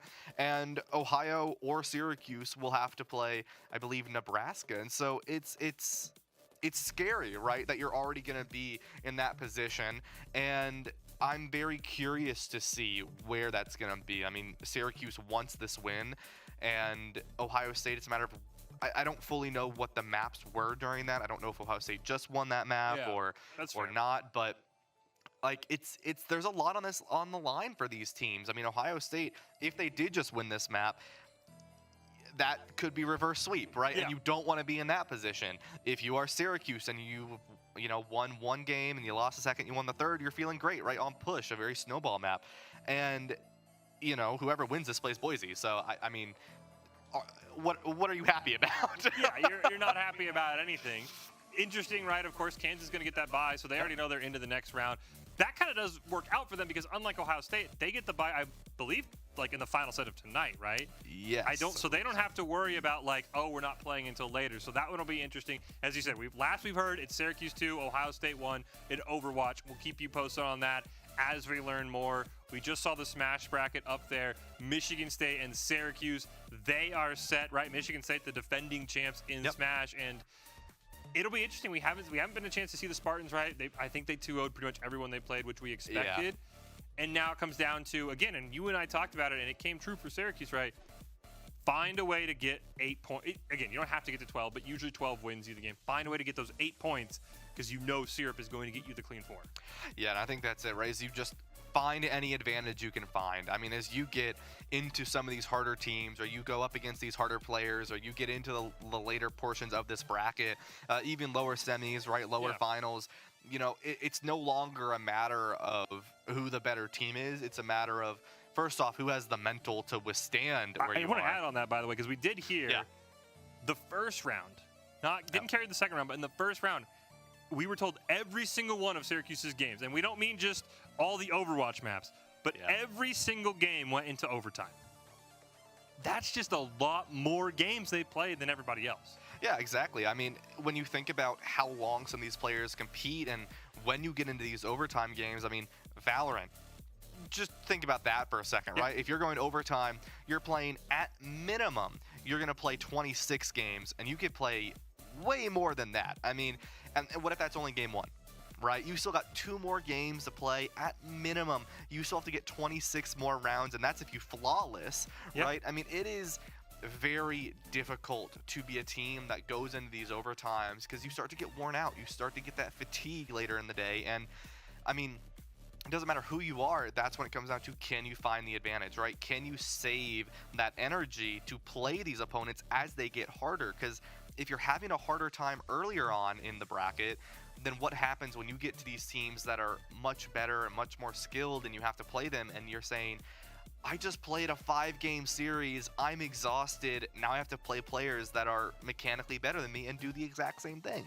And I don't think we've had it so far, but you and I, we have experience in esports events, right? That timer starts to catch up on you, and there's times you go into overtime, it's like, hey, we're waiting on you guys. Like, we need you to finish. We'll give you a 5-minute break, and then you have to come play again, right? That's the other downside is you can sometimes maybe be the guys holding the whole tournament up, and, you know, they're not going to say, like, okay, you get your mandatory 50-minute break like all the other teams, like 5 minutes and go. That can sometimes kind of, as you're mentioning, you sort of backlog, and instead of playing 26 rounds, maybe you're playing like 50, 60 rounds straight because you only got a 5-minute water break. Yeah, exactly. I mean, when you are that team that's sort of holding up in a sense, it's there's two elements, right? Yeah. Right. There's the element of you don't get much of a time to break. Yeah. And your other element is you kind of have a little bit more pressure, right? It's no longer like, hey, Fish, Ryan, hurry up, right? We need you guys to play the game so you can, you know, whatever, so we can move on. It's hey, Fish, Ryan, you guys are the only ones playing. Lock it in, hurry up. And it's like you have more eyes on you than you did when you started your game. And so now there's the pressure of just doing good, right? You don't want to be the one who loses in the position of like, hey, we're in an overtime series where our match is 20 minutes overtime at this point, and then you lose. That hurts because then you got to play another match. Yeah. And it's like, how did some of these players, the ability for them to go from 0 to 100 and then go back to 0 is insane to me. And we heard about it too. We talked to King Donut, one of the Overwatch players for Ohio State, right? These teams, some of these teams at least, they traveled with players, right? So if your games are done, it's, you know, people, not just the TOs start congregating you. It gets out in the arena, right? Hey, Syracuse, Ohio State, they're in overtime right now. Yeah. People trickle over. Some scouting, high-level gameplay. I mean, as we heard from Maddie, right? It's high-level teams that are here. We've talked about it as well. So that's the other thing. You might not be a stage game, and you feel like you're a stage game just because of the number of people. Like, it starts whispering, right? Like, hey, you hear this Valorant? It's like 18-18 right now. Like, look, we gotta go. Like, people start hearing about it, and so it's one of those things. It's just another thing on your plate of like, all right, we gotta end this game because we want to win. We gotta end it quickly because we want to break. We don't want more people here. We don't want to be scouted. It all starts to add up. Speaking of Valorant, that's where we're going next. That is going to be our final stage game of the day. We get the bracket up on screen here. Take a look. This game is so far pretty chalk. The top 4 teams, everything we've expected. Boise State, Michigan State, Ohio State, Utah.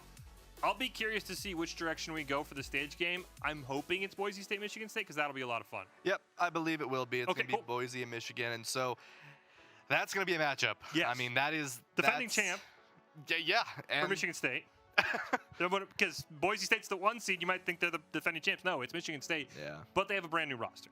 Yeah, and I mean, that's something that you got to give major credit to this Michigan State squad with. And I mean, early on when I did a PEC show for Syracuse, I remember I said I'm voting Michigan State and Baylor for Rocket League Grand Finals.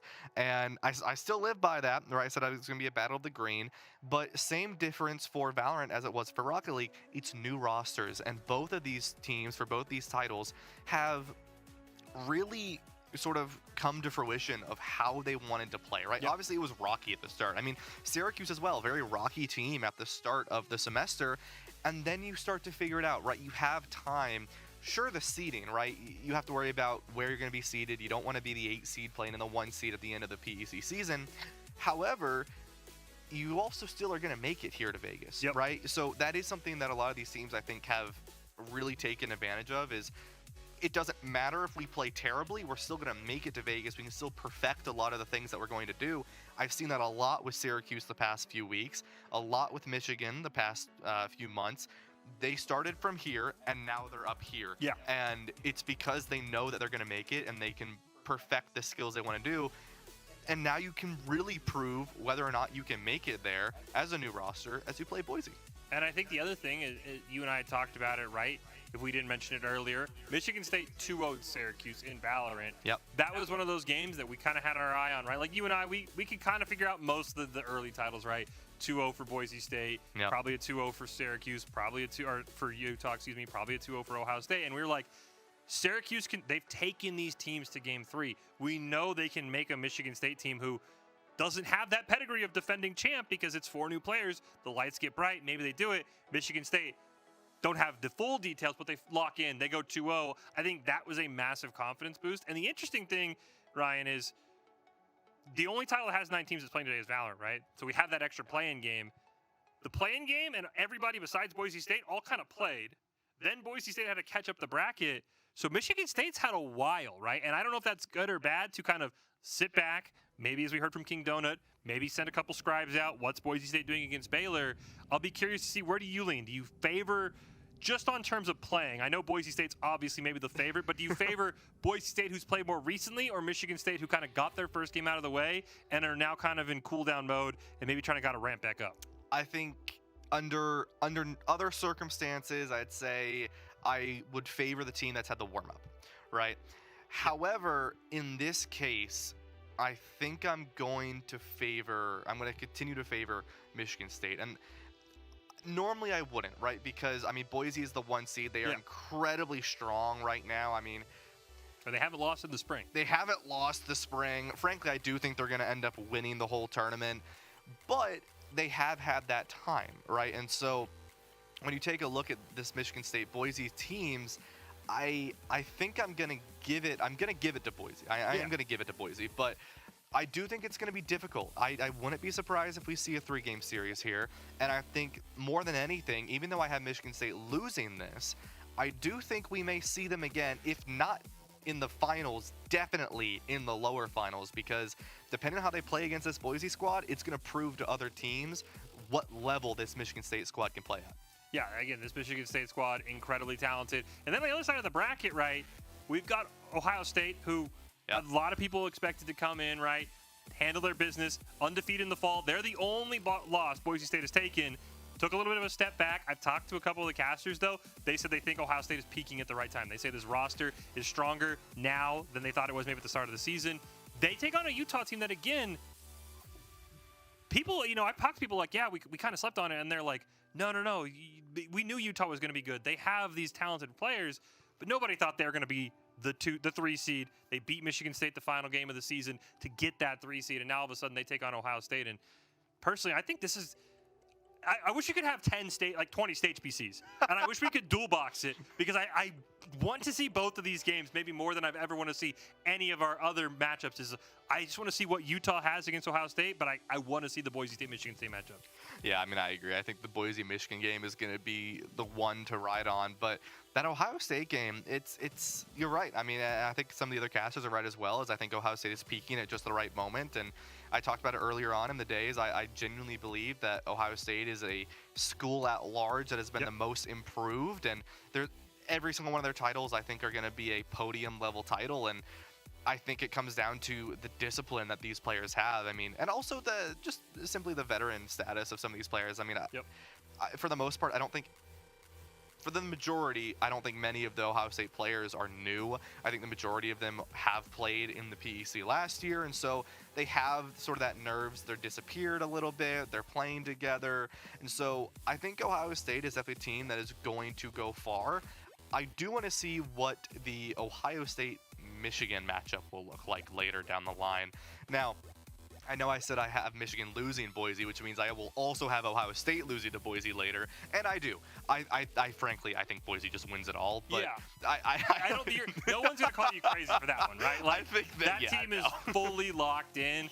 I've been around that program. Like, the expectations are like at least appear in there, right? Just to maybe even not say like they think they're gonna win, but it is like national championship or bust mentality, and they've proven why that mentality has worked. Yeah, I think it's going to come down to who's going to play them in the finals, and I think that will be Ohio State or Michigan State, and that is the match that I look forward to seeing, and I'll predict it right now. I think that will be the lower semi or the lower final game, and it's going to be a banger of a game because whoever wins that is going to come off the hot seat into Boise again, because I'll have them both losing to Boise. They'll both play them at least once, and I'm curious to see what will end up happening between those games. Yeah, I think it's going to be a lot of fun. Again, we've got 3 titles still going on. We've got Rocket League as well. We'll see if we can get maybe the Smash bracket up in case somebody missed it, because it was absolutely crazy what happened. We saw it on stream. It was Syracuse taking down Minnesota. Michigan State, we knew that was going to happen, but all of a sudden, we've got Minnesota, Nebraska at the bottom here. This bracket, I think a lot of people, Ryan, maybe, I myself included, I kind of, it could still happen, had Michigan State, Minnesota probably going to play twice. That's what I thought. Yeah, no, I can see that. Yeah, I can. I thought Nebraska was going to really find their way through. I have them going far. And I mean, it's one of those situations where you have your March Madness bracket and you're like, oh yeah, these 4 teams will make it. And then Florida gets destroyed in the bottom left of your bracket. And you're like, okay, so guess that can't happen anymore. One of either Nebraska or Minnesota are gone. And that is, I mean, I have no words, honestly, and then Boise is also down there in the lower quarter, and you know, only one of these teams will make it out by the time we get to the lower semis, and it's going to be Minnesota, it's going to be Nebraska, it's going to be Boise, or it's going to be Syracuse or Michigan State, because one of them are going to be down there as well, and it's like, it's similar to how that Overwatch bracket is going to be. It's like you're going to have your top 4 teams sitting there in the lower quarterfinals, and it's okay, who do you got winning? Because they got to play each other in a position where it's not going to be the best case for them to play each other, and then the stakes are really going to be raised up for you because you're going to be done. Yeah, I think that's one of the great things about the PEC is for all the titles, it goes 4 teams deep. We're not like, okay, team, you know, for example, not like in Smash where it's like, all right, Michigan State, Minnesota, we're just going to pencil you through. You'll play, and then you'll have to play again in the second time around. One team will be a game down. No, I think that's fantastic, as you said. Overwatch, that's the next game, right? We talked about it earlier. Boise State, they beat Utah. Syracuse and Ohio State, last we heard it was 2-1. Again, that'll be very curious to see what happens there. And you mentioned it. Is it reverse sweep territory? Is it they're just going back and forth? I think that's going to be very, very interesting to see how that game plays out. Yeah, and I mean, I have not seen an update. I haven't either. No, I checked real quick. We had the bracket up as well. I was like, put the bracket up. I'm going to pull this up. No, it's still 2-1, which I don't know what that means. I don't know if there's a timeout or what happened. It may be 2-2. It just may not be updated yet. I mean, we have no final score, and that's. I don't know. I mean, I truly don't. I mean, I'm curious to see who. I want to know who won that first point because map 4 is Flashpoint. So if you just think numbers-wise, who's going to win Flashpoint? Probably the team who won Control. So I'm curious if that plays a part. And then it comes down to Payload. Payload's a whole other monster of something for these teams. And it'd be nice to see a Game 5 series between those 2 teams. I mean, I think it's definitely the game that would go to Game 5. And Syracuse, they're clearly on right now, right? I was a little worried when I saw that Kansas got a map off of them. I was thinking, that's not great for Syracuse, right? You have to play Ohio State next. But, I mean, right now, Syracuse, they're up against Ohio State, and that could tell me that it's going to be in a really, really good spot for them. Whether they win this or they lose this, Syracuse is definitely in a good spot today, and they're going to need to carry that on for the next couple days. Again, we've got one more round left. It is going to be Valorant. As we said, it is going to be Boise State taking on Michigan State. Very interesting to see what exactly is going to happen in this one. It is going to be our stage game. It's the defending champs taking on the #1 seed. You've kind of handicapped it. You think it's going to be 3 games? I'm gonna say 3. Yeah, I'm gonna say 2-1 Boise. I'm gonna say Boise's gonna end up winning game 1. I don't think they're gonna win game 2. I'm gonna have Michigan Michigan losing in game 3. Wow, that was struggle a little bit. And on the other side, very quickly, Ohio State or Utah. Who do you think is gonna meet Boise State in those winners finals tomorrow? Ohio State 2-0. Oh, 2-0. I think Ohio State's gonna take that one. All right. Well, we'll have to see. We're waiting on the casters to see. Again, this is gonna be. I would say the biggest game of the day, but every single game has been building, right? Baylor, Utah got us started. There were some moments. Syracuse, Minnesota, Smash went absolutely crazy. big shout out to Syracuse pulling that one out. Millshark again, cannot credit them enough how well they played, and it's Michigan State at Boise State Valorant. It is right around the corner here. Gonna be a very, very good one. You're not gonna want to miss it. Again, Boise State 18-1, Ryan. 18-1. They haven't lost since 2026 started. But it's LAN. It's a different animal. It is. It absolutely is. Every time you're at LAN, it's something incredibly different and something incredibly unique. Excuse me. I mean, it's fun. First off, I mean that's the biggest thing. I mean, you have people like Maddie running around having a great time. All these players are running around having a great time. I mean, being in a LAN, being in this facility, being in the HyperX arena is super duper fun for all these players, for all the coaches, all the managers. It's a great time. But when you got to get your butt in the seat and you got to start playing, it is a totally different animal, and that is where a lot of these teams are in the headspace of. And I mean, like you said, when you have teams scattered behind you, I mean, I remember last year that lower final game for Syracuse Overwatch against Kansas. No other game was playing, and we were in the cluster in the bottom right of the room. Everyone was scattered, and I think this is gonna be the match that we're gonna see. That is Michigan and Boise. Everyone's gonna be watching it. And as we get closer to go, the other interesting thing, Ryan, we talked to some of the players, right? It's hitting 6 p.m. here in the desert. Yep. We're getting to that dinner time, right?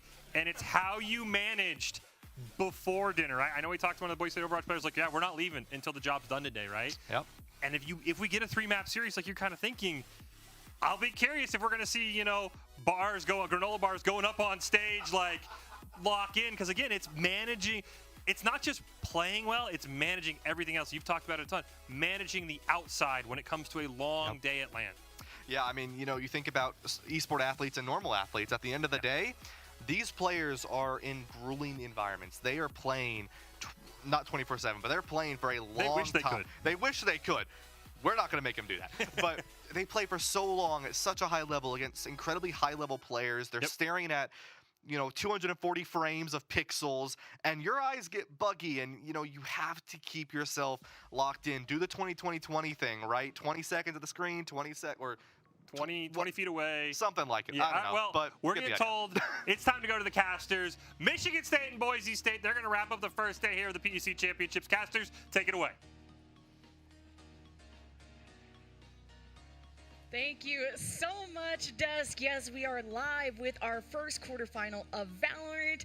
It's Lemon Kiwi. It's Infernosis. We're here to bring the hype towards the end of today. Yeah, there's been a lot of really good Valorant action so far. Obviously, there's a difficult choice, a coin toss to decide in the bracket side of things between that Boise State, Michigan State game and then that Utah and Ohio State game. But I think we made the right choice at the end of it.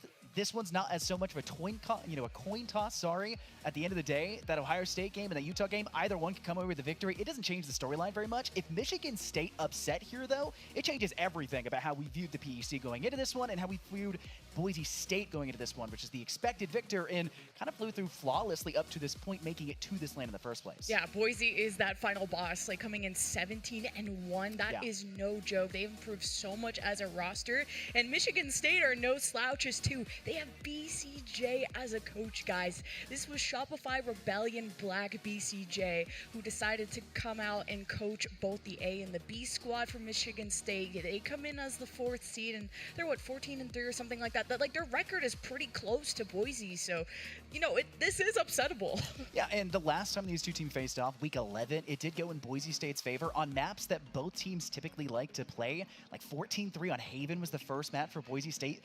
13-6 on that second map over on Bind, which is a map that Michigan State have played majority of the time, it feels like, here so far in the PEC. So that scoreline is something we're hoping that new blood, new coaches, and new blood in general, because it's 4 new players out, comparison to last year. It has to breathe new life into this team, and it has to be the chance now on stage in the big lights with the casters hearing behind you. It's got to be the moment to come away with a victory. And it's how you form and develop these rosters, because you have Doc Haskell, of course, Director of the Year. I think he brings such a good, a mental formation of just how to stay positive and how to stay anchored in what you practiced in scrims and how to apply it in game. And I think BCJ brings that nice player element where he can maybe understand that pressure, being in that seat not too long ago, and also trying to still compete himself, so who knows how busy his schedule is. So, no, it's awesome to have BCJ on the stage. Didn't think I was going to see him in person in a moment like this, but it's quarterfinals. There's that lower bracket, right? So there is that second life if things don't go well. So, yeah. yeah, we'll see what happens on our first map of Lotus. Yeah, I'm not too surprised by this pick. You know, with the map change going through, you don't have Abyss anymore. That was such a staple in Boise State's back pocket, something that you really wanted to be able to bring out constantly. Yoru has taken a huge nerf, so you don't really want to play this agent as often. And that was something that we were actually begging this Boise team for a very long time. Please stop one-tricking the Yoru for however many weeks it had been, and they finally had made the change. And I think they've improved leaps and bounds thanks to that. But having Lotus be that first one, Haven up as that secondary, Bind as that final, that goes back over to that third map choice saying, hey, if you're Michigan State, you have to have improved new coaching staff with these players from all the way back in week 11 of the PEC, the second split. It has to be better than that, because while you did get 3 more rounds than you did on Haven in that first one, 13-3 in comparison to 13-6, you still needed 6 more rounds to that, even forcing overtime, let alone the 7th you would need to secure it without needing overtime in the first place. We'll kick off on Lotus for this best of 3. Y'all let us know in the chat or in the audience who you're cheering for. But yeah, this is a very dive meta. I'm glad you brought that up. Those Yoru nerfs have really forced more of just the Waylay, the Neon, everything new, and a very explosive, very fast meta to try and watch, where even more duelists are being appreciated. Sentinels have fallen out of the meta, but Boise State are a roster that have been together now for a good while as the Michigan State, they're incorporating some new players. Looking forward to see how Illogical does, as now he's already getting pressure in this A lobby. Yeah, nearly every player for Boise State is a returning player, and actually a senior, I believe. So it's going to be a rough rebuilding year going into the next, but they want to come out with one last triumphant hurrah. But it's a lot of pressure building up initially here inside A lobby. Only Illogical trying to build off of this one for the time being. Deals a couple shots their way, but Daimyo just comes away with the victory, and now you're forced to rotate off towards C instead in hopes to take this objective, where there's just as many, if not more, Boise State players waiting. Now Michigan State feel like they have to up the tempo. When you have that lurk from the A side, you have no eyes, no info on the right side of the map after losing your Viper lurk. So just after getting stopped by those thorns at the front of C, there's kind of a delay from MSU, where Skies is going to be front and center contact, going to call for that paranoia from Skelesis at the moment. Here's an open door fake, and Boise State have eyes everywhere.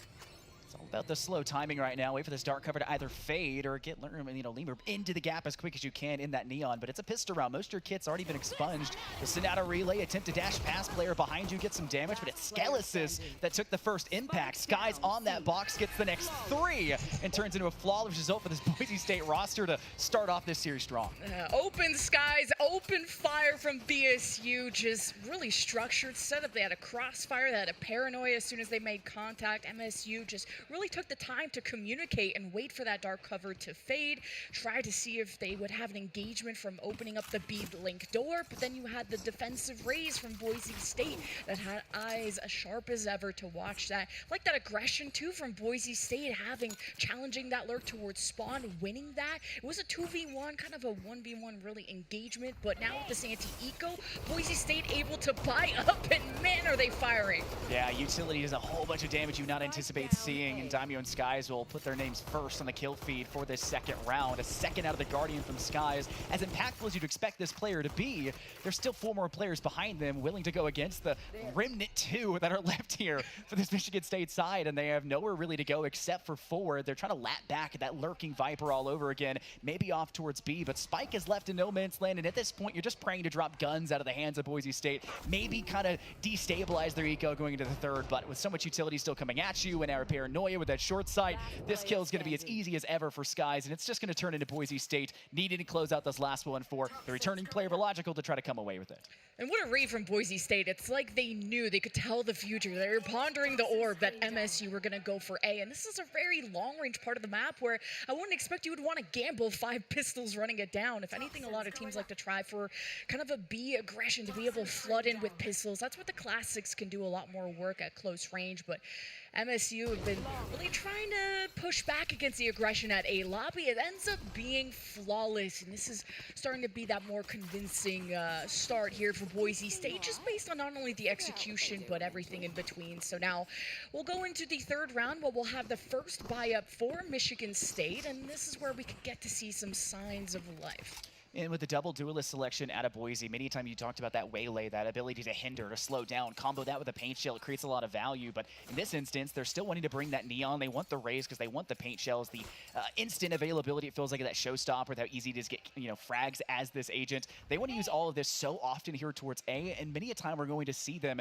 putting most of their player emphasis inside that lobby, attempting to take that fight early to Michigan State. But if they can vacate the premises, it's going to come down instead to that long line of sight just over the top of Mound, where KOS had an outlaw, attempted to find a target, does get a little bit of damage on top, but with armor in hand in round 3 for Michigan State, it's not enough to get that one-shot kill, and it barely even sets up for a second. You have to rely on the crossbar from this link door, and Daimyo at least gets one, but falls alongside Skies. And that may inspire just this MSU roster to go towards B, especially when you have that double kill, that clearance towards that side, but they're still believing in the initial plan, but you're challenging an outlaw, so you have to flood in 2 versus 2. Here comes Michigan State, knocking out the door. The paranoia doesn't make contact, but Heron does, and this frees up the site.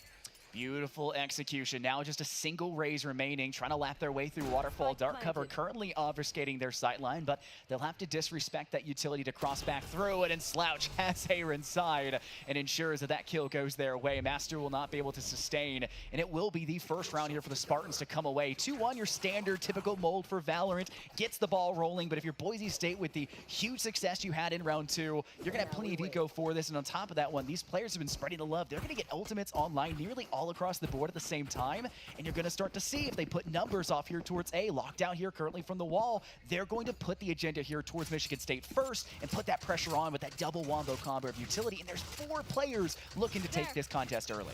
It was so good of Michigan State to steal away that Boise State bonus when they brought 5 weapons in, so Michigan State, they will not go down yet, and it's a first blood, and you have this neon get active, but man, the resistance is strong, and the firing squad's in place here for Boise State.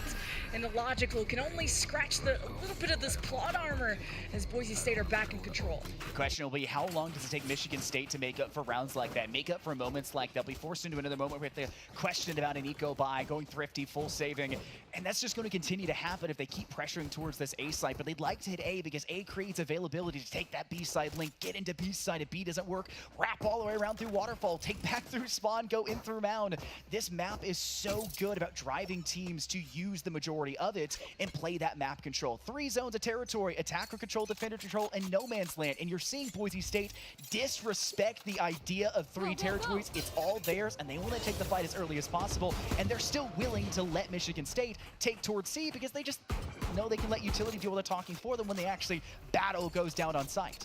And these Thorns at the front of C have been proving to be quite the hoop that Michigan State have to jump through. It's created enough delay that Boise State can just have their solo sentinel pressure the rest of the 4 players at A lobby and see if they can test the waters with this MSU Lurk, who is having to play a lot more passive towards spawn. Yet those Seekers just get used for information here from Boise State, just to see where MSU are leaning towards, which is heavy towards the left. That B-link door, something Boise State are watching for, including Daimyo, who picks off that Lurk towards spawn, so Michigan have to react. It's this weird moment where they want to hit C, but because they don't have that waylay, they can't get past that Vice util, and it creates such a fatal funnel here off towards A and even towards B as Daimyo and Master crawl through a gap, but get taken advantage of instead. A great 2-tag back by the Michigan State roster, who now sprint their way as quick as can be off towards this A site. They know that Vice is still going to be locked out here towards C. It's a question of where that neon is going to be.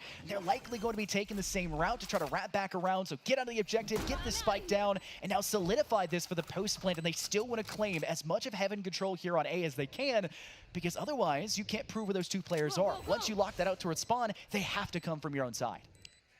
You've already scouted B because you had that engagement there. A, you were able to clear through, so you're expecting these players to come from C, but is it going to be through their own spawn or not? Now they figured out through trees. Skies with the overdrive! Flicks and burns onto Lemur. Only 1 remaining for this post plant. Now touching the spike. We'll get some attention.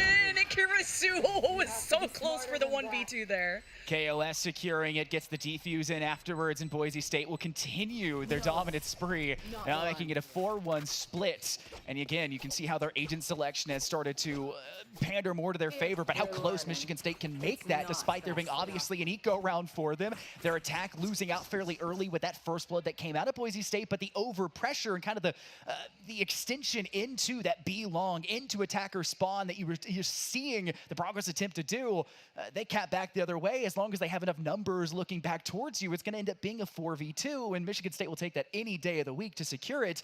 They just can't secure it at the end, even when rifles fall into their hands. The overdrive too powerful. Utility, like I said, does most of the talking for Boise State in the latter ends of the rounds. All of those end up still putting them on top, and Michigan State are left to crumble and now take a timeout to discuss what really has to change going into the next. And BCJ just has to keep them level-headed. You're able to kind of realize, okay, the pressure points that Boise State are creating around the map, and not just ignoring it and not forcing yourself to tempo up to the original plan, but to adapt to Boise State, bringing the party to you. And I like that MSU were able to shift their attention towards that B pressure that Daimyo and friends were creating from the Boise State side, and then redirect. Once you've weakened different parts of the map, if you're MSU, then the game plan has to really be dynamic. And I'm starting to see kind of that confident call come from MSU to shift that game plan around.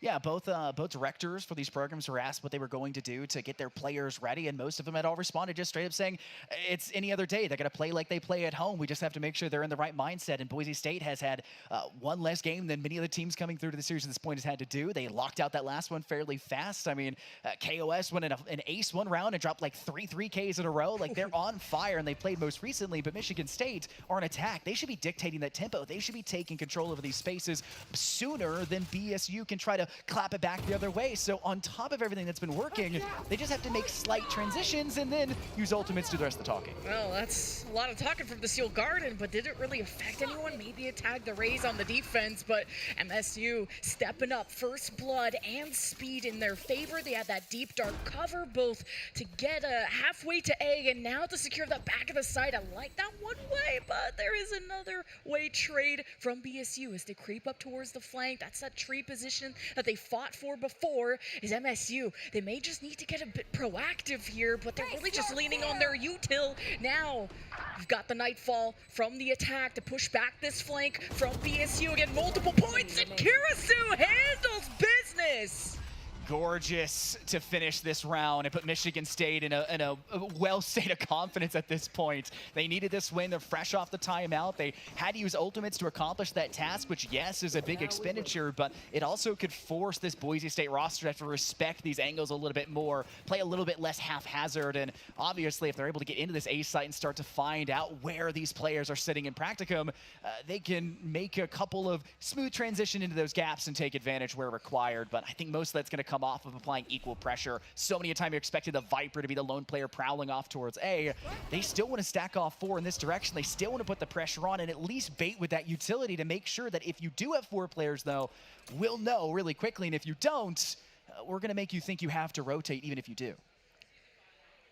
And MSU have really started to prioritize this right side of the map just because there's been so much initial aggression from BSU or for Boise State at this A lobby, and they've got success over that deep smoke, so MSU will see if they can strike gold again.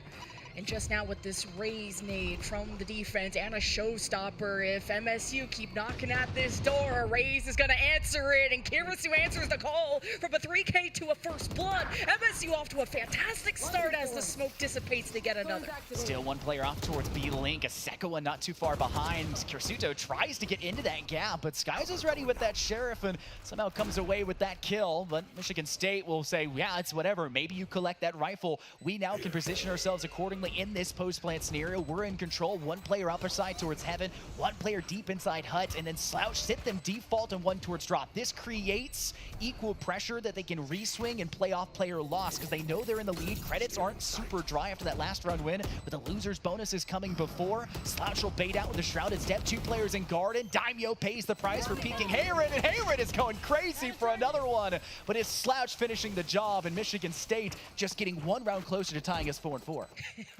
The overdrive was, I feel like a nail in the coffin, a bit too excited there, but also Boise State are retaking in the same ways of now the past couple of rounds through this tree side, and just such a beautiful paranoia from Slouch just to even delay things even more, be able to communicate to the rest of Michigan State, and then to both angles on both sides of the point, to then counteract the Boise State funneling through the backside. Wish I would have got to see that raised showstopper as that solo defender, at least initially from Boise State, but we'll get another go at this, and if anything, this is an even better spot through a lobby, but they're not going to get the fight that they were hoping for. I think they hesitated because it still was an eco round for them. They only had one claimed rifle, so they didn't feel they could get the kill, pick it up, and then act with it. So they're trying to save it for the next, and this could be the round to use it. KOS is able to take the head off a Logical, but Lemur's quick on that refrag. 2 players will come in for Boise State on defensive side of things, but Skies gets easy line of sight to the head of Slouch and rips things back their way, and Michigan State are forced to vacate the premises when that showstopper comes out and gets them a kill. But Lemur is not done on C. Knocks down 2 for a 3K, leaving just 1 player remaining once Kirisuto wraps through B, and with Lemur just taking everyone off the board, this puts Michigan State now tied 4-4, and this is one of the top fraggers in PEC out of Lemur, just a little bit behind Preds on the kill lead board. You need it for moments like this for this player, and they show up in big time.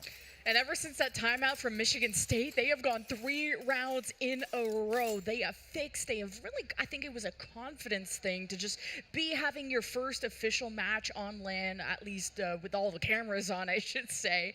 And now you have a responding timeout from the Boise State side after they just dropped 3 rounds in a row. What seemed to be them so in control and really controlling also the map space, how they were pushing in through the middle of the map, how they were always starting off these A-lobby fights. Now it feels like Boise State are playing a bit of catch-up, and now they have to be the ones that adapt to Michigan State's game plan. Yeah, discussion is being made in their timeout to figure out what is going to work. A lot of what we saw, and you had pointed it out, was that paranoia in the post plant that was super valuable for Michigan State. Obviously, I think the new coach is a big capacity for that. They've been able to use that and see that in high-level play. It's something that I think separates a lot of collegiate players, T2 players, and T1 players, is how your depth for your paranoia works. Where are you using it? Are you just laying it flat to entry for yourselves, you setting it up for your team, or are you laying it in a way that can make contact from multiple points of entry? And we're seeing that out of Michigan State, which creates just such a difficulty and forces Boise State to play very flat on their retakes. And this is a team that's just thrives in moments where they can play one off of each other. And if they all have to peak at the same time, there's just really not much there. And Michigan State are ready for it because they built that in their set piece. Maybe Boise State aren't too bothered by all the cameras and stuff when they have their own broadcast studio on their side, so they're kind of used to this environment, but still are a little bit ways away from home. Now post timeout 4v4, you got the Sheriffs. It's already found a first blood. Shutting down that lurk from MSU has spelt trouble before, so they want to enact this game plan before this flank really starts to form from Boise State. Now Michigan, oh, this is a little quieter than usual. Where are these thorns? Where's all the action? This is suspicious. Try to get a plant nonetheless. You're down to Viper's Pit. You don't have that as a win condition in this post plant, and the pressure has been on for Boise State when it comes to this B-Link door, and while you can escape past all that pressure, it's still inevitably going to be there, and there are guns conceivably available to be grabbed just short of mound, but it is still going to be Boise State having to wrap back through. 1 through Waterfall, 1 back through defender side spawn. A default hold here for Michigan State. Nothing too crazy to build off of. You have a player sitting on box that has free line of sight to a single player and still loses out in that fight, and it's all of a sudden turned into Slouch having to make up for that mistake, and KOS all alone with no HP, and yeah, now it's confirmed to be 0 because Slouch has pegged their 4K in this round. Michigan State are out phased by that timeout. Yeah, and to invest to Steel Garden just to really iron out that round, despite I think a lot of Boise State having Sheriffs, but I think you started to get a bit nervous if you're Michigan State after BSU got that first blood with the Sheriff. You wanted to make sure that they weren't able to pick up those rifles, and post timeout Boise State talked about how can we switch up our C defense, or what else new could we try. Then they tried that B-Link door entry, and it was kind of nice timing. It was right when Michigan State got into the site, but better reactions, better guns, and wow, still great kills from Sky. See, with a Sheriff, with a Vandal, he could do it all. I think they were anticipating that rifle that was collected at the beginning from their Viper was going to be there in the late stage. I think that was actually the first player they knocked down when B-Link door got taken. So they never actually had to worry about that weapon being in rotation for Boise State because they knocked down every player that was holding and peeking through that side. But this round, again, you don't have to worry about there being a rifle to be collected. They have rifles. They're fully stacked, and they've already netted themselves the first blood, and it's going to force Michigan State to start to have to improvise in the moment. They can't peek towards Mound. B-Link gave them no information. Everyone's vacated the deep vault position inside C, so they're going to have to take that pressure on a split push back through A lobby into A straight, and then one player to maybe flank through late for that B door on that split take into A. And now with that dark cover, you're going more for a tree entry because now you don't have sights on stairs. But okay, the Seekers come out from the defense, so it may even blinded, kind of delaying things. And now a lot of Utah's getting thrown into B, and Boise State have caught up to them. Master's able to knock down one. Slouch is unfortunately able to find another if you're Boise State. It's turning red in the feed. It's Michigan State coming through. Slouch is on a 3K. Wants to hunt for their second 4K in a row. Is now having to do so against their doppelganger of Skelesis on the opposing end. And Omen on Omen battle. And no matter how much you try to obfuscate your view, someone's going to be visible at the end of this one. And Slouch has to do so now on an opposing site. Grabs a hold of that spike via the From the Shadows. Goes in for a plant off towards default, narrowly avoids being taken down through that wall bank thanks to using that pillar, but Skelesis knocks them down and puts Boise State up now 5-5, tying this series back up. Yeah, great read from Skelesis, knowing the amount of time he was left. He already checked out B, went towards C, and made it so that Slouch didn't have time to readjust on the post play, and he was also in desperate need of a band-aid. There was a big difference of health between the two Omens, but finally Boise State were able to stem the bleeding. This was, 4 rounds in a row from Michigan State post timeout. They have just really found that flow state, a lot of control of the perimeter, but then they broke into B, and then that's when there was a lot of resistance from Boise State, from flashes to seekers to really coming it down to a 1v1, and this map is as close as it gets. Now Master with the nade right at the front of A lobby. You're not going to see this get too speedy from Michigan State quite yet. Now they're using this Viper wall as a fake to leverage a different path. Many a times you'll treat that Viper wall purely as bait for a little bit more utility out of the defending side. You have a big shell, you have a fast lane, maybe even a relay. All of these things so powerful to work against, and you're trying to remove them as early as possible. As the Nightfall comes out here from Michigan State, they'll now confirm sight with a Viper's Pit as well. Double win condition has been leveled on the field, and Boise State have to retake, and they're doing so 3 strong through B-Link.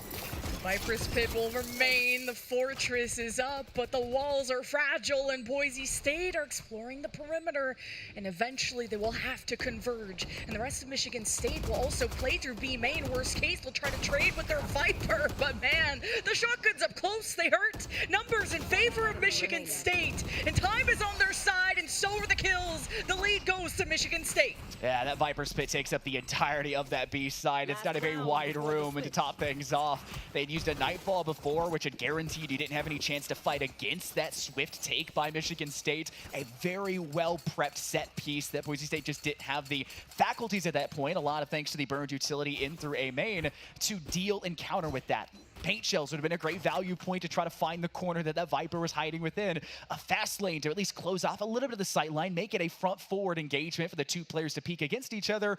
And even then, if you had a relay to go around the corner, you wouldn't have had to deal with Slouch with that shorty just around the close pin from Link. So a lot of really well-placed things for Michigan State, and Boise State fall right into that trap and now have to fight to break even at halftime, not even go positive. The best-case scenario is they get 6, and it's time going into the second. And you just heard some sheriffs from the defense, so now you're kind of getting their attention on the left side, and you want to set up this overdrive for success and also get your smokes a little bit earlier. But the Hunt, the overdrive, it's the first blood, and as usual, the Sentinel also knows how to attack, and on the front line, Skies has a different thing on the menu.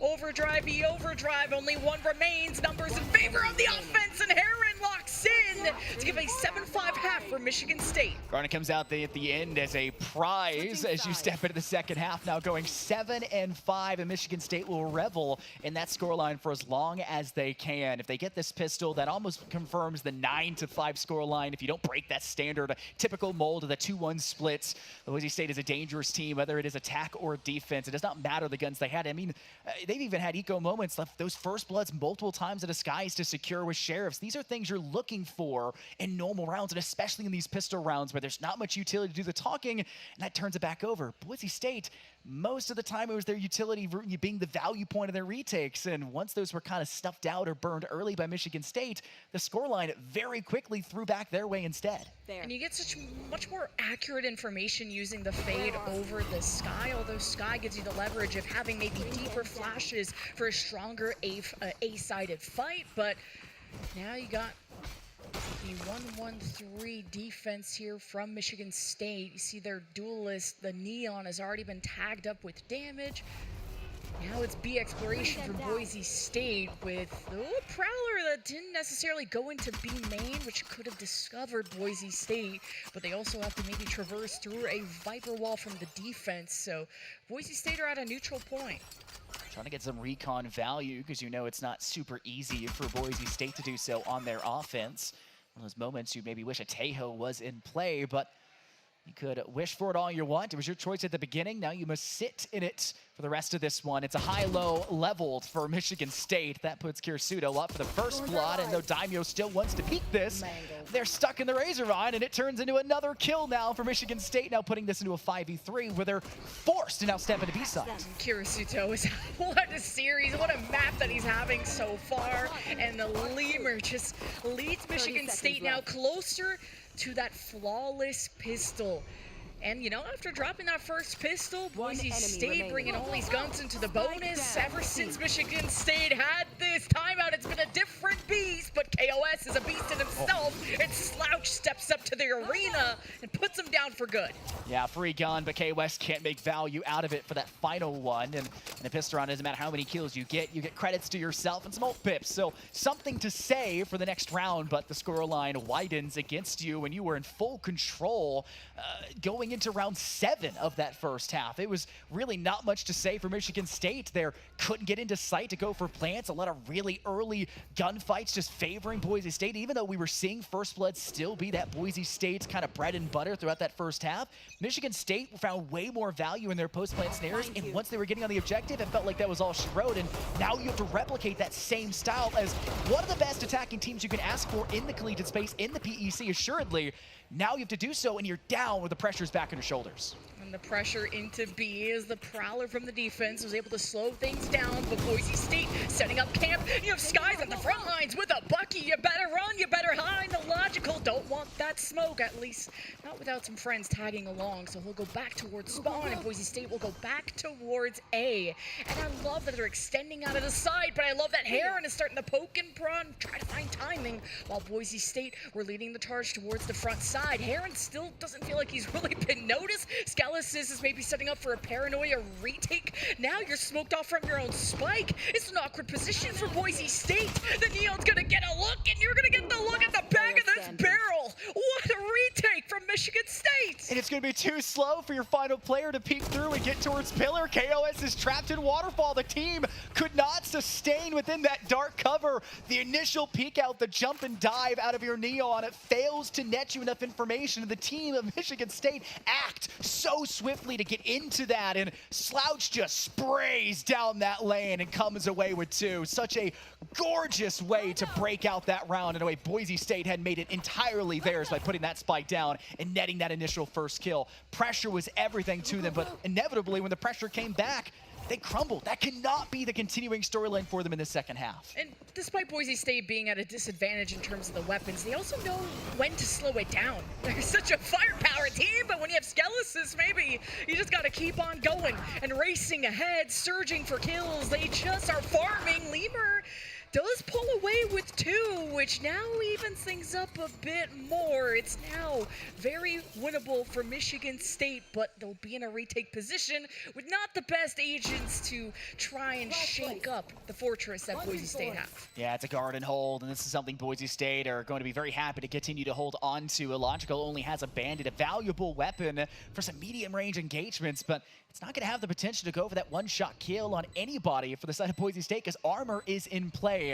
And they can all but confirm this will be a guard and hold. They notice the default spike position. They'll have to wrap around. They've spotted the flash that's been placed out here and maybe can try to act into using it, but may not matter. Paranoia makes contact at both. A boost pack will lift one of them skyward, and with Kirisutu dead, it just seems like Illogical's doomed to follow, and Boise State come away with the win, but most importantly, maintain a majority of their weapons exiting that round. They need every sort of advantage they could get continuing through this half. And maintaining the energy. Like here in the field, we got some instruments in the crowd for the Boise State side, really needing to hype themselves up after going down one. Now it's like 4 unanswered rounds going into the second half, and it's just good protocols. You had so much for the post plant from Nate, Paranoia. They knew what they had to do, and now Boise State got to play a bit of catch up with 3 rounds. It's not too bad. It's about how this fight goes. You plant that deep sky flash to try and get into ruins, and KOS and Skies have to clap back against this MSU defense, and it's just smooth sailing. It's like trying to repeat what Big Brother just did in that first half. The early pressure into A main, trying to get value off of Lemur, and Boise State just say, yeah, good, nice try, little bro. It's not going to happen for this one. We know how to control and play against our own strategy, our own set piece, and now I think Michigan State will have to try to adjust against that. They kind of have to let now Boise State come against them. The final blow will fall to Master's hands, and it will give Boise State yet another round to their name, and it should force Michigan State over to a possible eco round. But we've seen how dirty that A-take can be when it comes to retaking or trying to slow and stall. Something has to change in their set piece, and I think it's just be a little bit more passive or maybe more reliance out of Lemur and Heron to watch that crossfire from that link door instead of actually trying to play so far forward, past it, into pillar, through tree, everything there. It just hasn't been functioning. And Boise State, they at least found their footing back into this map after dropping the pistol. They won their first rifle round. Now it's about gathering that momentum and maintaining it. And they'll set their neon up to start shaking up these trees, and Maga shooting through it. Heron did not see that coming. And now taking over the mantle, Duelist v Duelist, and this is just not a safe place to be. At least Lemur will get a much needed upgrade. The Stinger gonna be great for a close range battle that he was expecting through tree, but like that Boise State are playing with their options. They're gonna pivot. Yeah, there's no need to overextend for this one. They don't know what is there yet for Michigan State. They'd like to test their odds elsewhere. They could still put utility down at range thanks to the Yeoman. That's going to force Michigan State to stay. You could start to see them tease the idea of rotating out, but because their weapons are all up close, they have to be really on site to take advantage of it. And with that play from that smoke, it forces the entire Michigan State to stay there. And now you only have one player. Yes, a shotgun in this corner, and it will get a kill. But you've now seen their hand, and it's really hard to hedge your bets when you know exactly what they're bringing to the table. It's like a fly trap, and then the fly just sticks right in. Neon gone, tripped up right at the laces. Boise State from A side to C side, opening up the door, taking looks at B. And wherever you go, Michigan State are waiting for you. Deep now flash Sky from Boise State, and Kirisuto and Slouch shut the door, and seconds remain, and the defense gets to double digits with a thrifty. You highlighted Kirisuto earlier in the game they've been having, and that just comes even further a fact that Boise State cannot handle this Vise, and this defense is now a problem. Even in a thrifty round, they can come away with scrappy wins. They barely lost anything, and everything to gain. It was all Boise State's weapons. They just collected off the ground the winnings from that round, and they have ultimates to use, something to try to counteract the 4 that are in the back pocket of Boise State. Yes, 2 of them a little bit harder to use for the offensive side of things, but how much momentum do you lose when you have no primary weapons to use thanks to the garden being thrown back in your face the other way? Wouldn't mind trying to see Skelis's teleport past these thorns to at least have this double frontal approach with the neon, but it's the teamwork from Boise State. That's what you gotta fear. That's why they're the #1 seeded team. and you can't defeat them yet. And now it's a red carpet all the way to A, and a flank forming from this defense. But there are so many members. Spike the whole planted. team is still squatting here for Boise State, and they're trying to keep this close. But Kirisuto has been the MVP for the defense, and he starts the retake.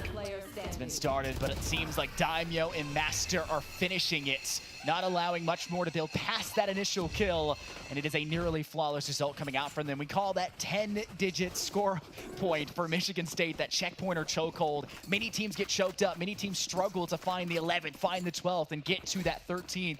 I think we may see that, especially when it comes to the land pressure. You talked about, you're seeing Boise State have their own studio, have their own stage, be used to that pressure there. They got hand warmers up there. They know what it's like up there. So they are going to be very willing to take advantage of any weaknesses Michigan State could do. And that could be a mental factor, that could be a physical factor, or it could just be a you're looking the wrong way factor. And I think that's what we're going to continue to see as an eco round comes forward for this Michigan State side.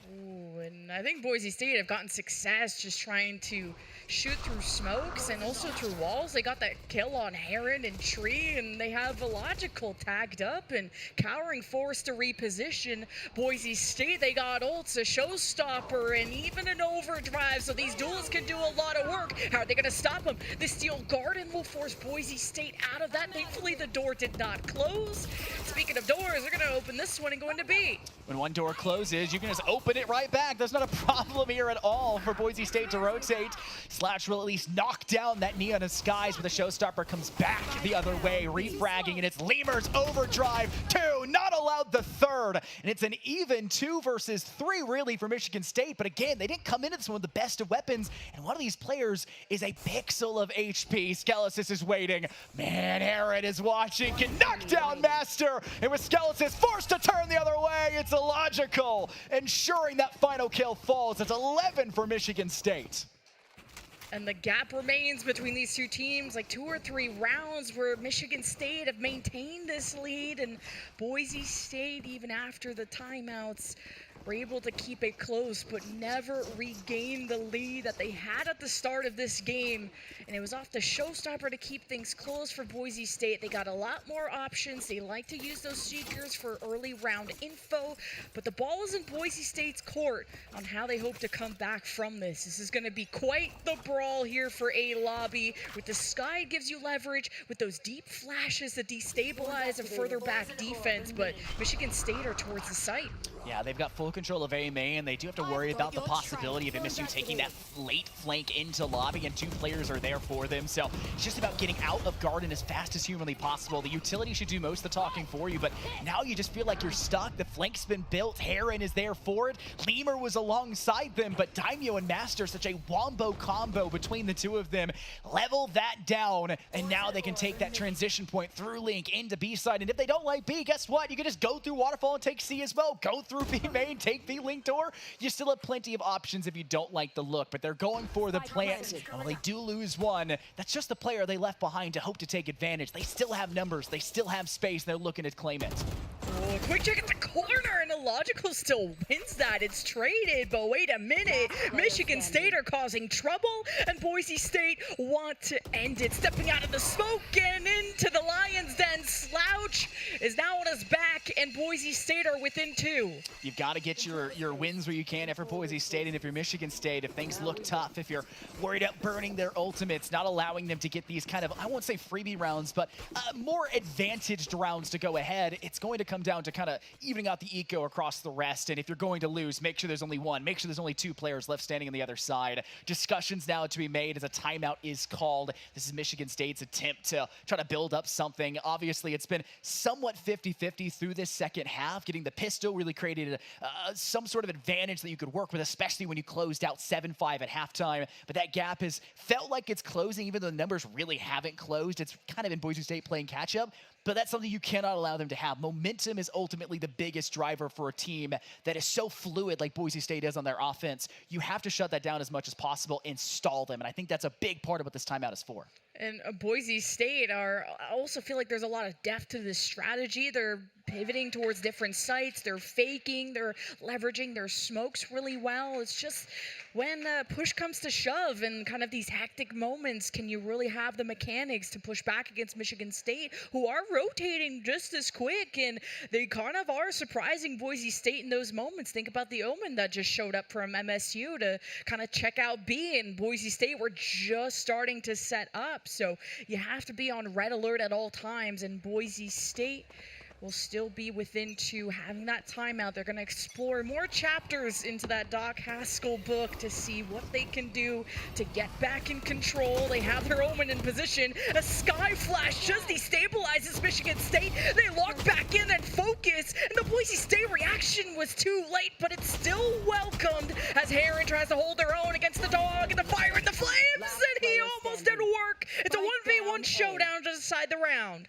And Kirisuto's in the perfect spot to possibly shut this down. They now know they're there as the wall comes up, but at the same time, Spike has to be claimed, just now being grabbed by Boise State. The question of where do you rotate to? Do you try to meet them first? Because you don't know if Kirisuto is going to come back through lobby, confirmed as your shear came up, or if they're going to start to rotate. I think peeking through lobby confirms that for KOS. Try to find a different angle. Try to evolve here through this A main push.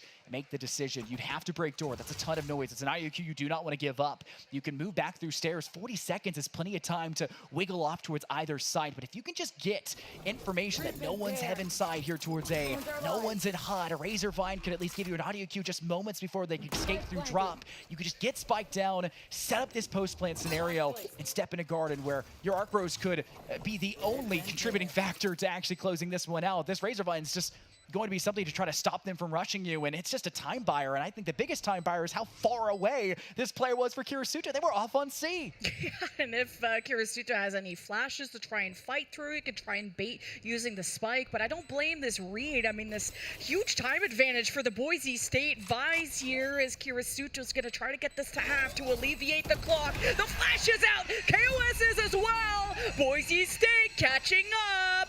Split-second decision to be made if you're Michigan State's Kirisuto. Do you hop off? Do you confirm half? It doesn't matter. The Arc Rose, like I mentioned, being the biggest contributor for utility there. And though the Vines did at least confirm that the play was inside Garden, it doesn't matter past that. And it's all a guessing game as to what is going to come from this last player, what is still remaining. And they just could not play that one any better if you're Boise State's KOS. A player you hope to rely on in moments like that, it comes through very clutch. And despite how 50-50 these early brawls have been through main, both sides clearly still willing to test it early. And a quiet approach from Michigan State to see if they can really get Boise State out of the den and into the reach of a Nightfall that is still waiting to be used, but the kills, Boise State just quicker than the trigger, and the Army approaches, and Michigan State had answers. They just didn't put it out. This will be Boise State tying things up unless Kirisuto pulls a rabbit out of his hat. I think they were going for a hero rifle, like you said, alongside that Nightfall, drops the HP, removes audio. It's a huge way to level that playing field for the majority of the team where, LOL, my classic is free. You just spent 2,900 credits on a rifle, right? I'm still going to win that one. You don't even get the opportunity. Met too early, and Boise State capitalized. Now they're just squared away in guard and masked over by box. You could try to crawl back into this if you're Kirisuto. You have a rifle to work with, and it is well used against Master. Everything after is a guessing game, and you get one more consolation kill, but that's a pat on the back. It is Boise State's loud in the crowd, and very much so loud up on that stage, confirming a tied now series 11-11 still on map 1. And it was Boise State that used their second and final timeout, and that's what they needed to push Michigan State to the edge. It was a 3-round gap throughout most of Lotus, and Boise State are in the driver's seat, and they have ultimates to spare coming up soon. Showstopper, Steel Garden potentially, and we're seeing Boise State have these pop-off moments, but also the initiative before Michigan State bring out something like the Nightfall, which I'm still hoping to see this round in position to. He has got it out. Boise State trying to escape before the bullets fly as well, and Boise State were ready to greet the fight. We're at such a disadvantage from the defensive ult. Michigan on match point. It's a near Trojan horse style of that almost retake into A main there for Michigan State. They completely acquiesced pressure. They said, yeah, go ahead, take control over it. And the moment you think you can step past Pillar, the moment you think that your Omen can safely Shrouded step up onto that dome, it's not going to matter. We throw out the Nightfall that you were queuing towards so many times. They finally hear you. They use it. They pop a Paranoia behind it. Every piece of utility you could ask for, and it is just numbers, barraging that Boise State territory, and they kind of bit off more than they could chew. Not ready for that counter back, and thanks to it, Michigan State, they're going to force the timeout out of Boise State. There's nothing more they could do. They have to take this because this is not the round you could give up, and they used a lot of ultimates. So you have to come up with the perfect set piece to force overtime to come away with the next. And speaking of ultimates, I mean, Boise State also have 4 out of 5. Yeah. And they only need 2 rounds, or we could also go into extra innings. Who knows? But this is going to be an explosive round, and Boise State, I like that they make decisions fast, and sometimes that's what's important about Valorant, and Boise State have found that balance of speed and aggression, but also not kind of playing too fast where they've gotten punished in those moments. So this has really been a good tug of war, and BCJ believes in this team, took a step back from being as a pro player recently to make sure this team's in top form for this land, because this is a very important one for Michigan State. Yeah, you talked about this is a fast game. It's a fast esport title, but at the same time, it's also being fast means you can adapt faster. You can use your brain fast. You can formulate the next strategy, and Valorant truly is a game of adaptability, and we've kind of seen that out of Michigan State. Last few, the same thing, beating their head against a brick wall, trying to, stop Boise State early, finally saying, okay, let them come a little bit further forward before expunging everything we have in the gas tank at them all at once.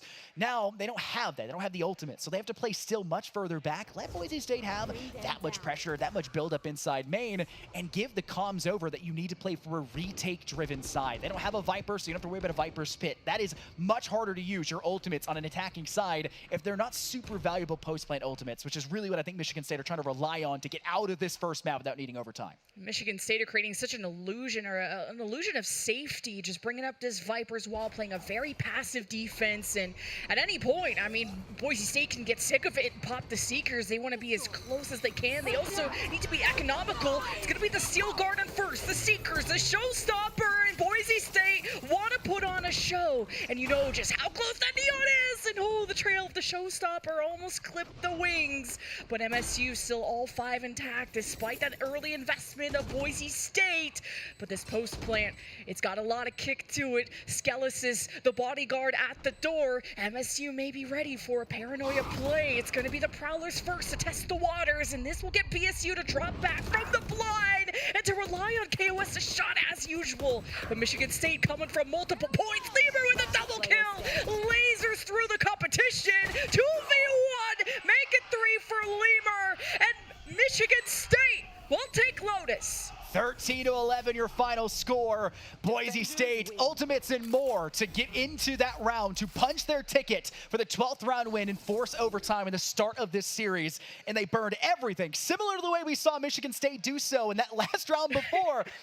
But they did it all at one man, and the man escaped. The Showstopper found no impact. You only had a single ult remaining, and it's not a high-value ult in moments like that. And it turns into the worst possible storyline. It's a nightmare for Boise State. They're down in this series. The desk was talking about it. They were expecting to see map 1, Boise State, map 2 the other way. They're like, this one's going to 3.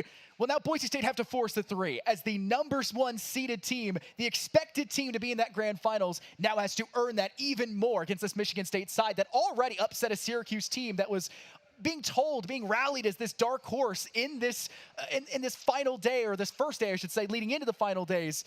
This is a crazy team on this big surge of play, and you have to feel like so much is thanks to the confidence they've gotten the last few weeks, this new coaching staff, and more out of this roster. And I'm glad you pointed out that Boise State had all the tools in the shed, but they just weren't sharp enough. How do you have 4 ultimates going to that round, and you get not a single kill from it, a full 5v5 post plant too?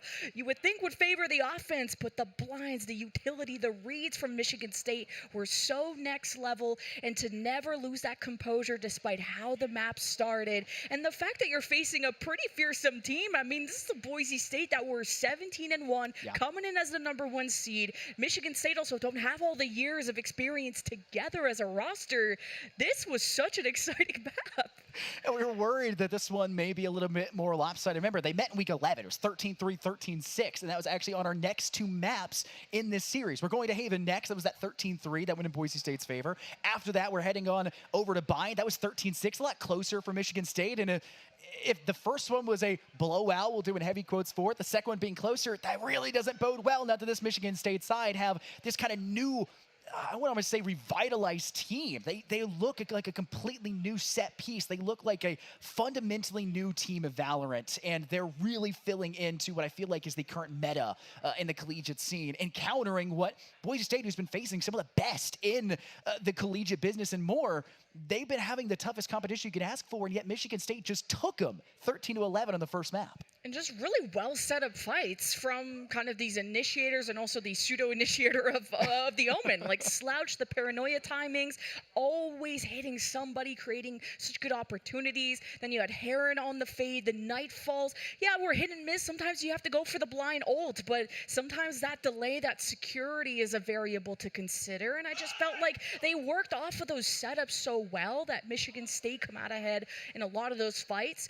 And they also, like I said, it was all about the reads, realizing Boise State where they were always retaking from, forcing Boise State to have to dig deeper into the strategy book. And that last round was a masterpiece from Michigan State, knowing what you were up against in terms of ults, playing so far back that you were so unaffected by all these ults. You got close with the Neon though, but still, having all 5 intact after 4 ults is ridiculous. And think about how that round changes. I mean, Lemur gets a 3K in that final. 2 major openers coming down from Staircase with a Vandal, closes things out with an Overdrive, which at that point just feels like a consolation. It's like, hey, I have it, might as well use it. It's such a difficult ult to contend against, especially in those 1v1s. But the big thing to me was the difference in the way we saw the near-mirror matchup, but the players who actually did match, right? They're doppelgangers. Slouch versus Skelesis. You talked about the paranoia usage early on. You had a much more selfless paranoia use out of Slouch, and Skelesis is a player you can trust 9 times out of 10 to come away with that 1v1, that 1v2. They're peaking, but because they're doing it in those moments, selfless or selfishly in comparison to selflessly, you now don't have that paranoia for later, which turns into bigger problems than it would have been if you just, I don't know, shimmy stepped the other way and avoided the initial line of sight you were peeking into through Link or wherever it is. So I think it's just enough of an advantage having that Omen versus Ermin battle. And then you compare also the Vices. KOS has always been like the kill lead for many a time for Boise State. When they need them most, KOS arrives. We even had the battle of KOSs before, right? We're going to probably have that again here on the Utah side. So you really have to question what happened. Well, I'll tell you what happened. Kirsido just blew that out of the water. What an unreal player in a performance on map 1. Absolute cinema. And just when we thought Sentinels were kind of dead in this meta from all the nerfs, it's low-key the Sentinels that we're carrying. And at least just making it Neon's the lives living hell. And Neon is just so susceptible to those Sentinels. And now you wonder if that changes what duelists you want to run on Haven coming up. I could see a lot of the repetitions of the Viper, the Omen, the Neon. I think the initiator should be changing. I'm not expecting a Sky and a Fade. At least that's not normally what's run. Now it's the Sovas or something else to step up to the table. But a lot of the same game plans or the structure of your composition can be repeated. Yeah, and again, it's talked about how Yoru received a major nerf, and this was a big play many a time for Boise State, and we begged them for semesters to stop one-tricking the Yoru for so long. You don't have a choice now, right? Yoru has just been sent to no man's land with a nerf. So he's just not super viable on this map, but many a team still want to rock that double duelist, and that's where I think that Waylay kind of steps in. We highlighted it earlier. You didn't get to see it on map 1, but if you combo that Neon with the Waylay, you kind of make up for Neon's weaknesses where Sentinels are really strong against Neon, especially Vise. While I don't anticipate we see Vise on this map, you are going to see Sentinels. You're going to see KJ. You're going to see a Cypher. That's super hard to deal against. Not so much if you just double dash over it and then fall back after hindering a player, and then your whole team rushes this person that's stuck and Neo the Matrix slow-mo, right? Like, it's just a really, really tough thing to go against. We're in the stage right now of double duelist where you're not playing against their utility. You're playing to force their utility and then fall back with only having to use one single thing in the process. It's super valuable. Waylay's hardly a duelist half the time. They're treated as an anti-utility agent, which is what Vito was meant for, and yet Waylay fulfills that role way better. Yeah, and I mean, also the choice of Sentinel that you go on Haven could be contested. There's, like you said, the KJ I think is the best choice as of late. Does limit you on kind of where on the map you can play, but Cypher's been just killed out back. Like 6 feet under. I haven't seen Cypher in a hot second, and some people don't even play Sentinels, and it's been just more duelists, more firepower, but you're realizing that's not always the case. And this is going to be a map where I think playing with your different site options, now that there's 3, Boise State showed us more depth in terms of kind of which spots on the map they're wanting to hit, and they're faking a lot more. But Michigan State were so good at reading that didn't matter which side Boise ended up on, Michigan were always there. Yeah, throw it back. It was week 11 last time these two teams faced. Haven was map 1, 13-4. Boise State swept them. Now it's Michigan State in lead in this series, hoping to continue through this upper side of the bracket and force the #1 seeded expected grand final resulting team of Boise State knocked down into the lowers very early in comparison to where they thought they would be. They've only had a single series to play so far. In Michigan State, they look warmed up, they look ready, and they weren't even the most recent team to get out there and play. It was Boise State who had the closest series down below, now having to step up on the stage, and well, maybe the lights got a little bit too bright at the end of that first map as we jump into the the midst of this Haven map, and really where the agent difference for map 1 is going to really play against them on map 2. And this is going to be more about a marathon than a sprint because, well, you already got to get into map 2. And you got to play Saturday. And it's just, you got to, whatever happens, you're playing tomorrow in the lower bracket, or maybe a map 3. This could be what's in the cards. We also have the lower bracket being played right now, and we can update you guys on how that goes. But for now, we'll take a look at, we don't get to see Clove every day as well on Haven. That's kind of a very unique one. You see that more on Bind, but you also see it when duelists kind of get forced to play controller. So yeah.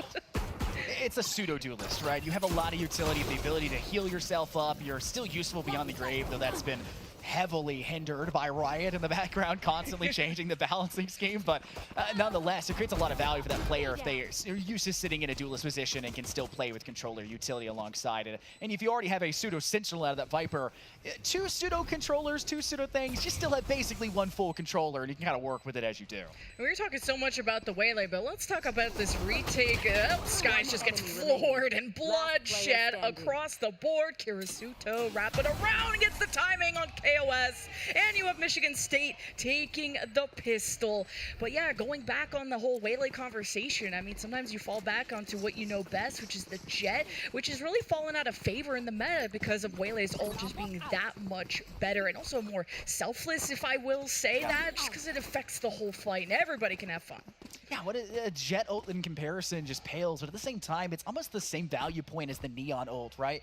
You're moving constant while doing it, which changes up the way that the countering team has to play against you. You can go high with the tailwind similar as you can, the double dash coming out from the Waylay, so you can still close gaps, and with a, use of a smoke, you try to throw down a cloud burst, it could save your life maybe, but it may not do enough for Skies, who went for a little bit of a heavy purchase for a pistol round, lost round 2, and only his 2 HP now as they're getting peppered through this door. They're going heavy for it, but pay the price. It's 2 down, make it 3 for Boise State early in round 2. The plot armor on Skies to be 2 HP, and he goes, you know what, I'm gonna challenge that. Like, you could have just held the threat, Sometimes the position is more valuable than whatever else you're trying to do there. So, hey, with the buy-ups on the Judge going through the B garage, or the C garage, I should say, nice protocols from Michigan State. And man, Illogical's also 5-1 right now, so who cares what agent he plays?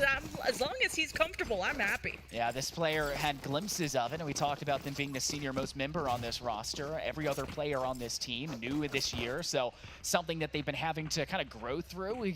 Obviously, they've seen it turn around in this second split, and especially at the end of this split, but something that they were struggling with early on, and it's now placed them because of that in the 4th seed. But time will tell if it is going to be enough to deal with this Boise State roster. They're in the lead 2-0, and they could obviously change things up, break the standard mold, make this 3-0, but that requires sacrifices to be made. And a lot of that's going to come off the choices of saying, we need an objective, but do we want the most retakeable objective in all of round, especially if utility is still in the docket for Boise State? I don't know. Test your odds, but pray a player is still on site, because you'll need a kill to even make this possible. Only have that solo initiator, double duelist, more firepower, logical. Once you commit, there is no rewind, and Daimyo always collecting one. He's worth his weight in gold, and Boise State, a brick wall, but it's so chaotic with all the smokes. And as soon as Boise State have vision, they execute. Michigan State find themselves with their backs against the wall with no escape and nowhere to go. easy round to close out for the remainder. Like I mentioned, if there's any utility on the docket, that side is as free as can be for the majority of any defending team in the retake, especially when those ultimates start to come online. The Hunter's Fury to buy time. The fast lane out of the Neon isn't an ultimate, but it sure can feel like it sometimes the way it closes out sight lines. It feels very similar to the old school Viper toxic screen you can pick up and move around throughout the round. It's very versatile for retakes. The big value point's going to come down to that lockdown, the baby cage out of the KJ to ensure the entirety of that objective and force you away from it. Something that I think Michigan State will have to be keen on countering with their own Hunter's Fury, which now locks that ultimate out of general play use because they have to use it as a counter ult instead of being used as a ult to create and, work with set pieces in and all of its own. Oh, going into B is so scary. There is so many corners, and now the defense has smoked it off. And it's not like you have these explosive flashes like when you had a Sky back on Lotus, like you have a Sova. It's for information really only, and so much relies on the Neon. And like you said, using that fast lane, how you break up the site. Michigan, though, they had success going into Garage. And KOS keeping a sharp eye on this. Makes contact, gets the spike down. Michigan State have not even clipped KOS. Only slightly at 87. And now he's got Master on the front lines. You got the Neon stepping up at the front door. And Skies makes quick work. Boise State on janitor duty, cleaning up this round. And are about to tie it up. Spike may be in your hands here if you're Michigan State, but how much is that going to matter? Master has a flick of a lifetime to knock you down if you're illogical, and it will be a flawless round 4 to come out from Boise State. And it did not require much from them. KOS over towards Plaid, a very easy read to spot the players working their way through Garage, and then past that, a quick peek by Daimyo and more through that Garage window, and everyone is just easy line of sight, and Pixel Holds will obviously pay out more for the defending side that could take advantage of them. There just wasn't really enough smokes to come out for Michigan State to cut off their sight lines, so a change will have to be made, whether that's given by their coach in a timeout to discuss or something they realized was the mistake of round 4. Time will tell, but for now, they're prepping towards lobby, and it's going to be both sides meeting early down lane. This is a trap, and you just walked in it from Boise State, but as there was some hesitation from Boise State, Michigan State managed to also get some kills from an encounter that they were just absolutely not ready for. Defense still holding up, though, but the jig is up for Michigan State, and they should think of plan B. Yeah, Spartans will have to think twice about A, but they still have a player in short lower. They have a player towards long. This is still a doable site. Your question is going to be, how much confirmed damage do we have to any of the players remaining from Boise State, and how much utility do we know we burned? The next 60 seconds could almost entirely be used to discuss that with a team that is dead in the background. So something Michigan State can continue to build off of as the spike will slowly etch its way. Now into sight from long up through ramp. They'll have a deep peek from Slouch to confirm. They'll layer up that dark cover towards heaven to make sure they can plant this. And they're going to plant this in a non, typical spot. Usually planted for ramp, but this one planted closer for a wide swing you have to take on short. And Skelesis with the early expenditure of this Hunter's Fury in round 5 comes away with nothing. I hate to see that ultimate used with no information to go off of and completely missing what would have been default plant spots. Yeah, absolutely. That first shot should have been on the default plant spot. Allowed for the escape. Michigan State just have to play time. They don't have numbers. Slouch tries to find timing and finds himself 6 feet under, and Skelesis, the lone wolf remaining, gives Boise State back the lead after that Hunter's Fury started to shake things up. And Boise State were not in the healthiest of positions, but they struck early with the recon and all the firepower they brought at 8 lobby. Michigan State tried to cut noise and re-hit, and yeah, that was a tough one to try and overcome. Yeah, you can't recuperate too much. There's no Sky in the field. There's no Mix on the field, so you don't have any ability to heal. Sage as well, right? So it really is just recuperate in the mental sense. Regroup, try to push towards a site. Boise State knowing, yes, we can retake this objective. We're going to have the numbers advantage. Play off of each other. Everyone peaked nearly at the exact same time. Your first player that got taken down by Kirisuto wasn't with it, but since you won that fight towards Slouch, it doesn't matter. Boise State are almost gifted the extra next level effort to go past it as a shock dart connects with Daimyo in mid window, sorry, Garage window. And now Daimyo knows there's players here and has all the audio in the world to confirm that fact, as they'll say, yep, they're going to take C. Let's retake this. We don't know what they have, but I've not heard any rifles. Nothing is cleared by utility except for a pistol. And Michigan State lost their lurk, so they just had to full commit to this. They watched the flank just in case Boise State are up to their usual Boise State shenanigans and wrapping around through spawn, which now just through the top side and garage control. Boise State creating a lot of offensive fronts, and Master will be the first one to bait as he has the ult, and we'll get another swing at this. And here's the flood of Boise State, but the Sheriffs are doing a lot of talking, but now it's turned into a whisper, and now a permanent silence as Slouch will be traded out, and the lead extends for Boise State. And he saw a good connection with that paranoia, but the team not able to act off of it, and it's one of those moments where Slouch maybe wished he had it in that 1v4 moment at the end, so he could use it selfishly, try to confirm an extra kill, buy time for that post plant, but does not matter. Timeout will be called in the round 7 at the very beginning between them. And it will be an interesting scenario for Michigan State's coach to try to break down and discuss. I had mentioned before, I saw the shortcomings over on that push where KOS knocked down 2 off on Platt. They tried to now go through Garage 2 more times past that. Neither has been hyper effective, if any level of effectiveness. And that's come off of multiple defensive plays out of Boise State. That's been a Platt hold. That's been a Garage window hold. That's been a sneak in and wait to go for the late stage flank. It's been obviously giving up control of the A site with no counterplay. Those are mistakes early in the round that Boise State are letting Michigan State fall into and constantly make, and it's becoming this mind game that I think now, if you're a coach, you just have to get to the head of your players and say, it's them right now, not you. Where are you? Yeah. Let's get this done. And BCJ calling that timeout at the perfect time. It's been 4 in a row from Boise State. And like you said, it's not been an easy choice of what part of the map you want to hit. Now that it's 4 in a row from Boise State, you're starting to worry, is there going to be an op online? You don't really want to go down C long against an op. You're asking to get first blooded. Garage has been the only point that I felt like Michigan State have had consistent control on. And a lobby has looked really sketchy with kind of the aggression that Boise State like to bring in the early round. B gets smoked off by the Clove, so there hasn't been an easy path. This is an uphill battle for Michigan State, despite being so up in the series. We'll see what they learn. It's such an odd thing, because when Michigan State have been able to gain control over Garage, it's almost like this is looming threat over the horizon. In this round, it's KOS, not on platform, but actually inside that Garage window, the same spot we've seen Daimyo and Skies even play within and get kills to shut down Michigan State's front. It's that moment you say, we're here, we got it, we can push in, and then all of a sudden someone struck you through a smoke like a smooth criminal, and they've gotten away for free from it. And if you're Boise State, you're very happy to claim that over and over again. As Daimyo once again, Garage window, the second one in a row. And MSU, there's no way they can move from this. The spike is something that has been a non-factor in every one of these rounds, and you now have to go into the most dangerous sightline, see long, and hopes you can knock down a player, and there's nothing to be said from it. It's all Boise State. Yeah, Michigan State are just not on the same page for this round. Like, you don't usually go into Garage and then leave it where you came from. It's always a path forward, and to call off your duelists like that, we're not on the same chapter if we're Michigan State. Yeah. And you got to make this not turn into a hemorrhage, because Boise State are just ironclad on this defense. It's now 4v1, so good luck to Heron. And it's not like you're building up towards the ultimate. So you can't really jump off the map, but you're going to have a go at this, and you're already starting to make your chances even better. 77 HP, you hear the stomping from the Neon, and Heron will react in time, but Skies is quicker and better. Yeah, the relay bolt Ampa confirms the ending result of that one. Nothing you can do against it. You try to jump out just in time. There is no escape from that utility. The double lay down.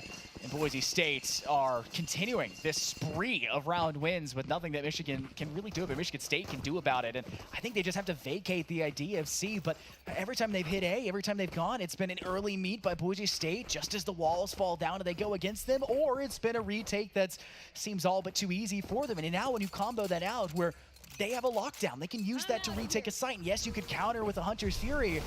You're worried about even more past that. Maybe Boise State get their own Hunter's Fury soon. You have to get onto this site to use your ultimates fast if you're Michigan State, because you don't know how soon this player is going to be to get that. And it's all but a question. It feels like it's just going to be 1 or 2 more rounds. They've been so lights out, it feels like, for this team. And I think Michigan State can leverage more of their smokes to try and get into position like they are now, because there hasn't been an off from Boise State.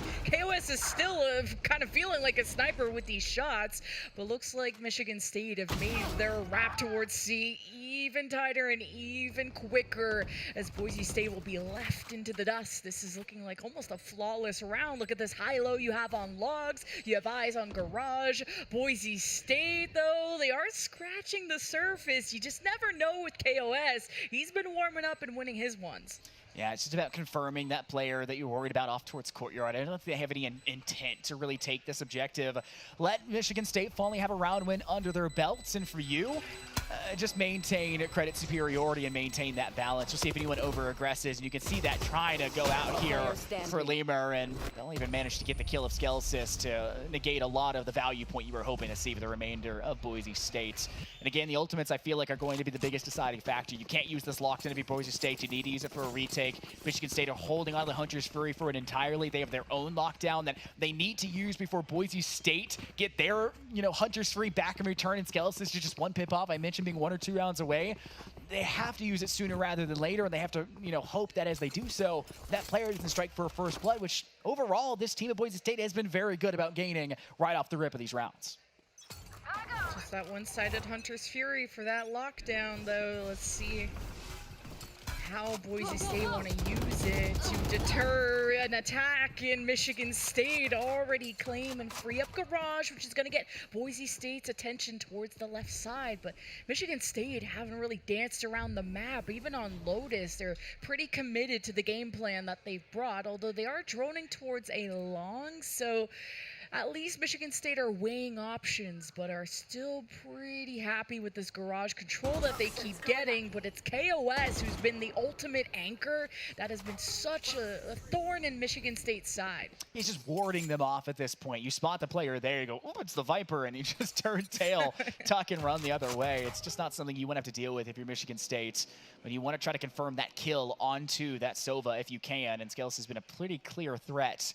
They'll head on over towards the A site to accomplish that task and even split high and low, but at the last moment they'll pivot a third player down through long. Skelesis will peek initially, is holding this one for short.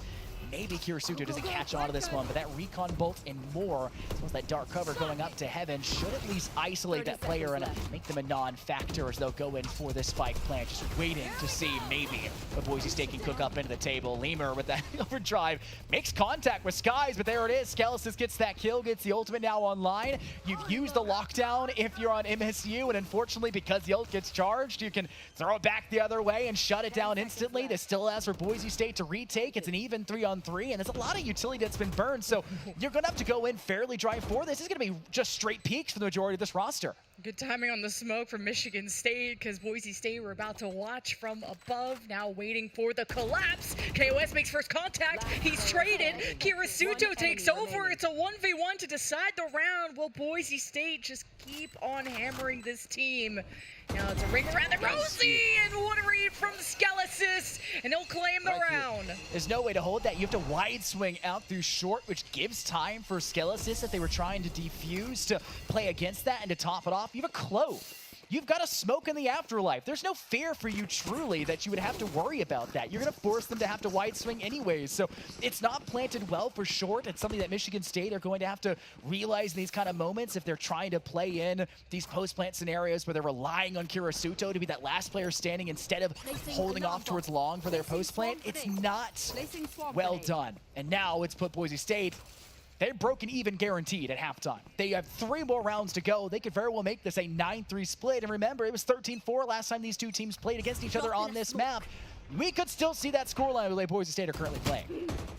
Wondering if an early pick comes out here just when you have all of this noise, this violence in Garage, and it's gonna be the Hunter's Fury to try and destabilize this defense. So no early pit. They're gonna hold their ground and stick to their guns. And Michigan State not getting the picks they would have wanted, and no looks at all. So they're gonna go elsewhere. Yeah, and it's about reconstituting now. If you're on the side of Boise State, you felt the pressure, but you had to move players out of position to try to counter that. So now you need to move them back over, and you can see the full sprint being made by Skies to get over towards towards this A site, but nothing is going to deny it. Skeletons is into the space and is able to make contact for one, almost gets the second. The Lemur is in the corner, and Skies can confirm the refrag.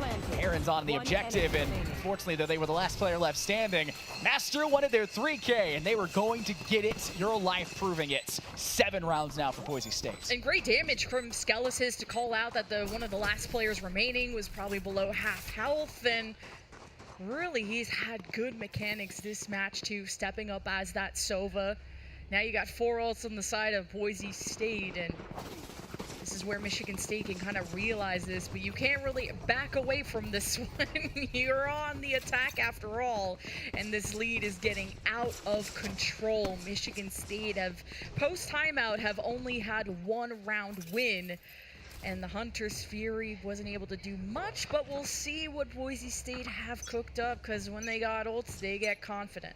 Just means they can't hit A site, even late stage, because they haven't been able to find out where this KJ is. That lockdown is too big of an obstacle, too much of a threat. Gotta go. I think Michigan State are aware of that fact, so you're seeing them go for a default. No one through long, just a player kind of teasing that one initially, and a majority of your players off to Garage instead. It is a bit of a strange buy for them, and Eco, as they'll have sheriffs and maybe some bandits to work with. They'll clear out that KJ turret in B, and the moment you do, you're forcing out a smoke, which is good. You're burning a little bit of the economy of the util for Boise State, with the Broncos have plenty more in their back pocket, and you can't buck them off this C site because KOS is sitting on that plat and waiting for you to test them, and it's about to happen here towards C long. They'll call him KO for nothing. KOS, he's looking to put down some more, and here's the highway. Here's Lemur just racing on in, trying to be a tiger, but he becomes prey. And Boise State are so hard to find in their hiding spots. And Michigan State thought the speed and the aggression would be enough, and it wasn't.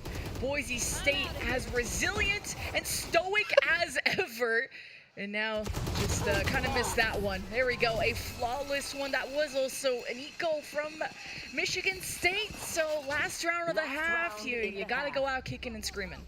And they only have from the shadows, which means they can leave that player to late stage flank or try to prove themselves in a site. I would assume they'd likely do that towards C, where they could use their own smokes to claim control and territory, maybe force KOS away, but Slouch has not been the oh-so-resilient figure they were on map 1. You could rely on them every time for a kill. You could rely on the majority of this Michigan State side for a kill, but you've stepped over to a Boise State map, it feels like, where they know they are the dominant team out of every map they play. I don't think they've lost this map a single time. They haven't lost many maps anyways in PEC, but they haven't lost this map at a 6+ confirmed appearances in the PEC just for this second split. This is one that they're comfortable on, and Michigan State have not been able to prove otherwise. Gotta become that Lanimal, because you're such at a different setup as well, and different room temperature. Everything matters to gamers these days. And Michigan State, the strat book is looking ever so thin, but it's the last round of the half, and they have the buy-up. And now you get your duelists in position, but it's the retakes that real worry me for Boise State. They could easily just do it off of a lockdown, and maybe this Killjoy get into position, wait for the call, and now Michigan State have to evacuate. There's nothing you can do. I mentioned it before. You don't have a Hunter's Fury to counter it. It's going to force everyone back towards long. You needed to plant this one for long, and you can note the spike has been moved more central to the Radiant stack. But your player down in hell will be sent there by Skelesis, and the rest of the team now just needs to try to retake into what feels like an insurmountable wall as the Viper Spin even comes down. Kirisuta will need to step into this gap before they're taking advantage of the other way. And it's unfortunately KOS still squeaking into the space and confirming that next kill. You have to try to shut it down if you're illogical, and you do confirm one, and it does bring up the question of was there enough time, and Michigan State are able to come away with the win thanks to a 0.06 second difference between the defuse timer and more. Illogical, in fact, did manage to clutch it up for the team. Wow. What an insane end of the round. I can't believe Michigan State bought enough time. I thought it was kind of an error for Illogical to still be detained. He was trying to see if the retake would ensue and he could get a lucky timing and at least go down with the ship or go down with kills in his favor, but no kills, gets detained. So Michigan State have to use their own jet as bait while he was detained. And then chaos ensues when Boise State used the rest of their ultimates, including a Viper's Pit. and all it came down was time at the end. That kill on the diffuser was everything. A huge play from Michigan State, and now they find themselves on defense. Maybe a less weight on their shoulders to try and sit back and counter what Boise State have. Yeah, you think maybe the Viper Spit actually worked against them there. It did confirm that kill to Kirisuto, who had to kind of linger off towards the short ramp into sight, but that was probably a kill you could have gotten anyways. You knew the player was there, then you just taken down a player. You knew. So instead, you're allowing that player to step up with a shorty, but no allowance here towards A site. It is a pretty big assault coming forward by Boise State, but things even back out to an even 3-on-3. Sheriff's up for a logical, and they will retreat through Hall to give time for the rest of the team to get on over here and start to set up for a possible retake into the site that yet still does not have a spike down. I wonder if this Clove has a smoke for the top of heaven. If not, that could be a point for Michigan to get their duelist set up on. Probably hearing that smoke, they're in Michigan are not going to bother. They're also waiting for maybe this flank to get active here from the Killjoy. Here's the Paranoia, though, in for Michigan State. And when you have a Viper on the post plant, the Snakebite is just going to chunk some people down as they walk in. A lot of time being wasted, though, from Michigan State. If they want this retake, it has to happen now. And Kirisuto does start the dent, but KOS will end it with a 3K. The Spartans fall, and Boise State come away with yet another one and just make this lead even more difficult to come back from. A nigh impossible task, but still, it feels like if you want to stay alive on this map, it's not entirely at the make it or break it point yet, but you could do what we saw Boise State do in the first, where they bought a shotgun for that second round in hopes to squeak out a kill or two. And we talked about the kind of plot armor that Skies had at the time that I think, unfortunately, everyone became illiterate shortly afterwards, and they didn't read the plot armor that well shortly in return for that finisher. But it's the strange moment for Michigan State where they just are almost forced to let Boise State reach 10. They're going to save as much credits as they possibly can, maybe a shorty or two for these players, and play as tight a corners as they possibly can. But Boise State have utility, they have recon, they can close you out fast if you're not careful. I like that you're using the turret as that kind of contact, but that also means you're gonna lose it super quickly. So the recheck Slouch will do it, and man is a laser, downing the duelist in half a second. It's a weapon that's claimable as well, but do you walk all the way back through C-Long? And if you're on the side of Boise State, do you leave it there, or do you juggle it back towards attacker spawn to make it that much more difficult? You put Daimyo in space to claim one. Can they get onto this B side with Spike, though? Safely, might I add. Daimyo will make sure of it. 3K confirmed, and it's just Heron all alone through short, able to get their one, but their duelist is all the way stuck towards Link. And look, Boise State are putting every player over here. They're looking to shut them down. Logical kind of hesitated, almost had the last shot he maybe needed into the Clove, but it's just a lot of pistols from the Michigan State side. Just to be able to remove two weapons from the bonus of Boise State is always nice. Daimyo's looking for the ace, though. Let's lock in one Sova, one Prey, and Daimyo is searching, and it's unfortunately not the right spot, and no ways for him but a win for Boise State, getting to those double digits. Checkpoint or chokehold, will it matter? Michigan State now looking to start the standard mold, the 2-1, Ryan, and try to get that one under their belt. Can they do it in a credit-savvy manner while maintaining their number superiority and keeping the weapons online? Time will tell. They have to win it in the first place to make that even a point, and that has been a problem for them throughout the entirety of this map. And the scoreline, it's looking pretty reminiscent to week 11 when we saw the ending result be 13-4. So if you're Michigan State, flashbacks may get scary, but you're up on stage. There's bigger flashing lights off in the distance to worry about. You cannot look to map 3 just yet. You're on defense. This is the favorite side. You have to close out here. And that's where you talked earlier, that sometimes getting to those double digits, you get so close to the finish line, but Slouch, he's so reliable with these first bloods, and he put up some resistance here at C. You can rely on your turret now to get more information if you're MSU, and now with a Neon, it allows you to rotate so fast at different points of the map. You're expecting Boise State to go elsewhere, because that's what they do. They work the map, they work their magic, but Boise State have cut all noise. It's a mystery. Trying to obfuscate as much of their presence as possible. Still, no decision has been made.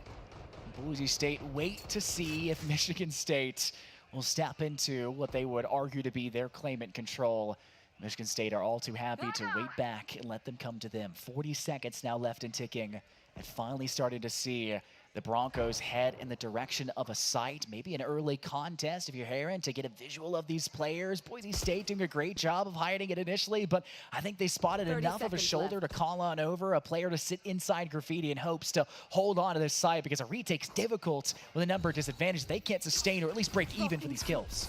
Heron is going to be trapped in the action along with his duelist and has to just win his one, hold the corner, wait for reinforcements. 12 seconds, Boise State, they cannot wait, but now they're not safe to plant. It's a bloodshed. It's a 2v1. Boise State just have to confirm the last few seconds that they have, and no denial can come out of Kirisuto. It's such a fantastic Vi's game back on Lotus, but a 1v2 is not easy. At least one is injured, and an easy read at the top of the window. KOS will confirm the 4th and the 11th round for Boise State. No sweeping angle to be held there. Michigan State, Kirisuto just trying to peek in for an expected angle and gets caught off because of it. You know what they say about assumptions? It can make you look a little silly, and I think that's exactly what happens there. Needs to level that crosshair and sweep the area as they broach and find a visual upon it, and Boise State are all too happy to come away with that victory and, at least for now, avoid what could have been the checkpoint or chokehold scenario, but this could very quickly turn into a 12. Michigan State needed the win. They needed it with a lot of guns still left. They were denied the guns and now been denied the win. It's going to look that much worse for wear, especially this Outlaw from Skies makes contact. That's just a one-shot kill with no armor. And a different Michigan State turret now having a more safe position towards B, because, you know, that B has not seen any action from Boise State. Now you have an Outlaw on the offense too, so as soon as you get vision on the site, this could be scary. See, it's a defensive smoke at C, denying the LOS of that Outlaw, as Lemur is going to test the waters with a first blood and doesn't want to try and get that weapon though, so that's the silver lining for BSU. You can go from here though. If you're down that KJ, it's going to make the post plant annoying, but not impossible, bearing in mind still that MSU are in an eco round. They'll at least wait to burn a little bit more of that recon utility that is in the back pocket of Michigan State. And then they'll make their way towards through mid window into courtyard, and maybe as this dark cover dissipates into this B site where Heron is so close. And this has been the player that's always been the primary point of contact on these objectives when Boise State hit. It's been kind of Heron's unlucky nature to have to be the first person there, but at least can escape that initial peak and fight as you see Boise State stabilize and even go for the Viper's Pit, even when the gun advantage is clearly theirs. And yeah, it's nice to have the safety of the walls of the Viper's Pit, but Boise State are so excited to get this map over with. Now they're on match point, seconds away from getting to bind here very soon. And ever since Boise State converted that bonus, it felt like it was all in the cards. And you've pointed out statistically how strong of a map this was for Boise State, and they've maintained that form here even at land. It's such a scary force if this map turns the same way. Imagine what Bind's gonna do, and it's gonna be, hey, I've seen this one before. What do you mean? It's brand new. They're on a different stage than they usually are. But unfortunately, the score line looks about the same. The shocker that was map 1, the crazy finish from Michigan State, feels like a moot point when the second map turns so drastically in the favor of Boise State the other way. As a Hunter's Fury comes out, this is a bit dry in information, but could still make a little bit of contact, but it doesn't matter. Lemur and Heron come away the majority of the kills with a logical late swinging. It's really even for both sides, and you can't say either one came away the victor at the end of it. The Hunter's Fury had a ping on Heron and didn't even confirm that till later on, and then Lemur's just stuck between, well, a rock and a Hunter's Fury, so it still kind of went out swinging, and I thought that would have been much kind of cleaner, one-sided for Boise State, considering all the targets. A target-rich environment, but now it's a 2 versus 2. Encroaching here on A, there's only one player that they have to worry about, the double swing. Gotta be careful how you stack, because Kirisuto will put them all down. Sitting Graffiti, and it's painting a pretty clear picture. Michigan State still want to be in this map. They still want to contend, even if they don't know if they can win it. You have to burn this Boise State side. I mentioned they just came off of a series. They basically went straight from it, got maybe a 10-15 minute break, stepped up on stage, had to get ready. So mentally they're warmed up, but as a question I posed to the Utah roster earlier today, I asked them, I said, if you have to go to lowers, how much are you worried that having to play the majority of those matches is going to burn your stamina in that battle of attrition? They said, yeah, it's going to affect us, but at the end of the day, we don't know how much. Does Boise State know how much burning this map, even if Michigan State don't win it, is going to reflect on map 3? At this point, you have to learn that Lemur is doing this almost every round of just walking it down at A and having a hop, skip, and a jump. He does get kills every time, though, but Boise State, they want to end it once and for all. In the flood, it puts Kirisuto, the best player on Michigan State, his back is against the wall, and he does good enough damage, but Daimyo still remains, and it's up to the 2 of Heron. You got the Hunter's Fury right as you hear the plant, and you got a tag, and Old Master, he's too fast with it. Heron will confirm 1. It evens things up. It's last life for Michigan State. I don't know how much time you really have to drone, but you need everything you can. Information-wise, and the surprise from Master! Oh, it's just grasshoppers on the other side. We are going to map 3. It's crazy to see just the difference between map 1 and the difference between map 2. It's a crazy, and Daimyo is asking, I can't hear them, they're quiet. He's curious as to where Michigan State are right now. It's crazy to see the difference in scoreline, how close map 1 came down to be on Lotus. You head over to a map both these teams know. I mean, every time I feel like Michigan State has played this map against other teams, it's come away and goes, what's the problem with Boise State? Why can't we do it with Boise State? Well, the same story now can be told when it comes to Bind. You've been winning that on nearly every single time you see it against nearly every other team here. You're 4 seed for a reason out of 9 teams. You have good maps, you got bad maps, and you only get to pick one in the initial start and, hope the bands do the rest for the remainder. But this Boise State team has always been the anomaly for them, the paradox. They have to find the right way to do it, and it worked on map 1, but it is not existent to go through the remainder of Haven.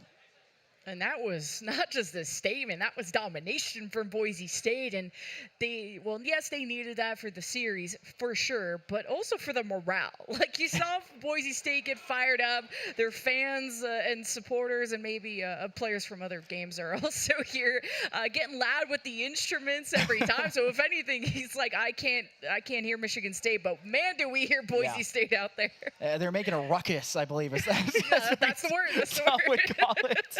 Maybe a little past my age bracket for that one, but I think these players, despite their age, we're going to talk about the seniority of this Boise State roster. It looks like they're in their prime. They're doing great. They were able to close out map 2, a very close map 1, but it all comes down to Bind. And I feel like Bind is like the young man's sport map, right? It is truly a brawl. You thought the contest in A main on Lotus were crazy. You thought the weird staged play through A long on Haven was weird, and the fights inside Garage. Every single objective, every push you could take feels like you're going to meet 4 players, even if there's no one there. It's just how scary Bind can feel as an attacking team stepping into that gap. And as a defending team, the moment you hear any utility, you almost like crunch up. I got to get out of here. Like, they're coming at a moment's notice.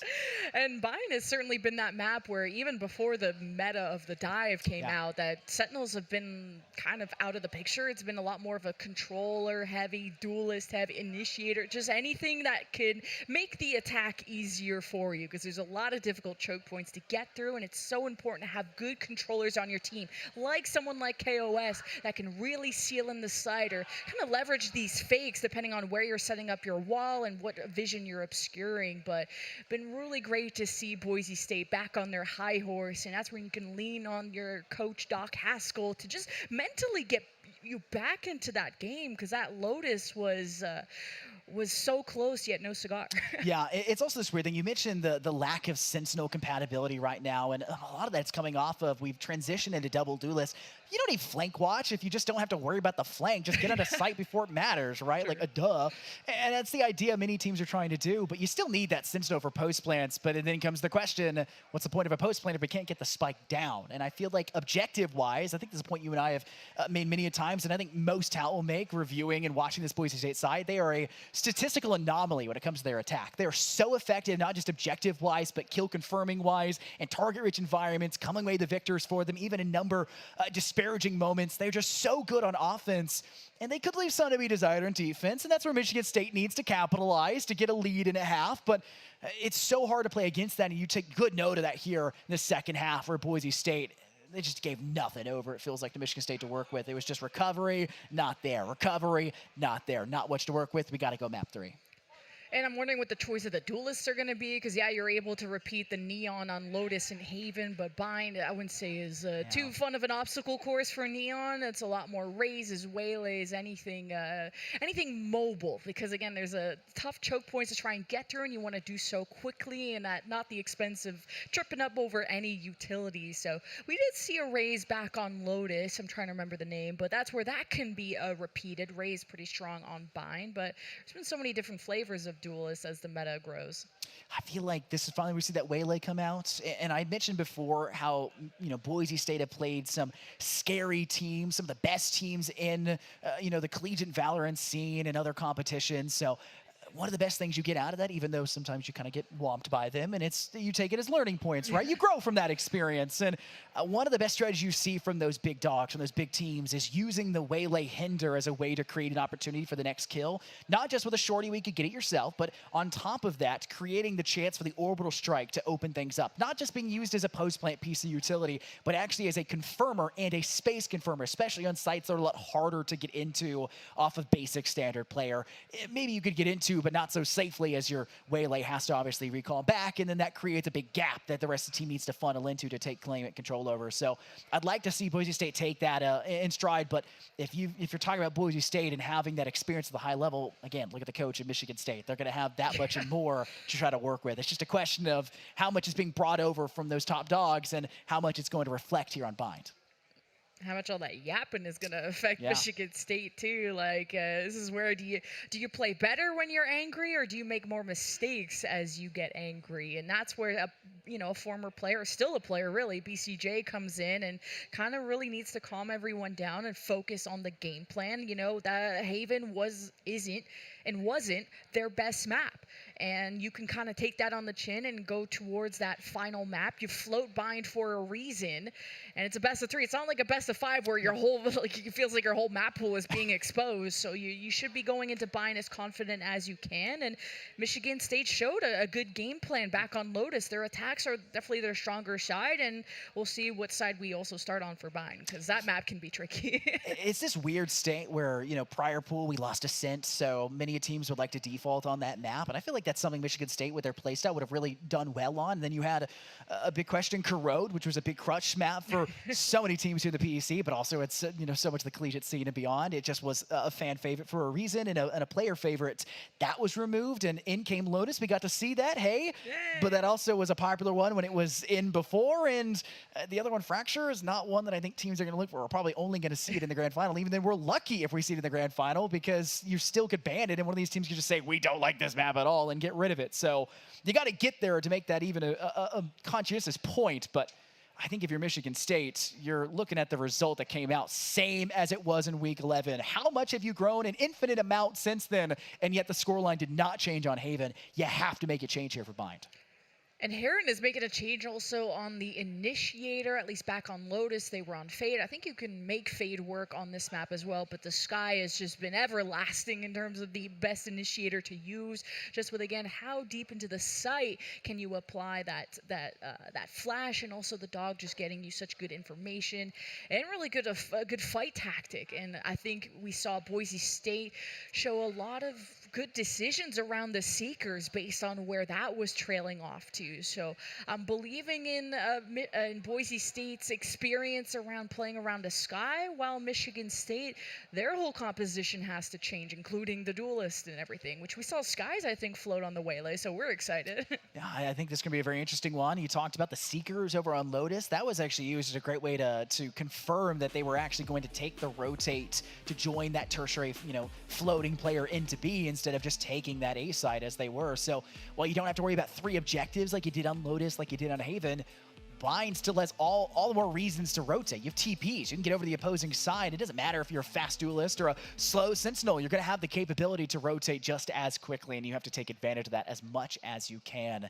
The big thing to look at here was really that Tejo, the flushing initiator, as Riot likes to refer to them, the only flushing initiator that Riot likes to refer to them as, and something that I'm sure will change with time, but you got to take advantage of it as you can. The salvos, the information off the sentry, the ultimate as well to get full control over an area. That's what you're really hunting for as value point in this third map. Skies refracts out, but you can't forgive the rest of your teammates falling who were ready to commit in. And that's the kind of bait and switch that Boise State have to adapt to when having that waylay. Get the information first. You don't want to get too antsy, but man, Boise State are fired up after that 13-5. They're trying to make up for their losses, but Slouch closes it out with a beautiful double.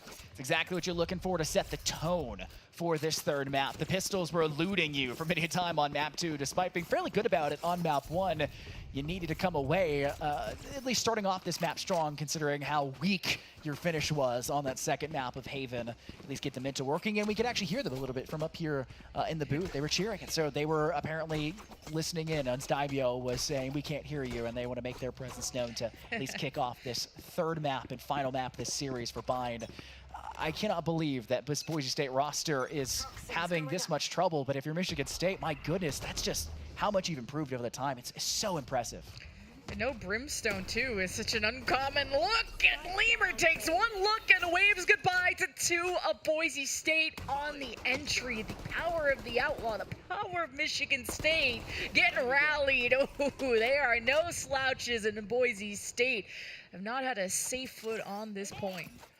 Where do you have to go from here? Player off towards U-Haul, double dash, refract, but not in time. Lemur gets their third, and well, the only player remaining was trying to flank back through Spices, and Kirisuto catches them off guard.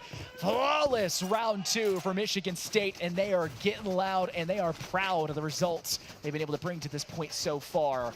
But even with all the weapons they carried over, is it going to matter? The chamber's the biggest thing. You have a headhunter, that brings value no matter what round it is, but you need to maintain these weapons, and Boise State can just fight you at the longest range possible now that they've gotten rifles for this third.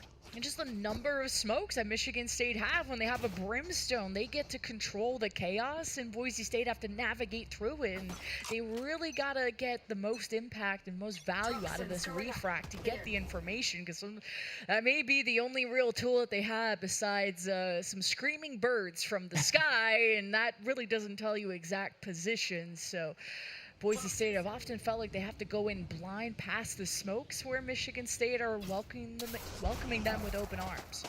And the value for that initiator has widely decreased with the riot patches that have come through, and because of that, you're having to make up for it elsewhere, and there's no making up for Skies double jumping forward and not even having a chance to use their blast packs, and gets taken down by Lemur, who, again, one of the best fraggers and kill leaders here in the PEC, and it does so again to start off round 3, hoping to maybe find more. The Guiding Light will flash you back, but I think you actually got tagged through to 2, but it may not matter. That Sky can use the regrowth, but Kirisuto make sure there's no growing past that push through Hookah.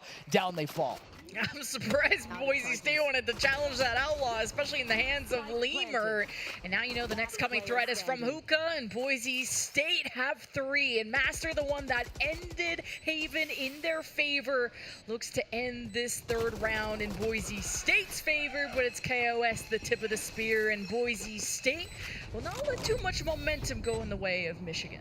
Yep, 2-1, the standard mold of Valorant, and something that Boise State will be happy to continue to move forward. They didn't lose too much in that round. Big thanks to Master holding on top of Tube and knocking down the 2 major pieces of the puzzle for the side of Michigan State, working their way through Hookah. You'll take some sacrifices if at least can confirm dangerous player positions. Like I had mentioned, it's so hard to know where to move into. Where's the safest ankle? And even if it takes a player to be sacrificed, it's that much of an advantage on that second swing and the peak that is doomed to come in afterwards. Tejo salvos in. Sky Flash Logical looks away and locks in, and Skies has already made his mark.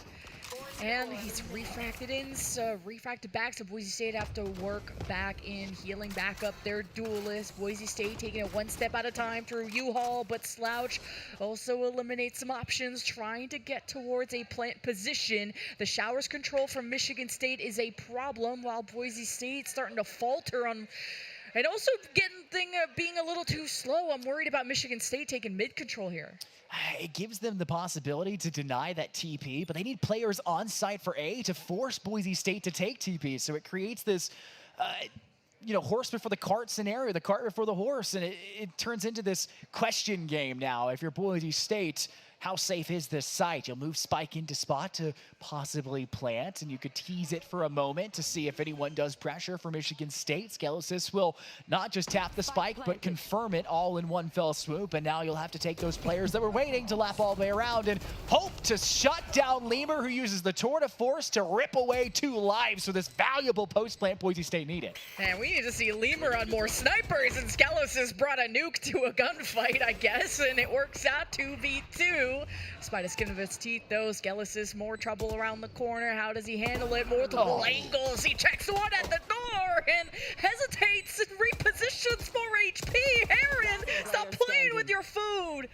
And now he has to toy against the Waylay, but seconds remain. No time to defuse for Heron, so the win goes to Boise State. They know it. They'll take TP to save the credits in the eco, and they'll use that time to converse, as short as it is, with the rest of the roster and discuss what they can do next. And again, cart before the horse. They were hoping to see that Boise State side TP, but both players in showers, they were exiting showers towards attacker spawn. They were trying to play this kind of glass cannon, this almost ATV style. Let the tour de force do the walking. There's a player nearby to assist and facilitate the refrag or pickup frag if required. So they have a 2-person swing, but the tour de force did most of the talking. Even despite that, Lemur could not do enough to save Michigan State.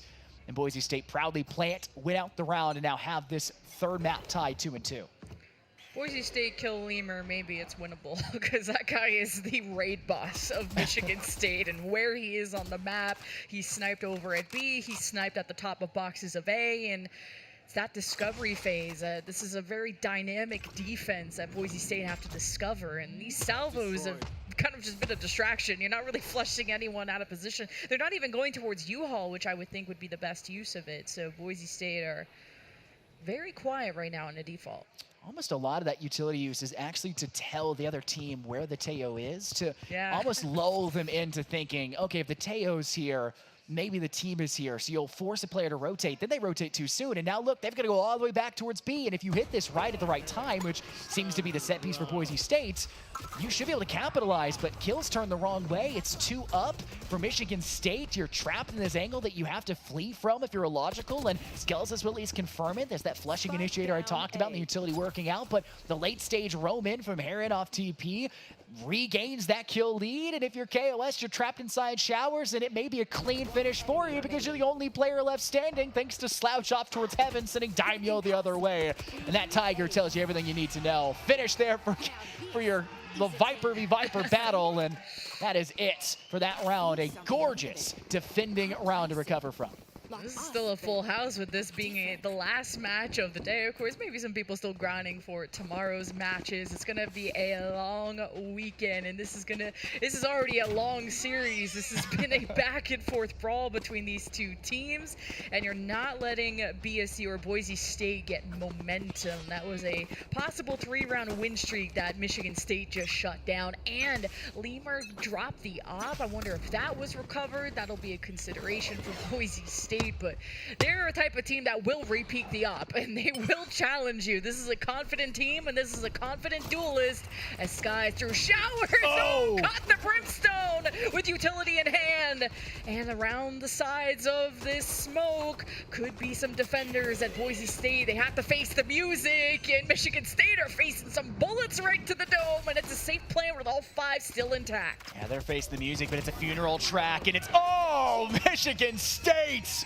You've got to show up for their funeral. It's Boise State coming away. 4 players left standing and making up for that last round.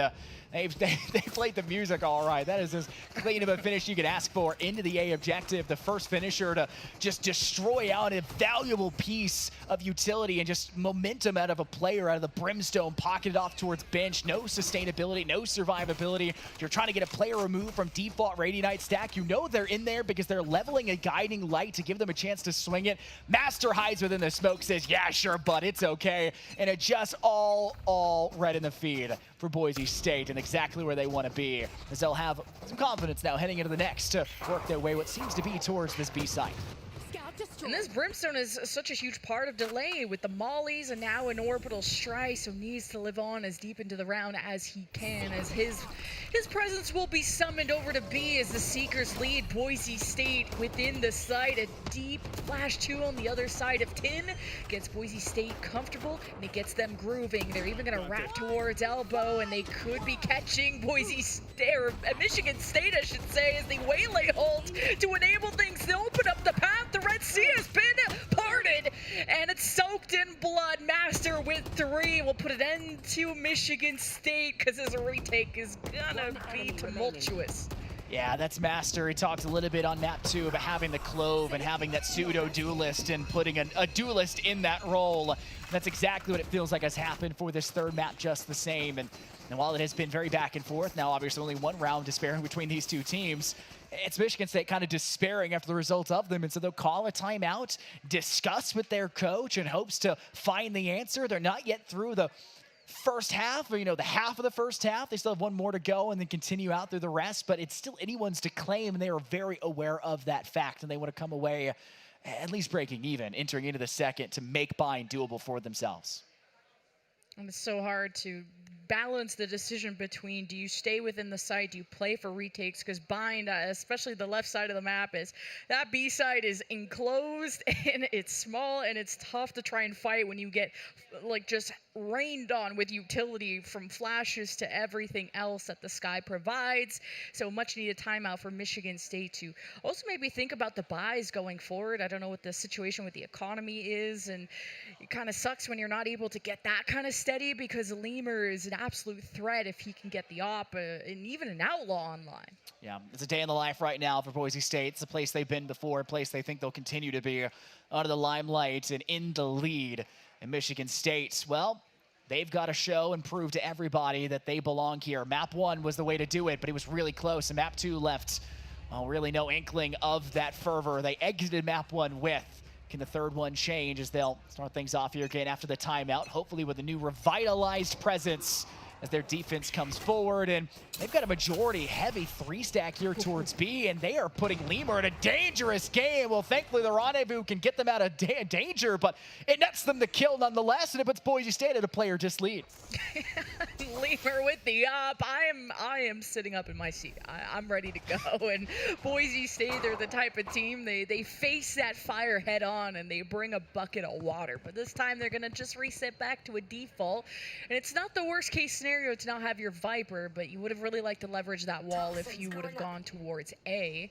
But now I think your person you're relying on is the Clove to try and pop that ult and kind of bait things out, be your pseudo waylay if you will, but no refract, just an all in as a sky flash goes over the arches, and Michigan State around the corner waiting for their moment to strike when it's right. And around the corner, it's a dance. Kirisuda playing with cover and playing with numbers, and Master takes over. And now the ult is popped. Wants to reposition for a better chance, and Kirisuda hunts him down. And the op sings for Lemur as Michigan State find the tie. An ill-advised use of the not dead yet, and Boise State can't make enough of that round. And not only do they come short after getting the spike down and being able to at least give 5-6 seconds maybe of time to set up for a post play, which is plenty for the map of Bind. They burn away ultimates that would have been extremely valuable in these next rounds, because look, Michigan State have every single one in their back pocket. They've not had to worry about it, yet the scoreline is still tied now 4-4. Imagine what is to come, and this could be the second showing of that tour de force out of Lemur, who's been so unreal lights out on the defensive side of things. And the issue is, how will that translate to the offense for a map like Bind, which is so reliant on how good an attacking team can be? This is going to be some crazy advice, but Boise State may have to slow it down because they got to look for where is this chamber, because now I'm sure in that timeout you tell Lemur, step up, go for a play. You're looking good. And the high-low, Boise State, we're watching for that. You get the teleport out from the chamber, and now you want to absorb that space if you're Boise State. Take over it if you can. You still don't know if they're going to re-peek. Obviously, that's still an available option. They'll just have to go a little bit dry in the utility department, but Logical so deep into short, sitting inside Cubby, waiting to see if something comes through. The Sky Smokes soon to dissipate, but you know one just recently went down, and Illogical will have to make the decision to extend past it. Showstopper out! And 2 are out for the count for Boise State. The offense now having to take the majority of their pressure through showers in hopes to still sustain through the remainder, the remnants, it feels like, of this round, as your bench player of Skies is just trying to knock down players alongside Master, and thankfully they can reclaim this back to a 3-on-3. Big investment from Michigan State, too. Now the Seekers are thrown in. The Vipers pit the showstopper. And still, Boise State are at an even slate with now the clock on their side. And oh, I was thinking maybe someone was going to get a haircut today in labor. Oh, what a reaction. And still not seeing the top of that player's head, but to attack with an op, Lemur makes it look easy. And one lone wolf remaining, Heron will clean it up, and the lead swings back to Michigan State's favor. And they are loud in the crowd. They may not have the instruments, but they say the oldest instrument in the human repertoire is the vocal cords, and they're making full use of them here. And it is very much so a battle. You'd almost feel like it'd be like a grand final showcase of how much these teams are having to work for it, how much they're having to show up and play out. And it's forcing the timeout now for Boise State to get those 60 seconds. The whole coaching staff behind them to discuss. I mean, I've seen Doc walking around. He's got a giant clipboard or whatever the heck you would call that thing. He's got like flipping like boards across. It looks like I'm showed up to a college football game, and he's ready to do it. Hopefully there's something on there to get Boise State to at least break even in this, because this is bind. You got to win out your attacking side, and right now you're behind. And that's a bad spot to sit in for a team that has been categorically one of the best, probably the best in the PEC when it comes to their attacking side. And the lead has swung so back and forth from Michigan State taking the pistol and, of course, the anti-eco. Boise State being able to tie things up. They were leading 4-3. Now back in Michigan State's favor. And any lead that you have if you're Boise State is not comfortable unless you're on Haven. Yeah. But like you think back on Lotus, I mean, Boise State were up 4-1 at the start of the game, and that all quickly dissipated away. So you really got to fully respect Michigan State and the power of these timeouts. Like BCJ, he's got all the secrets. He's got the solutions every time. It was a little rough on Haven. He didn't exactly answer well after the timeout. Go next. You can go next, right? Just go next. That's the idea. That's a mindset. That's the real pro mindset right there. That's that experience. You're seeing that out of the Michigan State, though, and also the reliance on Lemur as a unit. First off, they've traded out the operator they had before. They picked up the Tour de Force. They probably handed it off to a teammate. So they're going to have 2 effective snipers to work against, and that's been the number one thorn in the side of Boise State. And it's not much of a thorn. It's an Excalibur blade, right? You're swinging a Bardiche around, right? And it's been cutting through the entirety of your offense. And Michigan State, the Spartans, they're pretty good with weapons, I've heard so far in history. They got to make history tonight by upsetting this Boise State squad. And you got to remember, if you're Boise State, that last round had a lot of ults on the other side. So sometimes you just got to accept that they had just more tools in the shed than you did. And Lemur, uncharacteristic to miss that, and he gets tagged up. So he's going to be humbled for the first time, it seems, all of bind. They'll fall back. There's still more to learn from it. You'll go from Lemur to learner, right? And just try to play for the next. But and he's healed now, I guess. Yeah, the regrowth's in play, so there's value for utility, but it's going to be an A push, it seems like, for Boise State. Still 40 seconds. It's time to TP. Obviously, you have the majority of your team, 3-2, but spikes off towards showers, and well, the R again comes out and will force Slouch to step into no man's land that you've got more than just one player watching and waiting with. Only Master is credited with that damage and kill. It's illogical from Heaven to have to try to shut anything down. And oh, not the flick you were hoping for like we've seen from Lemur. Oh, missed haircut there. And now you got the spike down. If you're Boise State, you know there's an op in Heaven. You have no control of your showers, so Boise State just want to hope to keep vision and keep someone at arm's reach of this spike.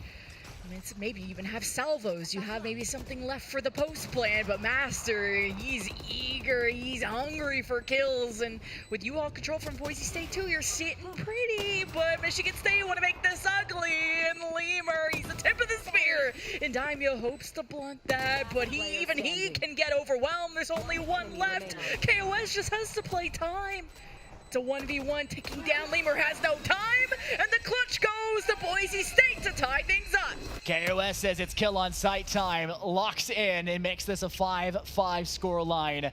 And exactly what you need to have if you're Boise State coming off of a timeout, discussing, breaking things down.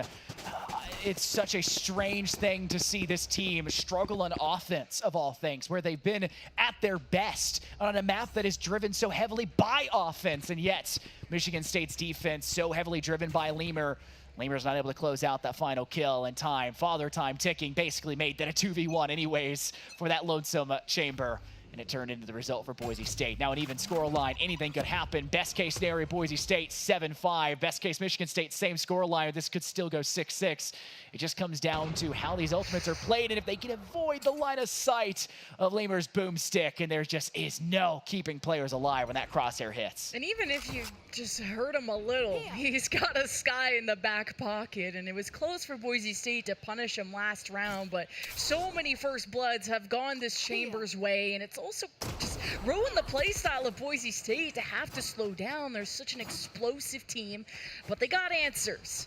And Daimyo's able to even things up, although he is low himself. If they can just get their Viper within the sight, this Viper's Pit is going to alleviate things a lot. Well, it's a peek here through Hookah, and most of this is still staging time for Boise State.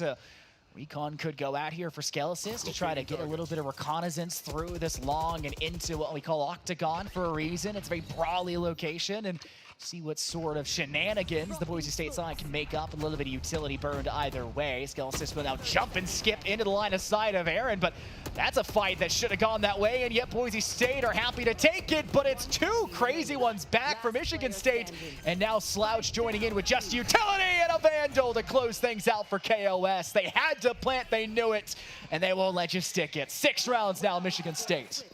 Yeah, KOS is a sharp shot, but just the pressure got to him. Too much on his plate. Did not expect that player to just be in the smoke. I mean, Michigan State are disrespecting these clove smokes that are just not lasting as long as maybe a Brim or just other options. So Michigan are either spamming through the smoke like they did on Lotus or straight up stepping through it. And Boise State, now they're trailing, and this map 3 still is as close as this gets. It's not been really a straight, like really good lead for either side. Michigan State back in control. They're stacked towards the left side. There's a Tejo drone. There's dogs going up. The Seekers follow through. Skies will be going to heaven. And the Seekers do give information. Boise State, though, haven't even scratched the armor. The Ironclad defense of Michigan State, even with a second life, Boise State are getting washed. Flawless for Michigan State. Nothing that Boise State beat in their direction. It found impact. And the Michigan State side will move in the positive way, heading into the second half. 7-5 your score. And they've been so reliant on Lemur, and I touched on it 6 or so rounds ago. How are they going to find the transition point for Lemur when it comes to their attacking side? You can't buy the operator as effectively. You can. We've seen it. That's likely what they're going to do. Why fix what ain't broke, right? But at the same time, it's that much harder to use, and you've got to be peeking into a line of sight that you're also expecting to have the boomstick right back the other way on in Boise State. I could trust that operator in any of the 5 players on their roster. You never know where that gun is going to be at. And a double controller defense, which is going to make that getting LOS with any kind of sniper ever so more difficult. I would say more uncommon to buy a sniper on this, and the chamber can't just dictate these engagements as easily. More of a defensive agent, and man, this defense is kicking big. Skelesis cornered, bites back. Michigan State hoping to follow through, and Spike, though, is out of hands, so they have to commit to this. And Boise State, they have him exactly where they want him, and all of Boise State is rotating in. Kirisuto, though, on a different angle. May just split the focus of this defense, but the smokes is what's really hurting Michigan State, as they did manage to grab the spike at least. Yeah, they gained control over it, and they were worried, at least for Boise State, that the sky smoke would dissipate and that'd be easy right-click moments for classics. And they still respect this Michigan State roster. They're aware they're gunners. They may have done a little, as you do, sport word, trash talking between maps, but they still are very aware. They've lost a map to them. They've had good matches against them, and don't want to disrespect that territory where they could fight against them effectively too much.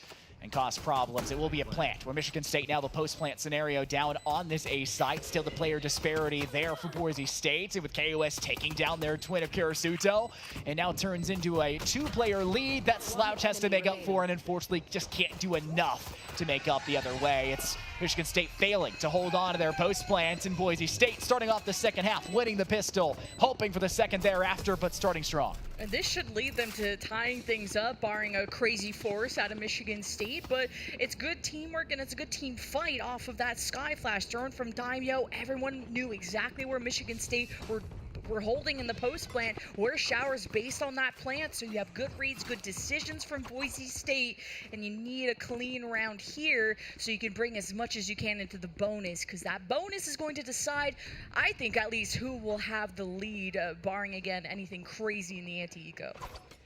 Anything could happen still. It is the game of Valor, and we talked about how fast-paced this game is and how that means adaptability is king. He who adapts the fastest finds himself at the gates of victory the fastest, and well, that was very clearly Boise State on map 2, and though we saw some attempts to pivot and shift their game plan for Michigan State, it obviously seemed like the strat book and the docket Doc was bringing around was enough to come away the victor, but will that hold true for the remainder of Bind? It's flawless so far for Boise State. Finally, Slouch netting something for Michigan State, but beyond that, it very well could be the very quick finish of this round and the expected, like we mentioned, 7-7 start now that Boise State have gained into the second half. Caught that kill in 4K with the Teo drum, kind of acting as like a flashbang almost. But hey, yeah, this is going to be a different ball game. We got a bunch of weapons into the bonus too. Boise State able to play on defense with the double controller is, at least on paper, should be the better side for them, and they're already proving that to be the case.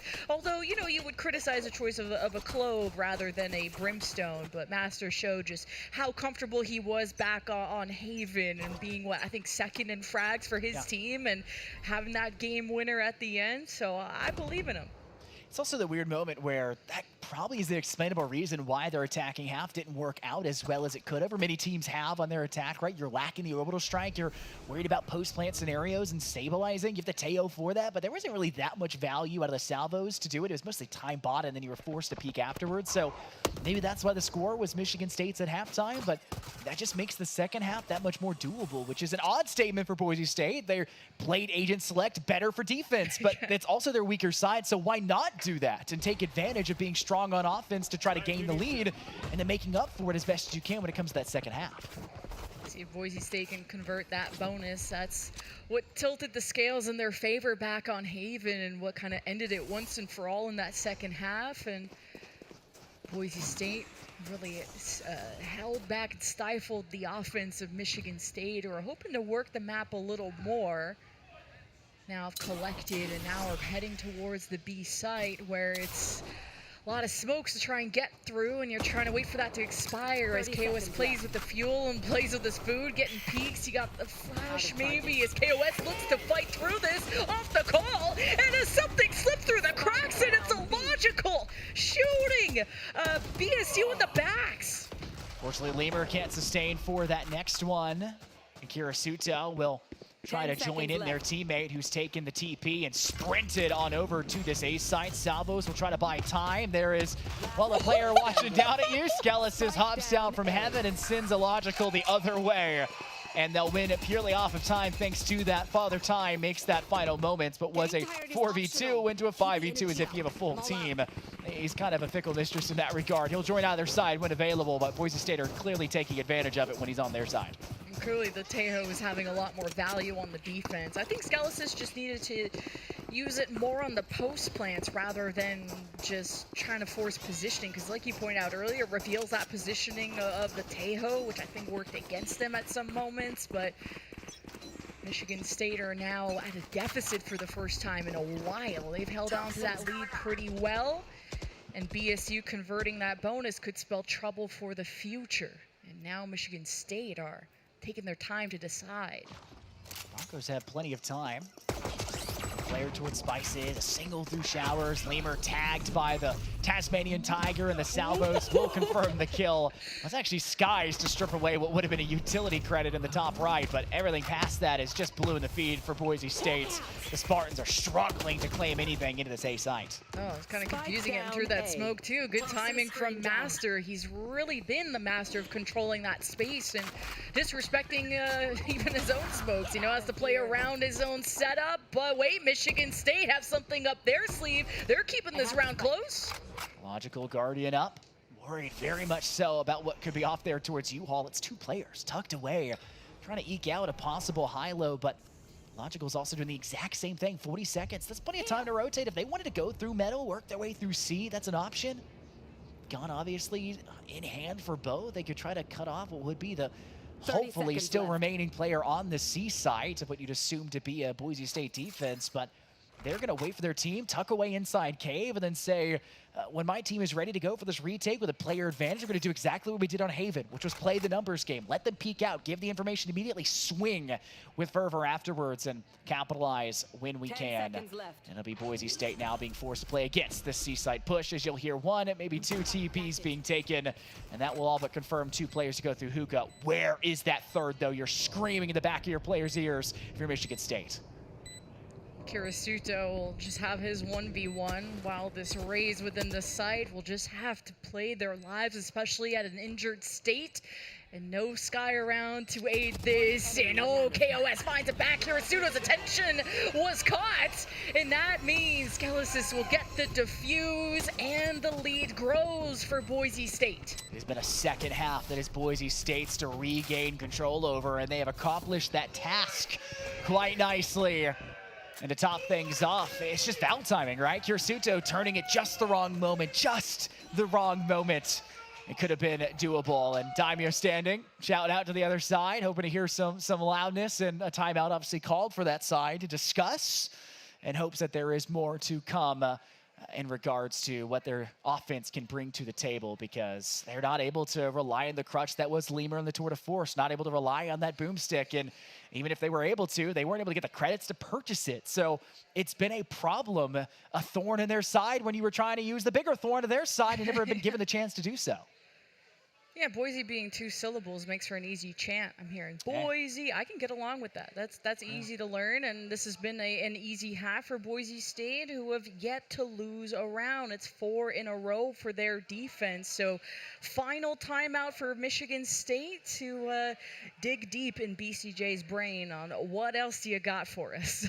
The great news is, as well, with such great coaching staff behind you and a pretty big in-depth roster. I think they have 7 players listed and have played for them across PEC. That's even more minds to kind of tap at and discuss these kind of moments. Even if they lose out this map, though obviously they don't want to, that's still building. You drop down to the lowers, and yeah, even then it's going to turn into you lose, you're out, and it's done for you here in Vegas. They can build off of what is a great series against the #1 team right now in the PEC and look back to face them, though a map down, a game down, right, in the grand finals if they get there. At least I'm thinking Michigan State were able to have a buy-up. So as long as you have an even playing field, you keep this close. Michigan State, they never give up and they never surrender. And they play such a slow early round looking for these peaks. And you just never know when someone like KOS and Daimyo is going to pop out with a flash and fight you. So I'd be nervous too if I'm Michigan State. Got a visual of one. The question is, did you spot any of them behind him? I don't think they did off the edge of the cone of view of that recon, but essentially will dissipate and not find actually any util or suppress the player, make him vulnerable, you know, as the utility does, but that's still MSU looking to prowl their way through, and a lot of this is going to be off the backs of Kirisuto. Coming out through hookah. 1 player in Spice is still making sure there's an availability, if they can, to rotate through to A to join in alongside Kirisuto, because TP is still there. It's teasing, it's over the top of the shoulder of these 3 players. Take me, and saying, we want you to go to the A site instead. But they haven't confirmed any rotates. They don't know, and they'd rather just test their luck in the B site for the time being. And Boise State, I mean, Michigan have been waiting for Boise State to come and fight the Flash, and Lemur has the sniper out. Not easy to fight with, and Lemur, you can't miss those. Boise State will give you a second chance. 2 full for Michigan State. 13 seconds to plant as well. All odds are against them, and KOS puts them on the ground. Master in tow, double digits for Boise State. There's nothing that pushes the agenda further forward than saying, I know time is on my side. You have no choice but to stick this if I rush you. And you were planting. You hopped up and it threw my snake bite. That tells me everything I need to know. You were planting where I threw it, weren't you, buddy? I'm going to move in and finish off the kill because the rest of your team, as confirmed by the next 2 pickup kills by my teammates inside Hookah, we're out in open space on B. Just a freebie round, it feels like, in the final 20 seconds for Boise State, and a set piece that is all too welcoming to bring into their loving arms as double digits has been acquired. Will it be the checkpoint or will it be a chokehold? We'll have to see, but Michigan State are hoping to bring out everything, and everything seems to be a judge in the hands of Illogical as the Rays has to boost back in and hope to find a kill. Boise State respect the flash from the sky, but also maintain showers. So even if Michigan State walk in, Boise State will surround them, and it's a first blood for the defense as usual. And Michigan State, I mean, they can lean on Lemur, but Boise State have not fed into the beast. This has been a very famished one at that. Lemur falls again without a trade, at least in his favor. The Seekers were brought out as well, which I'm sure shook things up for Michigan State. Now it's do or die, and there's a whole lot of dying on the Michigan State side. And you can't let Boise State just run away with this map 3. You push them to their limits, and Michigan State stand by the plant, but they're going to have to stand by and watch Boise State defuse it. It feels like Michigan State exit map 1. They came into it obviously starved, right? They wanted the win. They got it. They closed it out very close. Just one round between them and just able to secure and deny OT. But it felt like that fed them, and now they're just slightly hungry, peckish.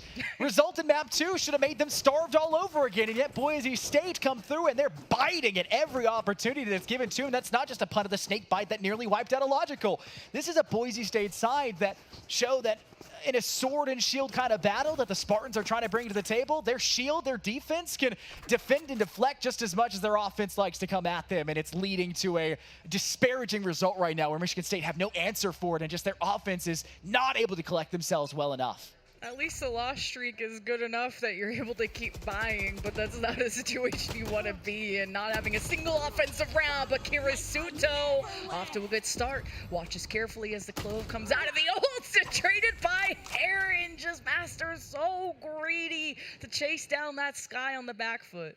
It's one of those moments you can trust, and they'll make the call to fall back through Cave to let Heron close out that kill, and Master falls right into the ploy, really, what those two Michigan State players are doing. But what else are you to do if you're Master? You have to get a kill or an assist in the next, 10 seconds. Otherwise, you're just going to die anyways, and the ult was entirely useless. So might as well, because even if Michigan State come back, you've been playing so lights out. You're going to get the ult again. It's going to be there for you. So might as well use it when the chance is given. And that was obviously what Boise State were attempting. But as soon as you have a lead, if you're Michigan State, KOS takes it down, and it's not on plat like we saw in Haven. It's on tube, and it's just a similar of an angle and a slim of an angle to get that one back. And just like on Sea Lotus, KOS looked untouchable as like a pseudo sentinel. He just can close these angles and be as cement as ever is illogical. Well, he wants to put an end to that and crack them like an egg. The showstopper, he has to go in blind, at least goes for a trade and goes in blind. Comes out with one,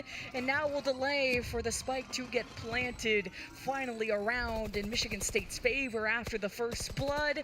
But it's not done yet, and it feels like you have to play flawless from here on out. You got a bit of wiggle room, and Illogical will keep holding on the mantle. It's a weird spot to have to double dash into. Sky's caught in the crossfire between Cubby and Heron. And though you'll lose out on Heron's life, and that's credits you really need for the next, you're able to refrag it back if you're slouch and give Michigan State a much-needed vote of confidence and secure their 8th round win and keep Boise State still on this map and away from match in series point on the main stage here for this PEC Vegas LAN. And it is still anyone's game to win. But my goodness, if you look at the scorecard here, 6 in a row to Boise State in the second half has been as clear-cut as it can be. This is their game to lose now, it feels like. And Illogical has had these flashes of brilliance, a huge round from him at the end with the showstopper, and kind of went for the Hail Mary, and somebody answered the prayer. But Does Michigan State need more than prayers at this point? That was their first offensive round win, but perhaps one of many. But Boise State, it's not time to trip up at that finish line. Stick to your guns. Play that slow defense that has really thrown Michigan State for a loop, because you do not want to feed Lemur. Touched on it on map 1. Boise State's retakes felt very flat, and a lot of that was in big thanks to Slouch's paranoias, and well, that's not an option for this map, right? So Boise State have had a much better job retaking. They've just been able to destabilize and destructure so much of Michigan State, but the moments where you're able to counteract that, that's been chances to shine. It's just not come over in the kill department just yet prior to this last round. They've got to hope that momentum can keep that ball rolling, but they are letting time sink into the bank. As 4 players sit inside courtyard, still the ever-floating rib of that Viper towards short. The utility will come out, and now they've got to follow behind it, but they're being stalled out by this Teo ultimate, and they say, yeah, we'll take the TB, fine. You burn it, we want A. And this Waylay just refracted all the way to A, so there's going to be some welcomers as Michigan State pivot, but right into the Boise State trap, and so many injuries, not enough Band-Aids, and no help as Boise State encroach on match point. And this was as close as it could get until Michigan State just faltered on the offense, and perfection will be demanded of them in the end. One of those moments as match and series point comes underway for Boise State, where you have to think about what went so wrong in that round. And they didn't use anything to bait out that they were going to hit that B site. They wanted it, but once the ultimate came out from your tail on the side of Boise State, they felt forced to go to B, but they had no setup to force those players that were stacking A to rotate. So instead, they're all stepping into the same exact line of sight. Your floating Viper found no impact, and in fact had been taken down, so no matter what, it was a 4v5, and the result is as showed. Boise State at match and series point, just needing one small mistake, it feels like, out of Michigan State to confirm this victory up on the grand stage. Last match of the day going out with a bang, and Michigan State, though, they forced map 3. They're ready to go until the very end. Oh, and that Lemur, you heard that shot. It puts fears into the eyes of Boise State, who have really dialed things back and not allowed him to have any sightlines. And oh, that Waylay fades away. The chase is on for Michigan State, but they walk in, they get shot down. They won't give up as Michigan State begin the flood, and Boise State already in the master against his disciples. A 4K game winner back-to-back. Boise State to the semifinal. And you could tell with the talking between map 2 and 3, and even during map 3, as they're noting in the timeouts that were called on Michigan State's side, them standing up, looking over, goading. They felt in control for the majority of that game, and I can't help but think it is because, like we had mentioned, their agent select was built for a defensive side, even though they are historically and statistically a attacking dominant team. They wanted to trust in that. It didn't work out perfectly, but I'll tell you what did. A 6-in-a-row start to the second. That drives the point home. It's Boise State's game to lose at that point, and they do not make that mistake. I just love the choice of the Clove. It won me over in the end, and Master winning Haven there to winning a bind, and in the flashiest of ways possible. It was so fun. When you didn't have a brim, I guess it's no problem for Boise State. I mean, they're 17-1 in this league for a reason. You got to trust them. Yeah, I mean, it's 2 controllers, right? So you theoretically have it, but one's a pseudo sentinel, one's a pseudo duelist. It just makes one whole controller at the end of the day. It's like math, quick caster math at the end of it. We're usually not good at that, but that one adds up at least enough for Boise State to come away with that victory. And apparently the Doc book that he's been carrying around has worked enough to claim that victory. But Bind was not an easy battle up until the start of that second half. It was very back and forth, and obviously Michigan State managed to come away the majority victor at the end of it. But man, oh man, was that so off the back of that chamber, off the back of the snipers that they were wielding, swapping between the two. And it was never enough on the attacking side, even when they were saving so wholeheartedly to buy the operator back for him. It didn't matter. And that was my worry I had mentioned in that first half, coming true to bite them in a second. And it's kind of funny, we talked so much about the Waylay, and kind of similar to Chamber, they both have a rewind, a refract mechanic, if you will, but just that Waylay gives you an engage tool, while as the Chamber didn't. And it's also the way that the defense counterplayed against the Chamber with an op. You just don't look at it. Yeah. You just let the op see absolutely nothing. And then you had two controllers that were making that much more difficult for Lemur. So it's like, if Michigan State would have just got to only decide this on defense, they would win. But unfortunately, not having as many tools on offense definitely hurt them. I mean, they only won one round on offense. Yeah, so in hindsight, or in the minds right now at Michigan State, the idea was to remove KOS, because that was a very important player for their team. And for the other way, it was to remove LOS, right? Don't let that player see you. So really close on paper, but you just got to change up a letter, and look at how the scoreline differed so widely because of that fact.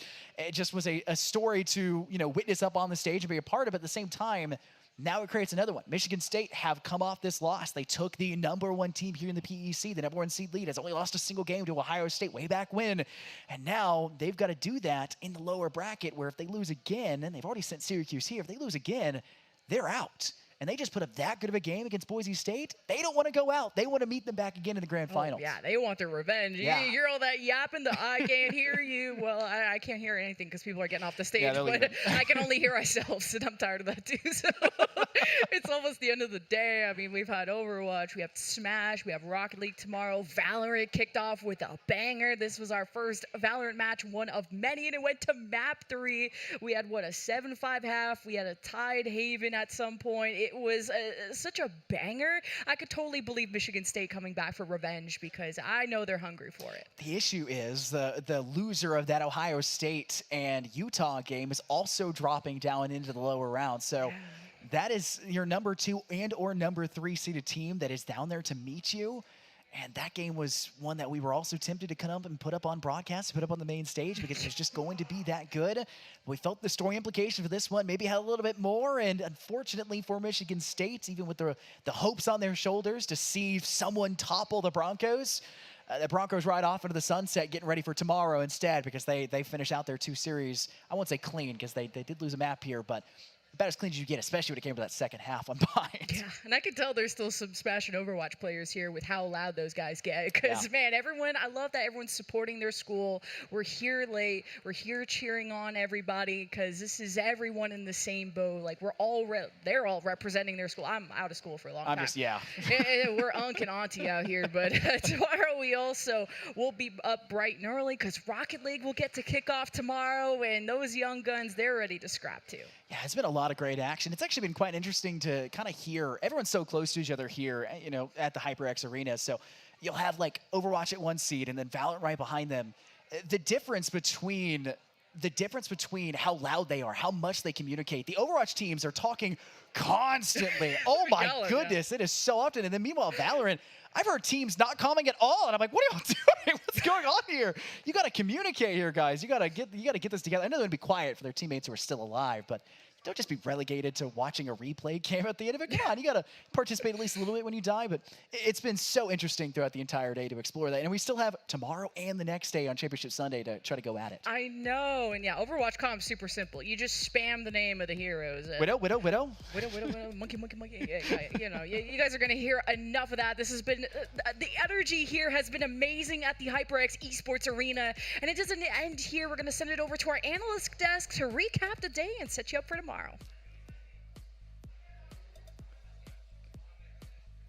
Thanks, casters. An excellent day of the PEC 2026 championships in the books here in Las Vegas, the HyperX Arena. Fish and Ryan here.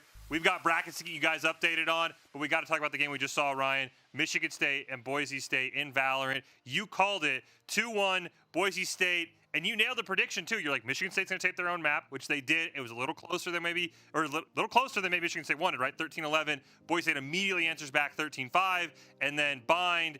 It was close for a while. I think 7-7 at one point, and then Boise State locked it in. Yeah, I mean, it's kind of... Okay, it was what I expected. I mean, Boise, they are just an unbeatable team. I mean, they are incredibly powerful as a roster, as a team, not only mechanically, but from their team play. I mean, the way they know how to play these maps, and their game understanding, their map understanding is just incredible. And I mean, it shows to prove, right? I mean, Master on that Clove, both on map 2 and in map 3, was just a phenomenal player. But right, they did show the weaknesses of Boise State, and they also proved, and this is what I was telling you, Michigan State is a team not to be messed with if they can perform well against the 1 seed Boise State. They did that. They took a map off of them. It was their map pick. It was on Lotus, and it was Lemur who is just really that star player for that roster. But it proves that this may be the match we'll end up seeing again in the grand finals. Yeah, I mean, Lemur was spectacular on map 3 as well on Bind. Yeah. A big reason why Michigan State got as far as they did. His op play was absolutely phenomenal. Really his sniper play in general, right, was absolutely electric. And again, this was back and forth on game 3 for a while. 5-5, 7-7. Eventually, as you said, Boise State, they kind of lock it in as you would expect from the number 1 seed. And yeah, I think Michigan State proved they can run with them. It's figuring out, okay, we're gonna trade our maps. How do you get that last map? I think is gonna be the big one. Big shout out to Boise State, though. They move on. Michigan State, they're not done.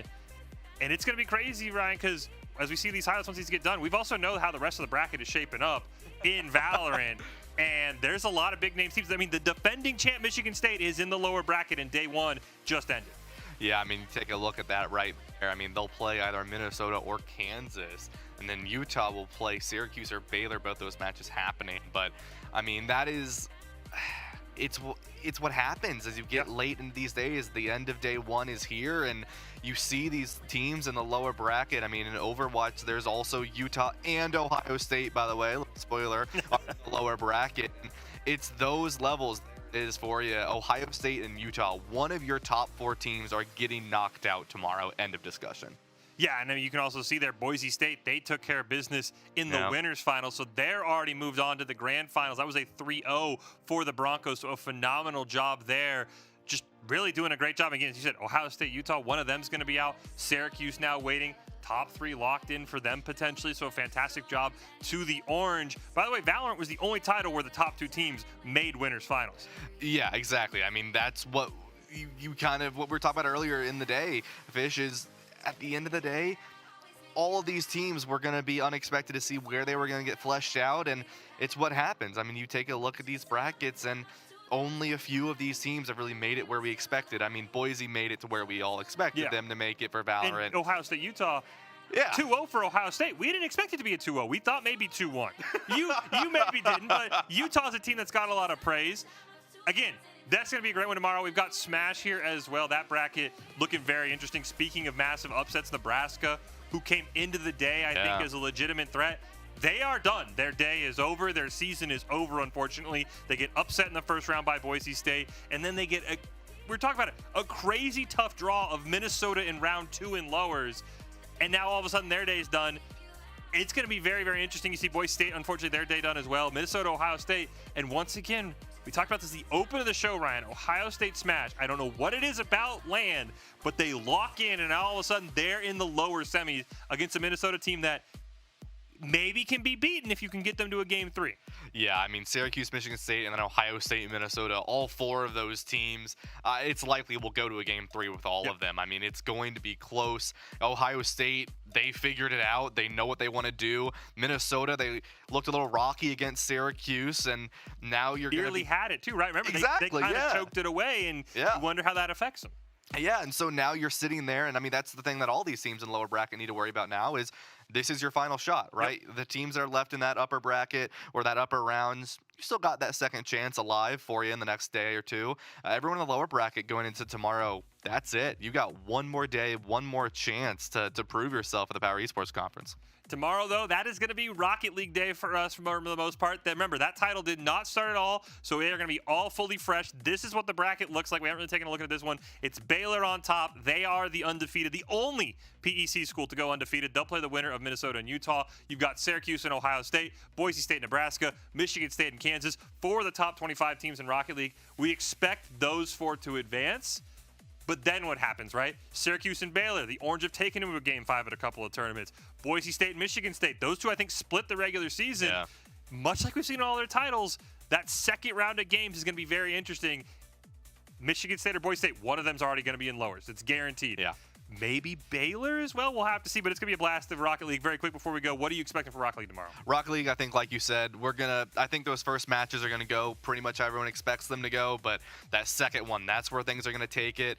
I predicted Baylor, Michigan State to be in the finals early on at the start of the year. I'm going to keep that vote there. There you go. Well, that'll have it all for us. Remember, day 1 is in the books. We still got much more to come. Make sure you join us tomorrow for day 2 of the PEC Championships here from Las Vegas, Nevada.